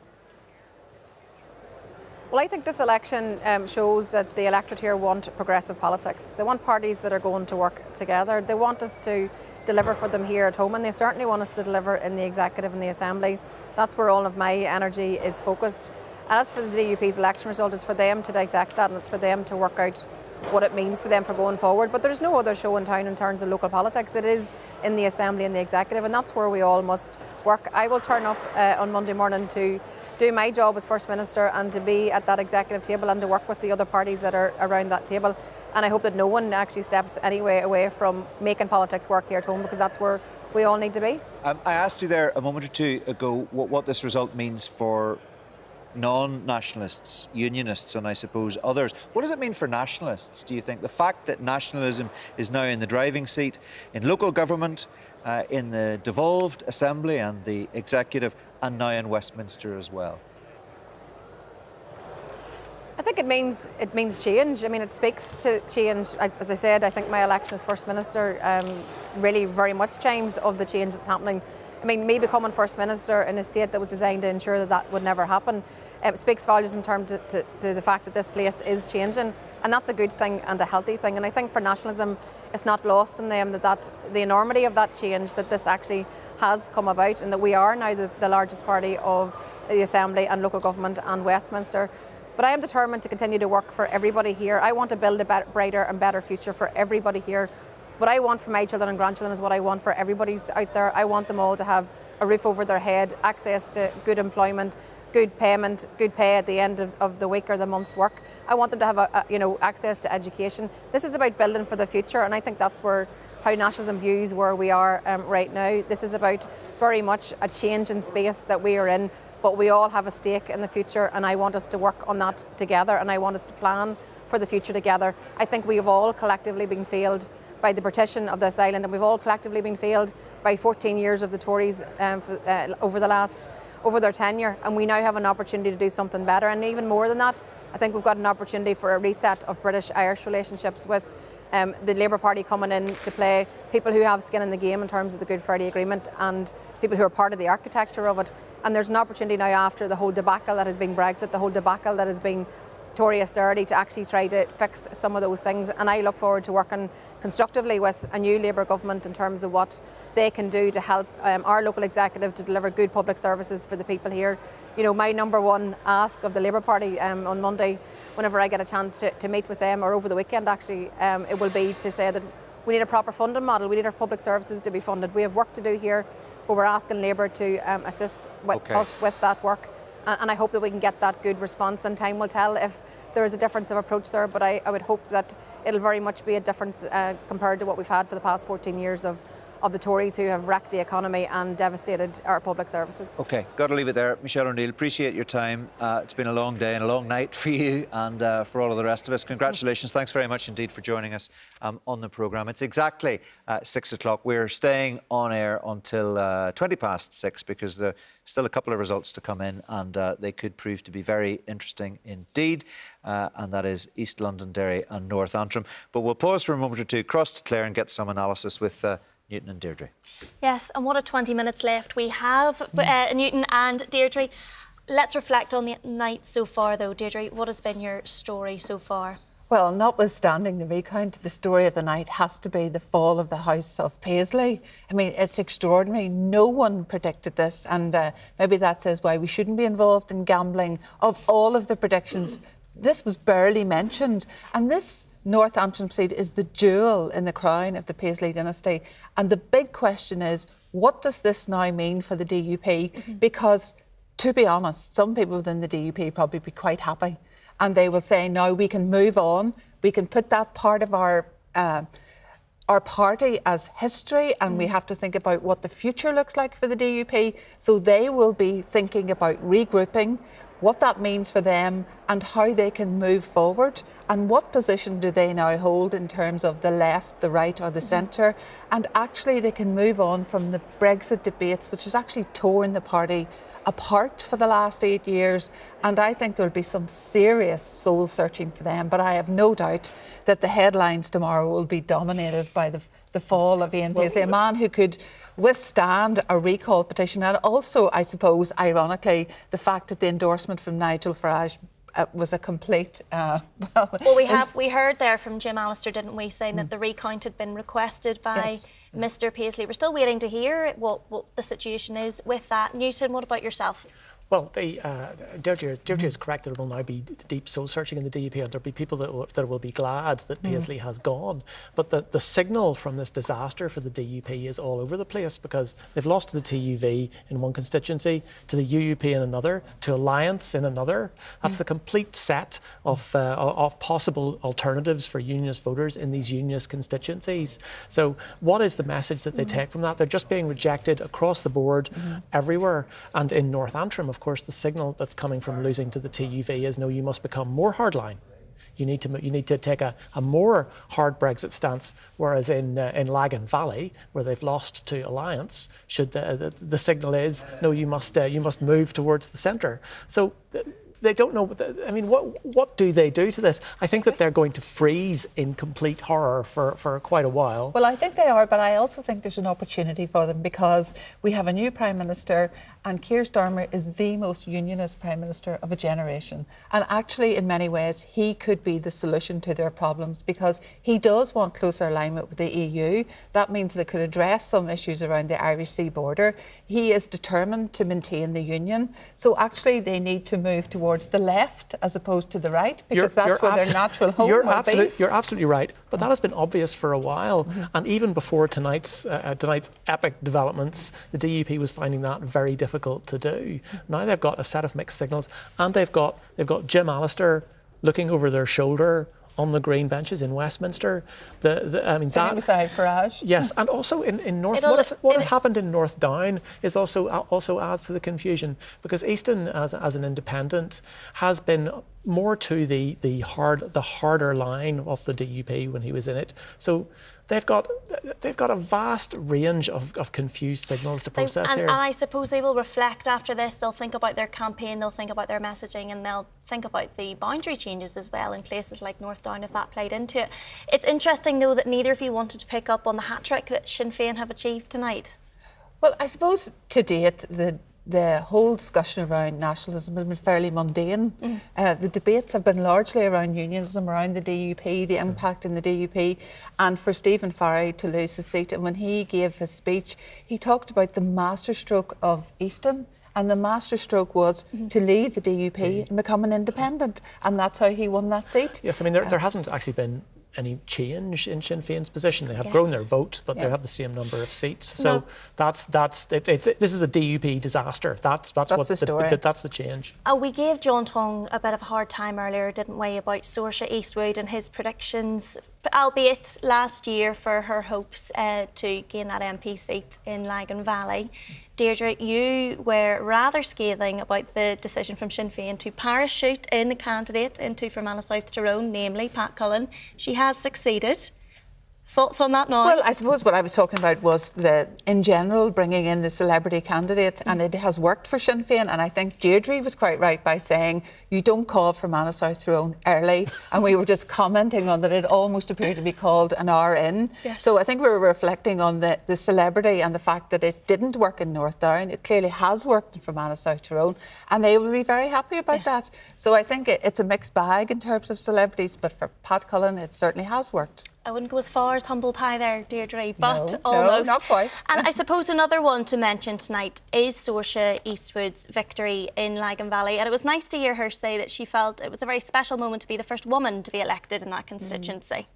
And also to talk about her family, which I thought was very important, because we all know that she's been through a very difficult personal time, and to reflect on that and say that she still was determined to do it. But also I thought, which was very interesting, she said, I never thought that I would be the person that would do this. Yeah. And I suppose for people watching on who are interested in political careers but can't imagine themselves making the change, she's there as a role model saying, I wanted the change and I decided to be the change. And as John rightly said, we didn't imagine that she could overturn that 6,000 plus, but she did. Deirdre and Newton, it's time for the man with his maps to explain the big story of the night. Mark Simpson, I've been watching you coming in and coming out again. I've been looking forward to this.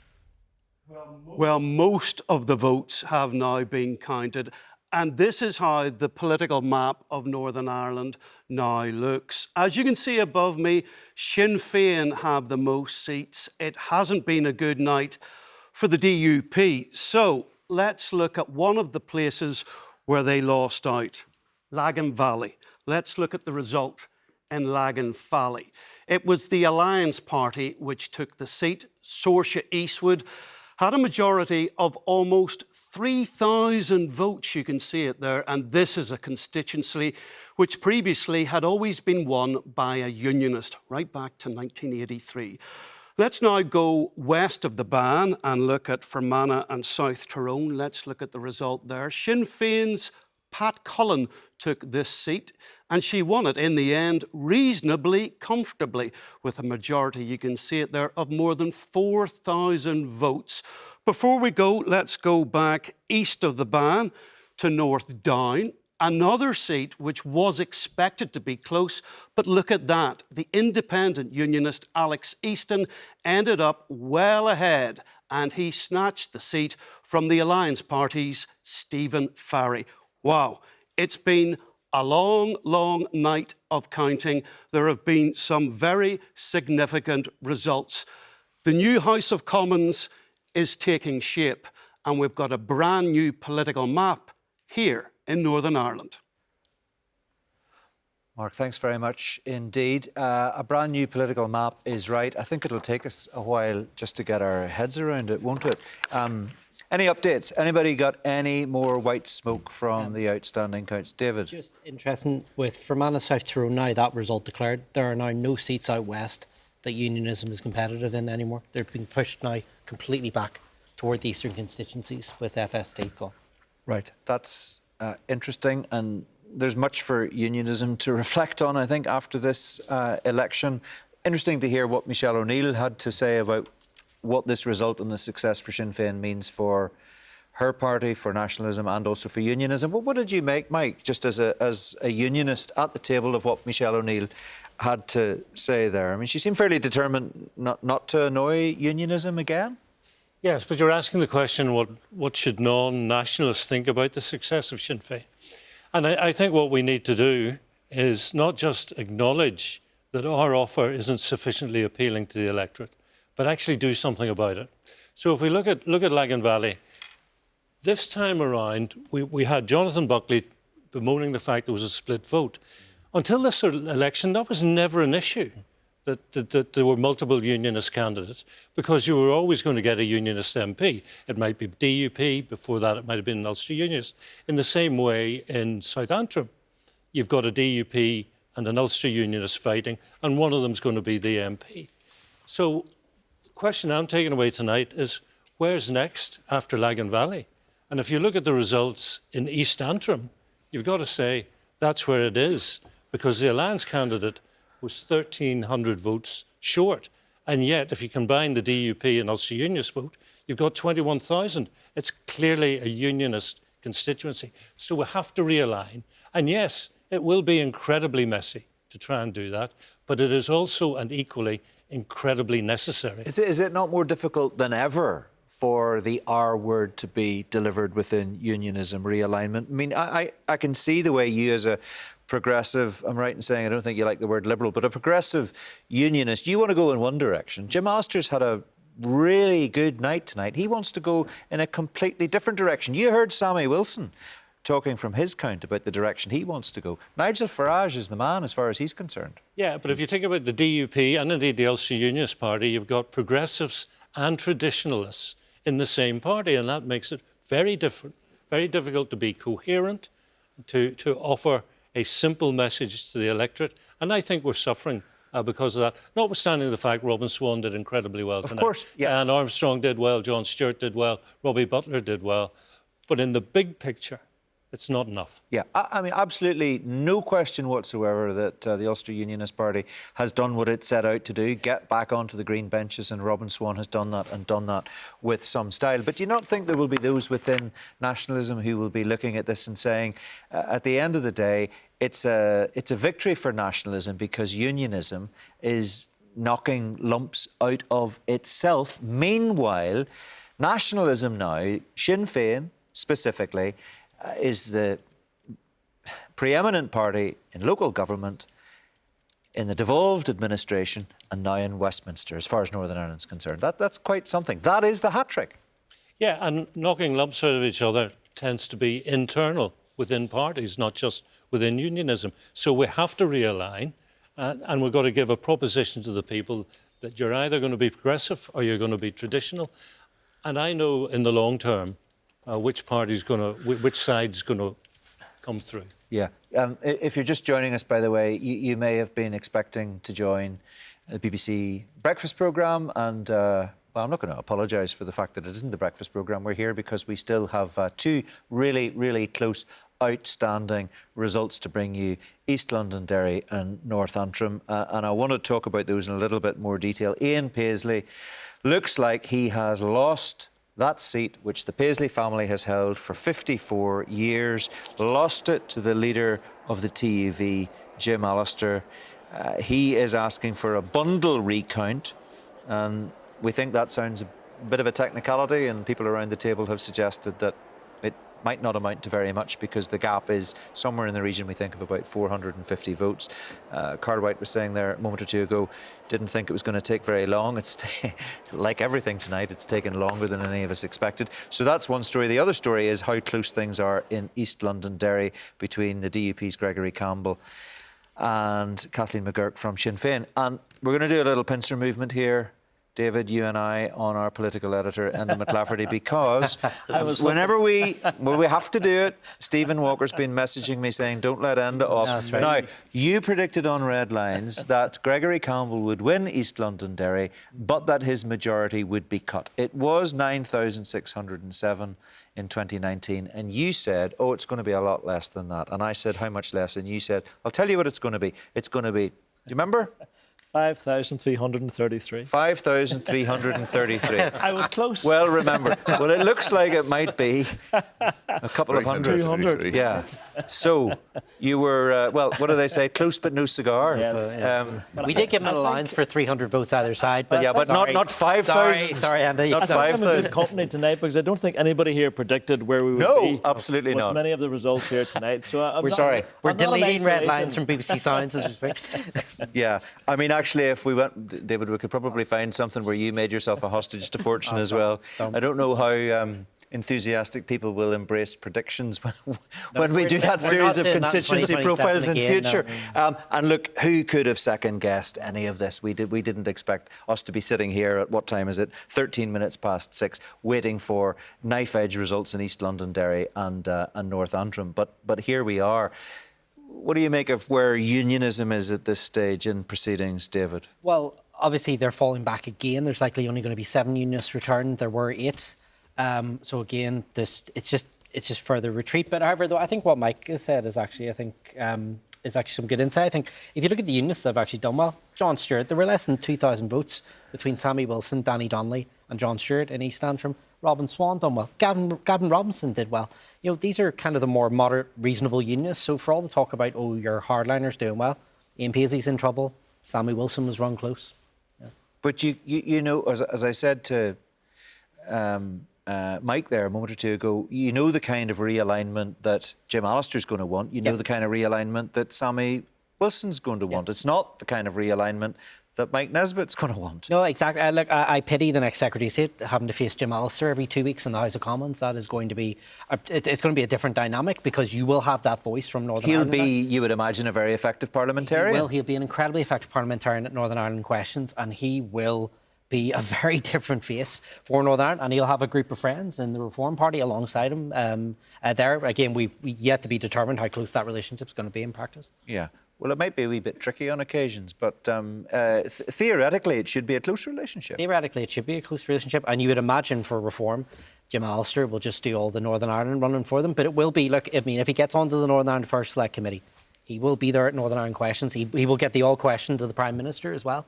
You know, that's going to change how Jim Allister is viewed, and also we'll see who replaces him in the Assembly. Again, we talked about Ron McDowell again. outside of Jim Allister, he is the party's most effective communicator. So. Yeah, it'll make a change to Stormont, because a lot of people who do not share Jim Allister's worldview would be the first to concede that he is effective on the blue benches in Stormont. Carl, you've seen him in action.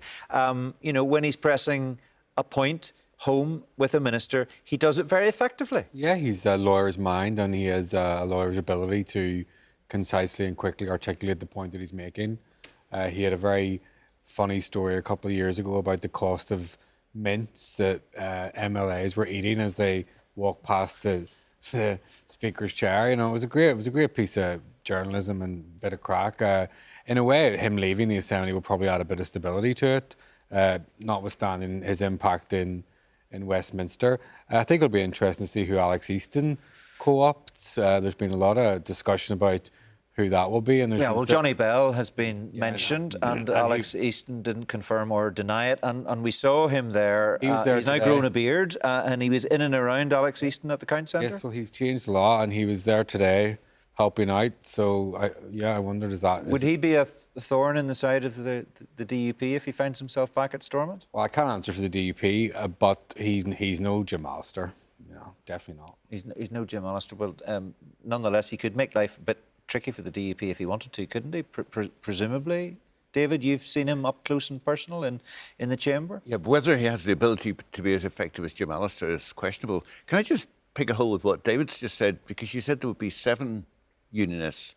There will surely be, including Alex Easton, 8. Unionism has retained 8. Yeah, it's 8, 10. But it comes down to the question which Mike has highlighted, which is, what does unionism mean? Because if all unionism means is some determined effort to circle the wagons, then the reality is we're seeing nationalist votes are staying up and going up. Yeah. The centre, I mean, some of the figures I saw, places which were not our target seats, like Upper Bann, our vote was holding very strong, despite everything else that was going on, despite it not being a key campaign for us this time. So there are clearly issues around which unionism is failing to address, because it doesn't know whether it's back to circling the wagons or whether it wants to be progressive, or how it maintains the concept of the union with differing views within that. And it's that presumption that if you're any kind of unionist, you might support all unionists. Yeah. And that clearly isn't the case. And there's actually one of the most interesting contributions tonight, I thought, was from Johnny Buckley. And his point completely ignores the fact around Brexit and the appeal that does not offer to any young unionist, and the demographics around that are just seem to be completely ignored by the DUP. And I don't know where they think their vote's coming from when they ignore one of the major issues that affects young people in Northern Ireland. Just looking at a picture of Ian Paisley walking through the Count Centre in Magherafelt on the phone, still on the phone. I wonder who he's chatting to. I wonder how that recount is going. Maybe we'll find out now, because we can go back to Magherafelt and Elaine McGee can update us, hopefully, on the state of play regarding North Antrim and East Londonderry. Are you getting any sense whatsoever as to when declarations are likely to be made, Elaine? We don't know. Mr. Paisley's passing through. He is on the phone. He is free. Mr. Paisley, BBC News.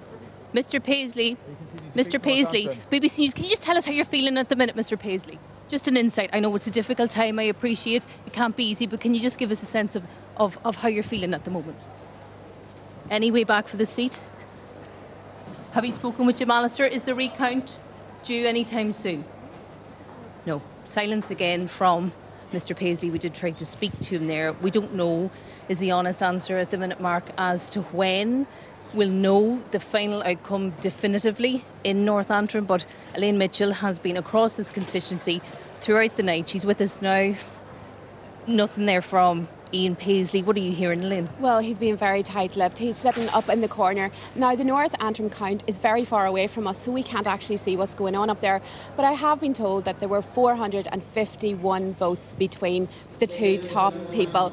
That's now gone down by 1 vote, because 1 vote has been removed from the count because it wasn't accurate, or whatever their reasoning is. So that's taken it down by 1, but that count still continues. I've been told that Ian Paisley isn't going down without a fight, that he has been in position there since 2010. There has never not been a Paisley as MP in North Antrim ever since the seat was created in 1970. It was his father and then it was him. So I think that this is an attempt to try and see if there's any chance.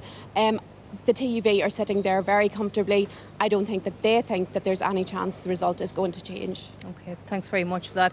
Elaine Mitchell, and plenty of live updates over on the BBC News NI website. Mark, we are still awaiting these two constituencies, East Londonderry and North Antrim. Aside from that, in Magherafelt, it kind of feels like there's that kind of atmosphere of the party coming to an end, a lot of tired eyes heading out the door, a lot of chairs being stacked. But I mean, two still very interesting constituencies to see what the outcome is, and I mean it is looking seismic for North Antrim, but yet we'll hang on for the declarations and just see how we get across the line.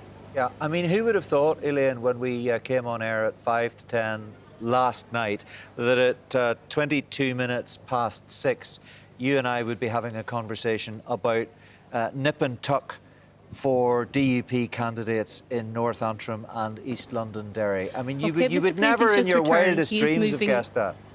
Yeah, absolutely not. Mr. Paisley is just coming through the hall here, but we'll try and one more grab time? a very quick word. Yeah, we'll try one more time. Mr. Paisley, anything you'd like to say to the BBC before you move back in? Mr. Paisley? No. Okay. That is our third time this evening trying to speak to Mr. Paisley. But as you say, do you know, at the top of my notes for tonight, Mark, for North Antrim, my first sentence was safest seat for DUP in Northern Ireland.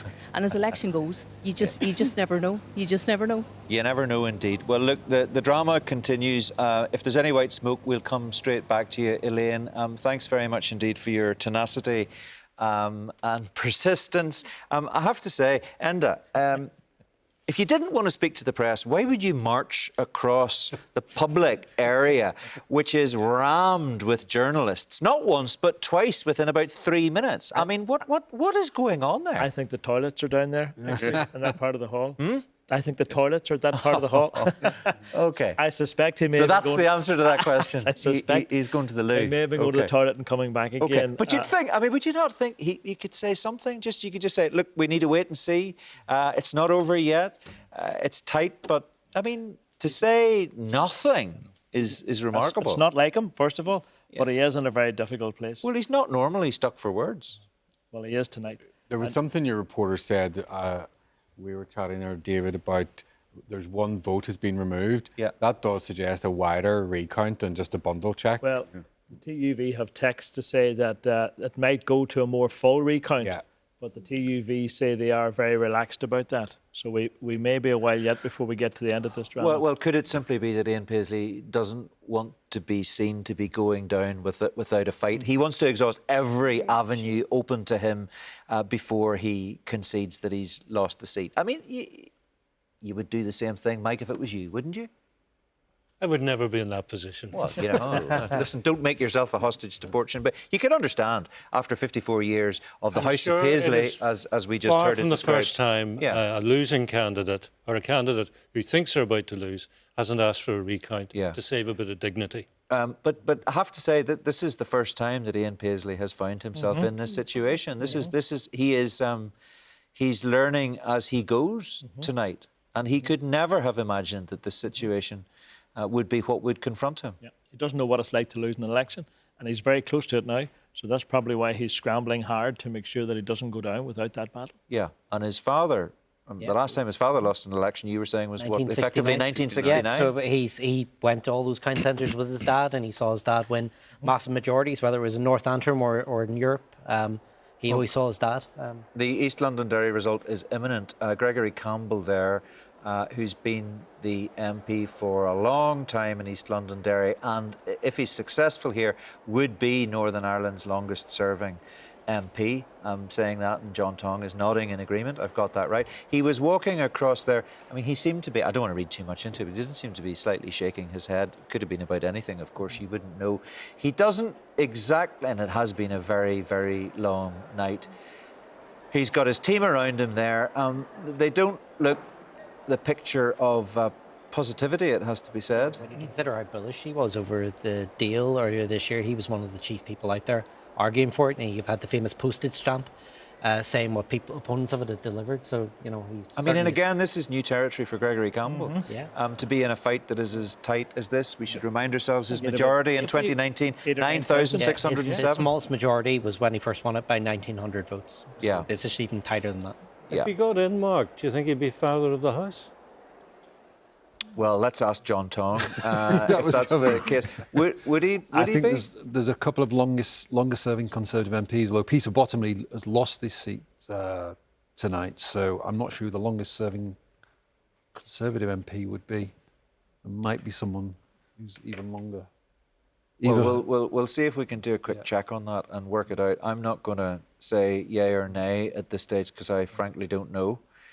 That's the old journalist in you, Mike. You can't help yourself. Don't know, David. You don't know off the top of your that's head? beyond even my nerdiness, I'm afraid. There you go. That's saying something. Well, we're not going to second You're going to take that. Well, it's a sort of compliment. Somebody around this table will Jeremy work Corbyn. it out in the next. As things stand, Jeremy we're Corbyn, actually. Jeremy Corbyn. Yeah, becomes Jeremy father of the house. Yeah, Does he? Yeah. Yeah, he was before Yeah. 2001, yeah.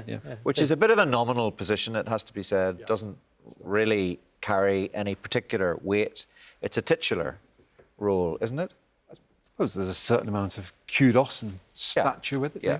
Yeah, but it is titular. Yeah, it doesn't mean much. Yeah. It doesn't. A few ceremonial duties occasionally. Well, we'll see. We'll maybe try and clarify that one. In terms of the overall picture, we now know, in case people are just tuning in and joining us after a bit of sleep, I can't even imagine what that would be like. But Labour doing very well and the Conservatives not doing at all well. And what did I say earlier on? Seven cabinet ministers had lost their seats. Mind you, that was about an hour ago, so that may have changed. Any other big name casualties that you've noticed when you've just been looking at information as it comes in front of you, John? There's been more cabinet ministers. We've got a new record because the previous record was 7, set in 1997. I think we're up to 9 now. So we've got a new record. Yeah. And Theresa Villers, I mentioned a while back, Theresa Villers, former Secretary of State for Northern Ireland, has lost her seat. Penny Mordaunt has lost her seat. Did we say that the previous Chancellor did we say Jeremy Hunt had lost his seat? Or certainly Jeremy Hunt held on. He held on? Yeah, he held on, yeah. There's also former cabinet ministers who've lost their seat, like Jacob Rees-Mogg. But of the survivors, Tom Tugendhat has survived, James Cleverly, Jeremy Hunt. Word on Liz Truss? I think she lost. Can I ask about double-check Julian Smith? Because Julian Smith, former Secretary of State for Northern Ireland, got a knighthood in the dissolution honours, so he's now Sir Julian. He's Skipton and Ripon. We thought he would probably be comfortable, but you didn't see anything flashing up as to his fate? So engrossed in the drama here. There are so many results coming in at such speed from across the water. And to be fair, we've got 16 out of the 18. Although we did think that at this point we might be waiting for Fermanagh Still South not Tyrone. I mean, declared. the rich irony is that we got Fermanagh South Tyrone quite some time ago. We certainly did not think we'd be waiting on these two results, Enda.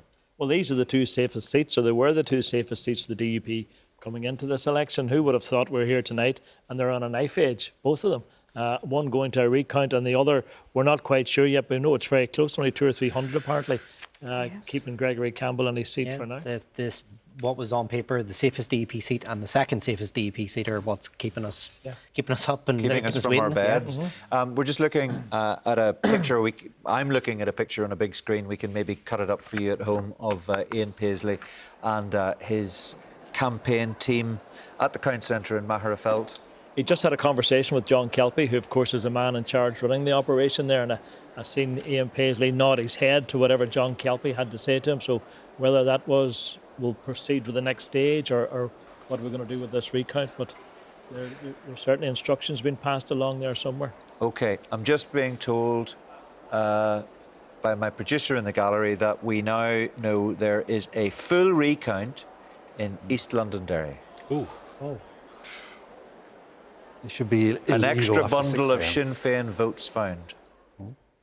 in East Londonderry and a full recount has been ordered. How many votes in a bundle? Carl, David, how many votes in a bundle? 25 or 100 or 1,000. Depends on the size of the bundle. Probably hundreds and then thousands. Okay. Yeah. So, Deirdre, come on. There's What's on your phone? potentially less than 200 in it. Potentially less than 200 in it. And if it's a big bundle, Gregory Campbell could be in big trouble. That could be Very 1,000. tight. Yeah. So a bundle could be 1,000 votes. It depends on how they're divvying it up, doesn't it? Mike? But if it's 200 and the bundle's 100 and it's gone to Gregory when it shouldn't have, that equalises it. Yeah. Well, we're into when it was bundled and all that. You know, it might just be a bundle of ballots. Carl's right. We don't know. We don't know. But it is interesting that it's a full recount. OK, so full recount in East Londonderry, and we know that Ian Paisley has been asking for some kind of recount, a bundle recount, or potentially a full recount, we don't know, in North Antrim. I'm wondering if anybody at the Count Centre can give us any more information. I see, as if by magic, Elaine has appeared on the big screen, and we were wondering what's happening. So can you confirm this full recount of East Londonderry, first of all? Yeah. Yeah, we can, Mark. I can't confirm how many votes are in a bundle, unfortunately, but I can confirm there is a full recount getting underway for East Londonderry. We just learned this really in the last few minutes, Mark. I suppose everybody's sort of been talking about North Antrim, and it's not like we've taken our eye of the ball for East Londonderry, but certainly our attention was diverted there for a few minutes. What we know and what we have been told by the Deputy Returning Officer here is that there was a bundle of Sinn Féin votes discovered that weren't included in the original count, and that now has prompted this full recount. Now, it was asked of the Deputy Returning Officer, you know, are we talking hours and hours or a few hours? And the simple answer is we don't know. We do know, I mean, as I was saying earlier, again, another constituency that maybe just wasn't on a lot of people's radars in terms of any change. You know, the seat's been held by Gregory Campbell since 2001. We were all saying earlier, you know, if he was to be elected, he'll become Northern Ireland's longest serving MP. But it was alluded to about Sinn Féin's Kathleen McGurk being somebody who was worth keeping an eye on. She had done very well in the Assembly elections and seems to be someone that's certainly well got in the constituency, well received, very present on the ground, and seems to have run a very, very good campaign. So look, we'll see where this one goes. We know that the difference is quite marginal, and I suppose it all comes down to this bundle now, but maybe when you come back to us, we might have a bit of a clearer picture, Mark. Any more news at all about North Antrim? Because there was a bit of chat about a bundle recount, maybe a full recount there. You haven't heard anything else, no?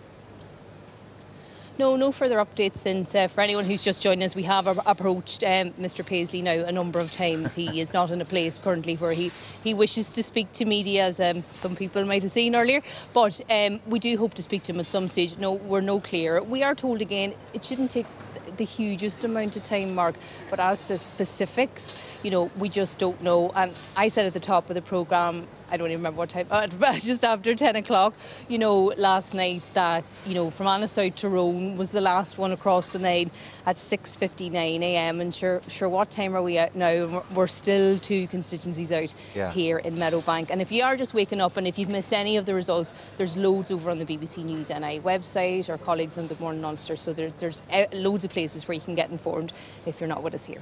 OK, there was an interesting shot. I don't know if we can cut it up again, but just a moment or two ago I was looking at the candidates, and Ian Paisley and his team were in very close proximity to Jim Allister and his team.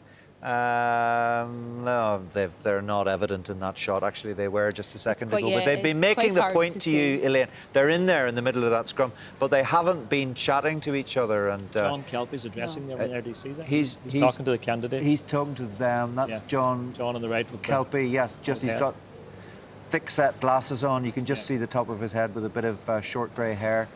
You can see his head just moving up and down. So, Elaine, you maybe can't see that, what we're looking at, but John Kelpie, who's running the show there, seems to be talking to the two teams. I can see Ian Paisley just in the middle of that shot with the longer grey hair. Can't just spot Jim Allister at the moment. Enda, can you? But John Kelpie's still talking and they're listening. And you get the sense, I think, don't you, Enda, that John Kelpie's telling them precisely what's happening? Yeah, or what's about to happen? Yep. And I see them nodding their head now. Yeah. So and that's finished. That briefing is finished. To break up. And there, actually, Ian Paisley and Jim Allister were virtually side by side there. Now, I wonder if they exchanged any comments, because Elaine, that they were saying that they hadn't spoken. You can see Sammy Morrison there speaking to Ian Paisley. Sammy Morrison's the TUV's press officer. So he had a conversation there now with Ian Paisley as they march off, whatever has been decided. He looks happy, Sammy. Sammy with the red tie and a couple of badges on his lapel there. Ian Paisley got his people around him. He doesn't look particularly happy, does he? No.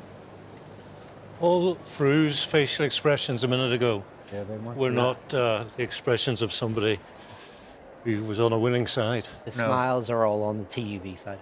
The smiles certainly, Elaine. I don't know if you can see these pictures or if it's simply on the other side of the hall from you. But the Paisley team don't look particularly happy, it has to be said. Ian Paisley's got a little notepad out. He's making a few notes there. They don't look particularly happy. He is making his way now down that.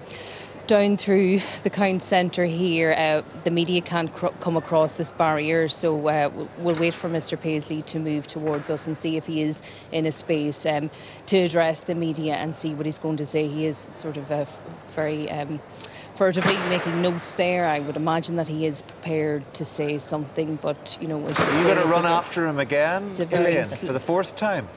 I don't think I have. There's just a very small stretch of carpet between us now, so I don't think I need to run again, Mark, to be honest. I think people have seen enough of me running tonight. But, you know, fingers crossed now, he does look like a man who is prepared to address people here. As you can imagine, so many journalists. I'm just surrounded by cameras here, people with their phones out, just trying to get a quick word with him. I'll give him a moment and then maybe call out and see if he'll be prepared just to have a few words, and we can see where we're at with the recount. He's pretty close Mr. to you at the Paisley. moment. OK, there you go. I can see Mr now. Paisley, BBC News, would you be prepared to give us a word, please? Mr Paisley, for BBC News. Is the recount almost complete, Mr Paisley? He's consulting. He's consulting with family and the party around him here. You'll probably see those pictures. We'll call out again to see if he would be willing to speak. And you can't go There's any still no closer, clear, Elaine. You're Mr. not Boyd. allowed to step across that barrier. No, I can't move presumably. any Yeah. further. Yeah. Mr Paisley, how are you feeling? Say something? Mr Paisley? Are you accepting Mr it's over, Paisley? Mr. Paisley? Are you conceding defeat, Mr Paisley? Mr Paisley? A difficult time tonight, Mr Paisley, but please, would you be prepared to say a few words? Mr Paisley?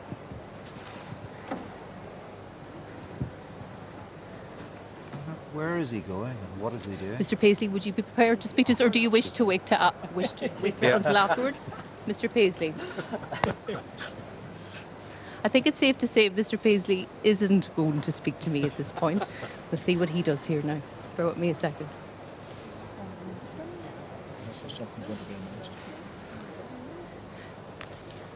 It would...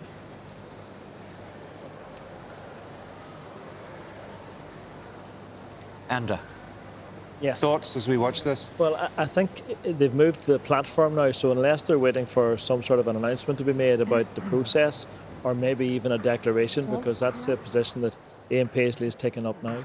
It's quite clear that he's not ready to engage with the press yet. He's back on the phone. I wonder if he was writing numbers down. I wonder if he'd been given the numbers and he was making a note of them. But I do notice that people from other campaigns are coming over to the stage now, so that may that likely like a some sort of declaration, announcement doesn't is it? coming. The TV candidates from both South and East Antrim were there, you know, smiling in the background of Paisley. Yeah. I mean, he must know that these cameras are actually transmitting these pictures live.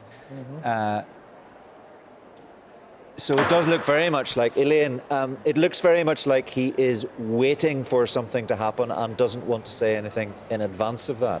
I mean, that's really the only way you could read this. He's had ample opportunity to say something and he clearly doesn't want to say anything at this point. But he doesn't look happy. No. Well, Well, he looks happier maybe than he has had earlier tonight. Slight change of mood now. Maybe is it acceptance? I'm not sure, but we just don't know the outcome of this recount. Mark, Jim Allister just isn't in my eye I think I should line text him here. at the moment as Do you well. give us a so- thumb? Elaine, ask him to give us a thumbs up or a thumbs down in the old Roman way. Mr. Paisley, are you prepared to give a thumbs up or a thumbs down as requested by our presenter tonight, Mark Carruthers? That's a hard no, Mark. Yeah.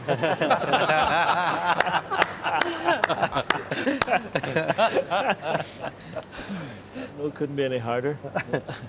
Yeah, it's. I mean, and this is very difficult. This is difficult for him. Of course, I mean, if the announcement is that he's held on to the seat, then the announcement is he's held on to the seat. You just imagine if that was the case, Enda, that they would have said that. I think so. You would see a very different Ian Paisley if he had won this contest. I think so. I mean, we've all known him and had dealings with him for many, many years. I think it's fair to say, I'm looking at the politicians at the table too, yeah, if he had something positive to say, he'd be saying it. Is that not right?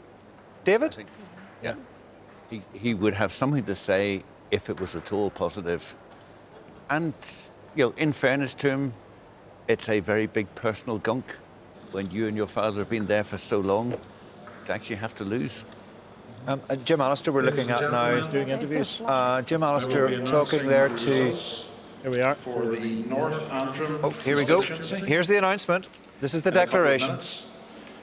Could I please invite the candidates to make their way to the declaration stage? Thank you very much. So John Kelpie there is inviting the candidates to make their way to the stage. There is Jim Allister. There's Ian Paisley.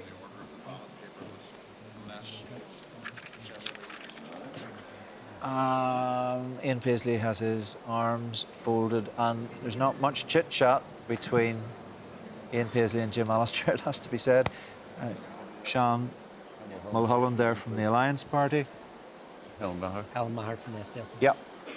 Hello again, ladies and gentlemen. This is a declaration of result in the UK parliamentary election of the 4th of July 2024 for the constituency of North Antrim.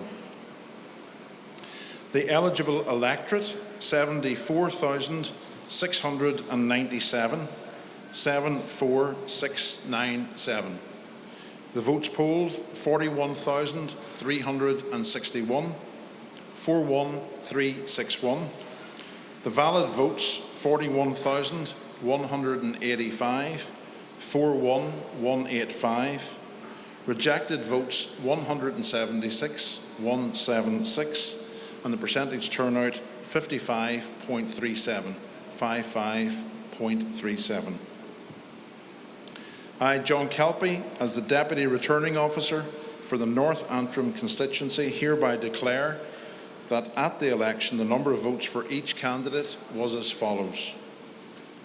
Jim Allister, TUV No C Border, 11,642, 11642.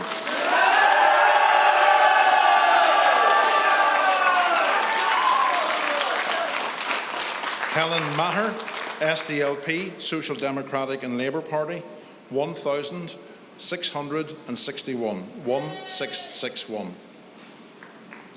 Philip McGuigan, Sinn Féin, 7,714, 7714. Rachel McNichol, Aontú for Life, Unity and Economic Justice, 451, 451. Jackson Minford, Ulster Unionist Party, 3,901, 3901. Tristan Morrow, Independent, 136, 136. Sean Mulholland, Alliance Party, 4,488, 4488.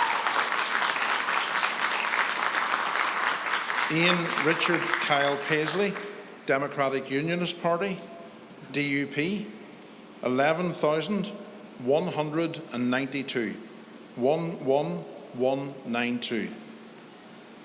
I declare that Jim Allister is returned to serve in Parliament for the North Antrim constituency.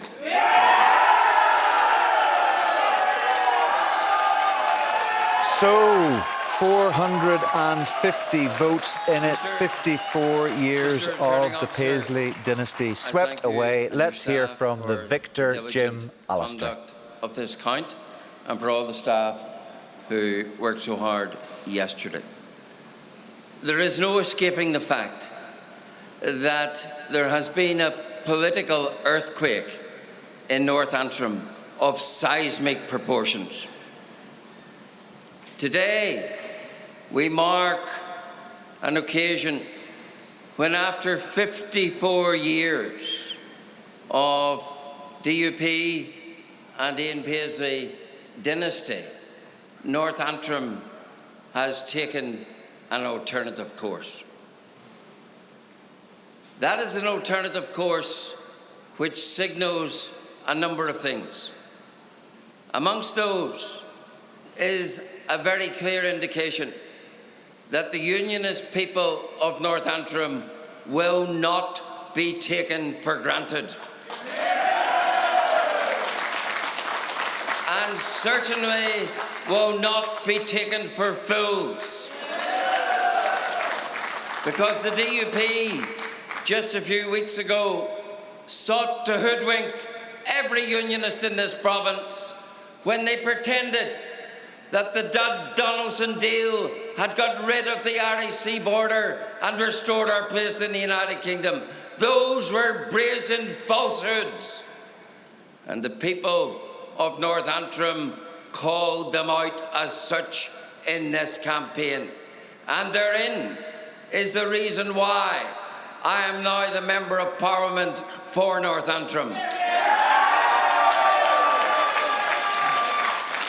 My commitment and pledge going forward is to never lose focus of the issues that caused me to be elected.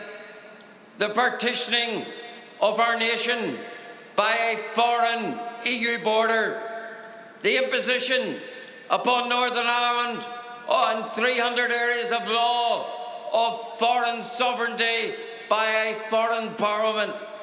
And those are issues which at every opportunity in the Parliament of the United Kingdom I will call attention to and hold government to account for, because it is beyond shameful that in this part of the United Kingdom there has been that subjugation of sovereignty whereby that foreign institution holds sway and control in our lives. And I look forward not just to doing that, but to repaying the confidence of the people of North Antrim bestowed upon me by working for them on all the constituency issues. And I do make mention and pay tribute to my predecessor for his constituency efforts down the years. And I also want to say this, politics aside, losing an election is not easy. I know that. I've experienced that. And we're all human in that regard. And I think it is important that we all respect and remember that. But above all, this is a new starting point in North Antrim. We move forward refreshed in our unionism, renewed in our determination that this is a constituency whose voice will not wilt or falter in the House of Commons in opposing the iniquitous protocol which brings us to this situation. I want, of course, to thank all who worked so hard, my election agent, Councillor Timothy Gaston, and all his band of workers who put heart and soul, who fought many's election and didn't succeed, but undaunted, put in the determination that brought this victory this time. And I say a big thank you to them. And of course, to my long-suffering wife, and to my family, who... And I think as politicians, we often forget the sacrifice paid by our spouses in respect of public service. And together, as a team, we go forward, certain in the knowledge that we will seek to deliver the mandate delivered to us. I said a few weeks ago, in a particular circumstance, that the endorsement I sought in this election was the endorsement of the people of North Antrim. And I'm humbled and delighted to have that endorsement today. Thank you very much. Jim Allister's acceptance speech, he called his victory a political earthquake of seismic proportions. Can I thank Let's hear from Ian you Paisley. in particular for your patience tonight, and thank you for all of your efforts and all of the activities that you took place in the last 24 hours or so. I'd also like to thank my own team who are here for all the hard work and effort that they made. It's absolutely right. We know the effort that is made. We know the sweat that is put into this. And that is what politics is. And I appreciate that effort. And thank each and every one of you. I won't name you individually because I would, of course, leave someone out. But I do thank you. You know exactly who you are. The tides of life ebb and flow, as we all know, and this certainly is not the script that I would have written for tonight, as I think most of you would accept, but life is made up of many chapters, and I embrace the next chapter as happily as I've embraced the previous chapters. I congratulate my successor. I commend all of those who took part in this race and the race to the finish, and I wish them well. Being a member of Parliament is a huge privilege. It's been a huge privilege for me over 14 years as a Member of Parliament and a previous 13 years in the Northern Ireland Assembly to serve my constituency, and I greatly appreciate the support that they have given me. Thank you very much, Mr. Returning Officer. So there you go, Ian Paisley conceding defeat. Jim Allister, the victor. Ian Paisley talking about the tides of life ebb and flow. Don't they just, Enda? Yeah. I think that was a pretty sore lesson for Ian Paisley tonight, and you could see how he dealt with it. He talked about, as you say, looking ahead and not reflecting too much on what just happened. It wasn't the script that he would have prepared for tonight. And he did, though, congratulate Jim Allister. Earlier, Jim Allister had told us that there had been no communication between the pair after it became clear that Jim Allister was going to win the seat. But it's pretty clear there that Ian Paisley did congratulate Jim Allister, and Jim Allister also reached out to Ian Paisley and made the point that losing elections is never easy, because there's a human element to it, of course, and Jim Allister is well aware of that. But I have to say it is a pretty momentous occasion, and we waited to the very end, almost the very end, to be all surprised, I think, by the way this has turned out. Yeah, and I was just looking at pictures coming in live from the Count Centre, and guess what? Elaine McGee ran after him again as he was leaving, and he wouldn't stop and didn't speak to her. So obviously those were his comments from the platform, and he didn't want to say anything else. So despite her best efforts, and they were pretty heroic, Elaine didn't manage to get him to say anything. Now, these are pictures of the TUV celebration. Not surprisingly, there's a Union flag to the fore. Where is Jim Allister? Is he in the very front? He's in the very front, almost obscured by whoever that is with the camera. Presumably, moment for them, isn't it? With his wife, I'm guessing. And yep, they look pretty pleased with themselves. Sammy Morrison, I haven't seen Sammy Morrison smiling as enthusiastically as that ever before. I don't think, Enda, have you? No, nor have I.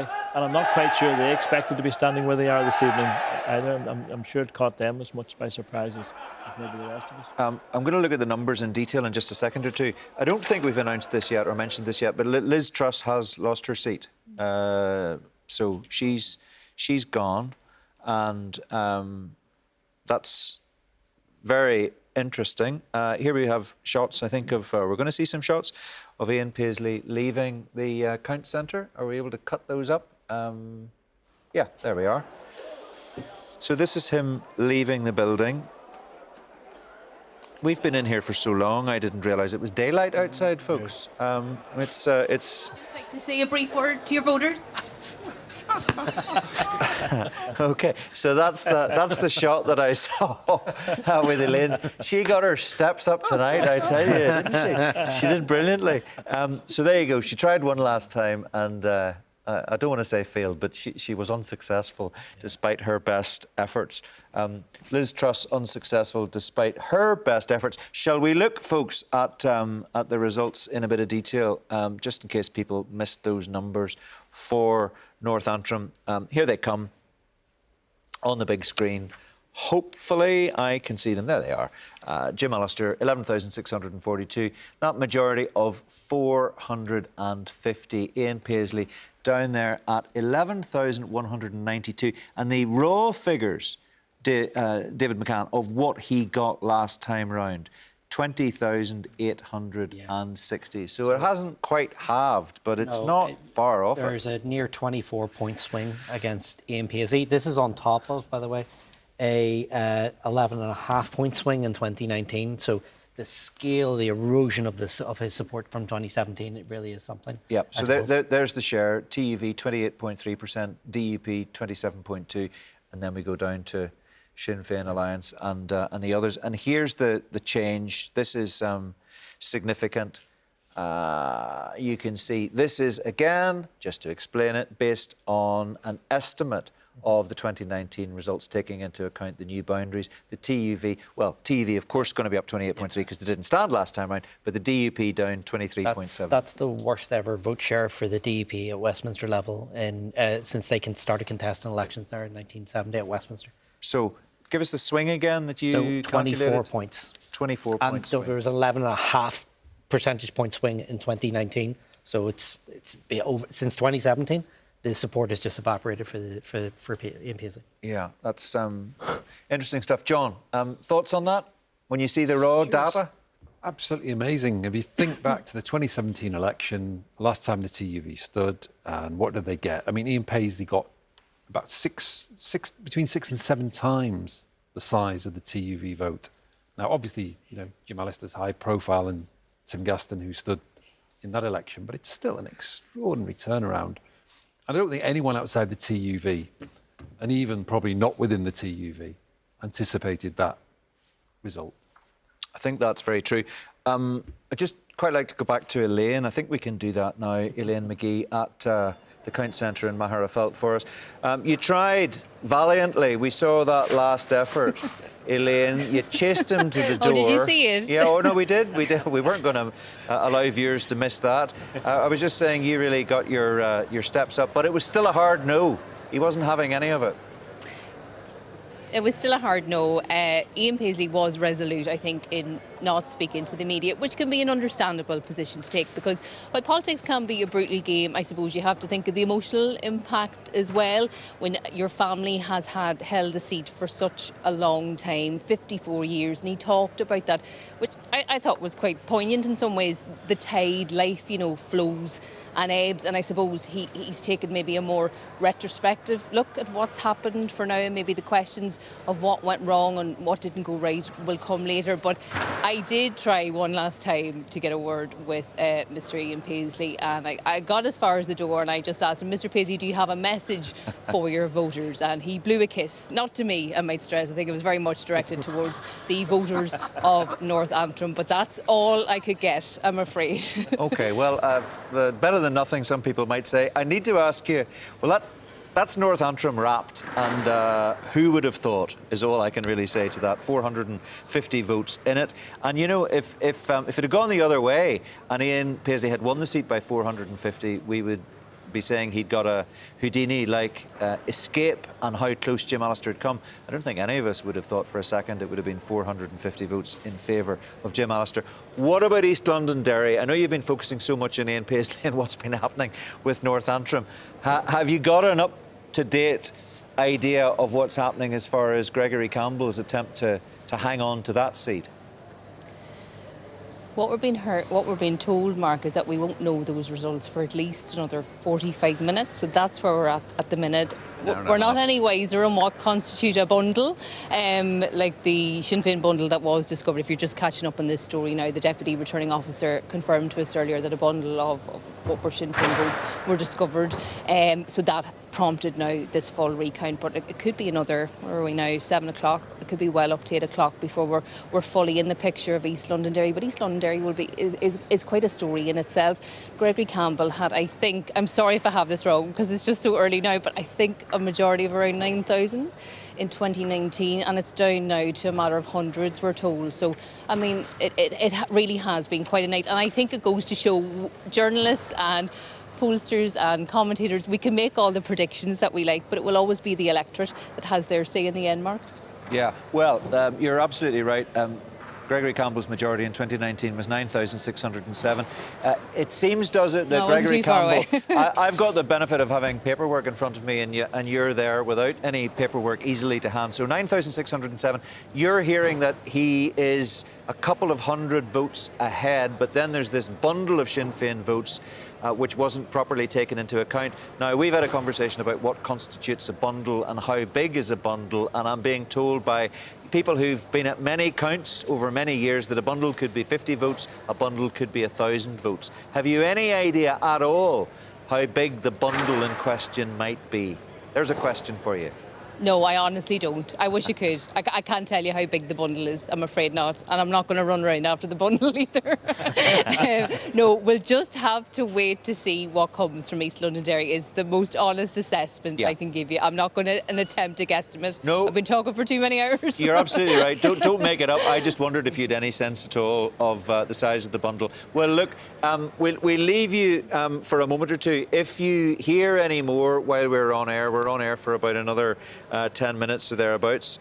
So much for us. Some people said, well, we're on to 6, but, you know, if we get this wrapped up at 4:30, we'll not stick around. And here we are at 3 minutes past 7, and we still are waiting for one result, but nobody would have predicted that it was East Londonderry. Elaine, for now, thanks very much indeed. We'll try to catch up with you one more time before we pull the shutters down. But I suppose we should just begin to draw some conclusions out of all of this. David, I'm looking at you because you've been around for a while and you've seen a lot of counts and you've been at a lot of tallies. And did you think you'd seen it all before? And you've discovered tonight, this morning, that that was not the case. Well, the other David has reminded us there's always a big shock. Maybe there were 2 big shocks tonight. Yeah. Maybe there's a third one coming. Yeah. So well, the big shocks, Saoirse Eastwood, although some people will say that wasn't a big shock because, of course, Saoirse Eastwood was expecting to win in Alliance. We're telling us she would do it. Most people outside Alliance will regard that as a big shock. Yeah. So Saoirse Eastwood was one. The other was the Ulster Unionist Party taking South Antrim. So that's Robin Swan. Maybe that wasn't a huge shock either. The size of the margin was a shock because clearly there was a significant squeeze factor going on. Yeah, the Paisley loss is the devastating seismic earthquake that we've talked about. And there may be another sting in the tail. Stephen Farry's defeat in North Down. Stephen Farry's defeat, was always going to be tight. Scale of it, though. And I think on Red Lines, when we talked about that, people said, well, in fact, I think a lot of people said it was too tight to call, really. Yeah. But there was a bit of Farry advantage. Yeah, Farry advantage. And people weren't sure if the Easton campaign would really fire, but it did. Yeah, it did. Yeah, he more than excelled by what he did. Well, he came from a majority of 3,000 odd down to turn that into a 7,000 majority for him, so it's quite a turnaround. Most parties can take something out of tonight. Not the DUP. Can't really take anything positive out of it. So the best case scenario for the DUP now is 5 seats. That's exactly where they were in 2001. If they lose East Londonderry, they're at 4. Their vote share is back to where it was in 2001, just before they, don't forget, the DUP really took off in 2005, so they're back now before that. Yeah, and just so you're saying, best case scenario would be 5 and it was 8. It was 8, yeah. It was 8. So Sinn Féin, clearly, positive takeaways. Deirdre Hargey, give you a quick final thought. Michelle O'Neill made that point. We held the 7 seats. We went in with a progressive campaign to try and return as many progressives, and I think that has happened, notwithstanding a couple of shocks across the board. But I think the voters on the ground have responded to that messaging by the fact that we've actually increased our share of the vote. and that's consistent with where we have been with the last Assembly and Council elections, that we're the largest parties there, and we're now the largest party of MPs as well. Yeah. But I think what is key, I mean, I suppose it's not over till it's over, and the counting's still going on, and I think that's shown tonight. But also elections can be brutal, you know, and we've seen that as well in terms of the individuals that have been involved, their families, their campaign teams. And so you have to feel for people as well. Yeah, it is personal. Of course, it's personal. Sometimes we forget that, and we forget that at our peril. Good news for your party, Carl, SDLP, because you came into this with 2 seats. You've gone out with 2 seats. Yeah. What you have, you hold. What we have, we hold, and we are in a rebuilding phase. Colin and Claire have held their seats, and Matthew's been performing very well as leader of the opposition. So. We're happy with the result tonight, absolutely. OK. Mike, from your party as well, your party's perspective, you're back in Westminster, in the Commons. Yeah, mission accomplished. And I think my thoughts now, Mark, are turning more to the big picture. OK. Keir Starmer getting into 10 Downing Street. I don't think it's going to be the same as Tony Blair arriving back in 97. Sue Gray's going to be in Downing Street. I think that's good for us. And if it is Hilary Benn in the NIO, that'll be very interesting. OK, interesting indeed. Quick final word with Mark Simpson, who's been busy all night. Put it all into some kind of perspective for us, Mark. Most of the votes have now been counted, and this is how the political map of Northern Ireland now looks. If you look above me, you can see Sinn Féin have the most seats. That's not going to change, and that's a little bit of history. And it hasn't been a good night for the DUP. Let's talk about that a bit. The biggest shock, of course, came in North Antrim. The Paisley era is over. If we look at the numbers, we can see it was close, but the TUV leader, Jim Allister, topped the poll and now is the new MP for North Antrim. There has been a Paisley holding that seat for 54 years, since 1970. Let's look at another place where the DUP lost out, Lagan Valley. They lost out there as well. This time, it was the Alliance Party which took the seat. Saoirse Eastwood, you can see there, she had a majority of almost 3,000 votes in the end, and this is a constituency which previously had always been won by a unionist, going right back to 1983. Let's now go west of the Bann. We can't forget about Fermanagh, South Tyrone. And Sinn Féin's new candidate there, Pat Cullen, has taken the seat. And if you look at the numbers there, in the end, she won it reasonably comfortably with a majority of, more than 4,000 votes. Finally, back to east of the Bann, to North Down. Another seat which was expected to be close, but the independent unionist Alex Easton ended up well ahead, and he took that seat from the Alliance Party's Stephen Farry. It's been a long, long night of counting. It isn't quite over yet. Already we have, though, some very, very significant results, and the political map of Northern Ireland has changed. It certainly has, Mark. Thanks very much indeed for that. We're almost out of time. We're almost finished here. David, we've talked about Alliance, SDLP, Sinn Féin, Ulster Unionists, what they have to be positive about. TUV won a seat, very positive about that. And to be fair, the DUP, not a good night, but Gavin Robinson's held on in East Belfast. No, Gavin Robinson and Carla Lockhart are the 2 bright spots for the party of the night. But overall bad result, but yes, those are 2 bright spots. Yeah. But is it Jim Allister's night? I think just because the scalp he has claimed and the seat that he's won, like this is DUP heartland. This is the crown jewels for the DUP, and he's taken it. John, quick final thought, 20 seconds, 30 seconds. What's remarkable is that unionism will now be represented in the House of Commons by 3 parties and an independent.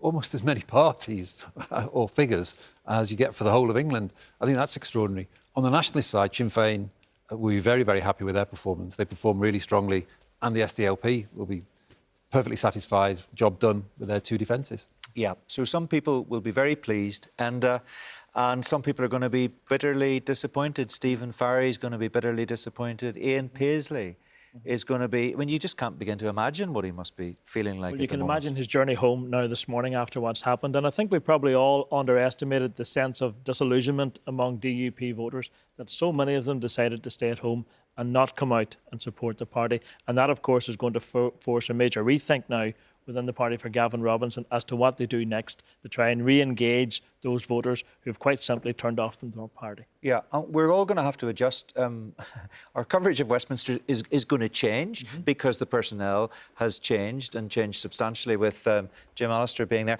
And also, there are going to be changes at Stormont because there are going to be co-options, just briefly. Yeah, we're going to have Alex Easton's going to select somebody now to replace him. Jim Allister's going to do likewise. So that's two independent voices, if you like, up there, going to be now in the so-called naughty corner, trying to make as much noise as possible.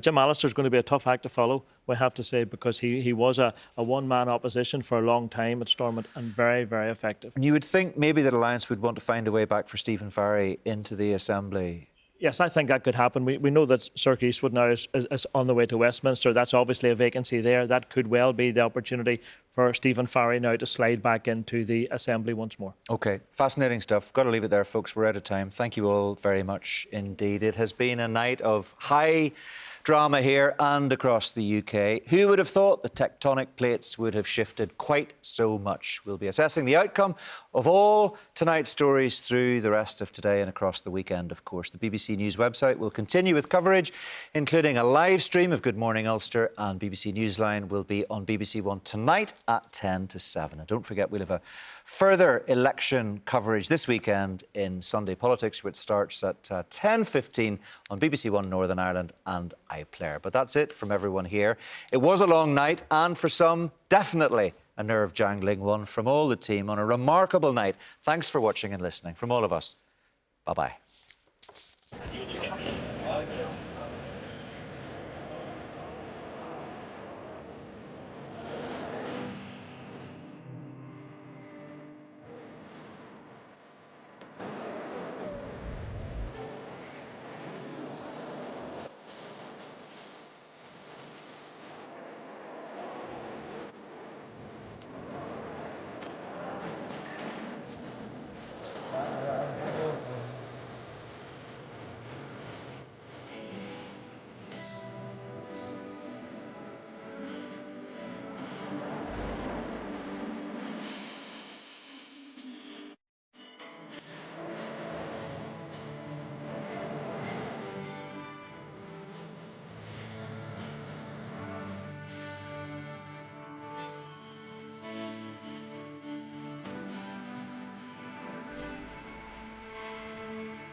On 85.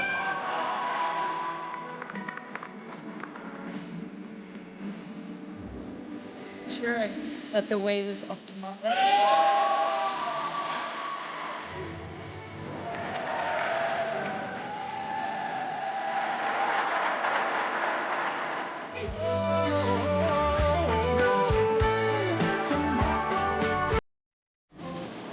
Yeah, we'll try one more time. Mr. Paisley, anything you'd like to say to the BBC? Turning officer, I thank you.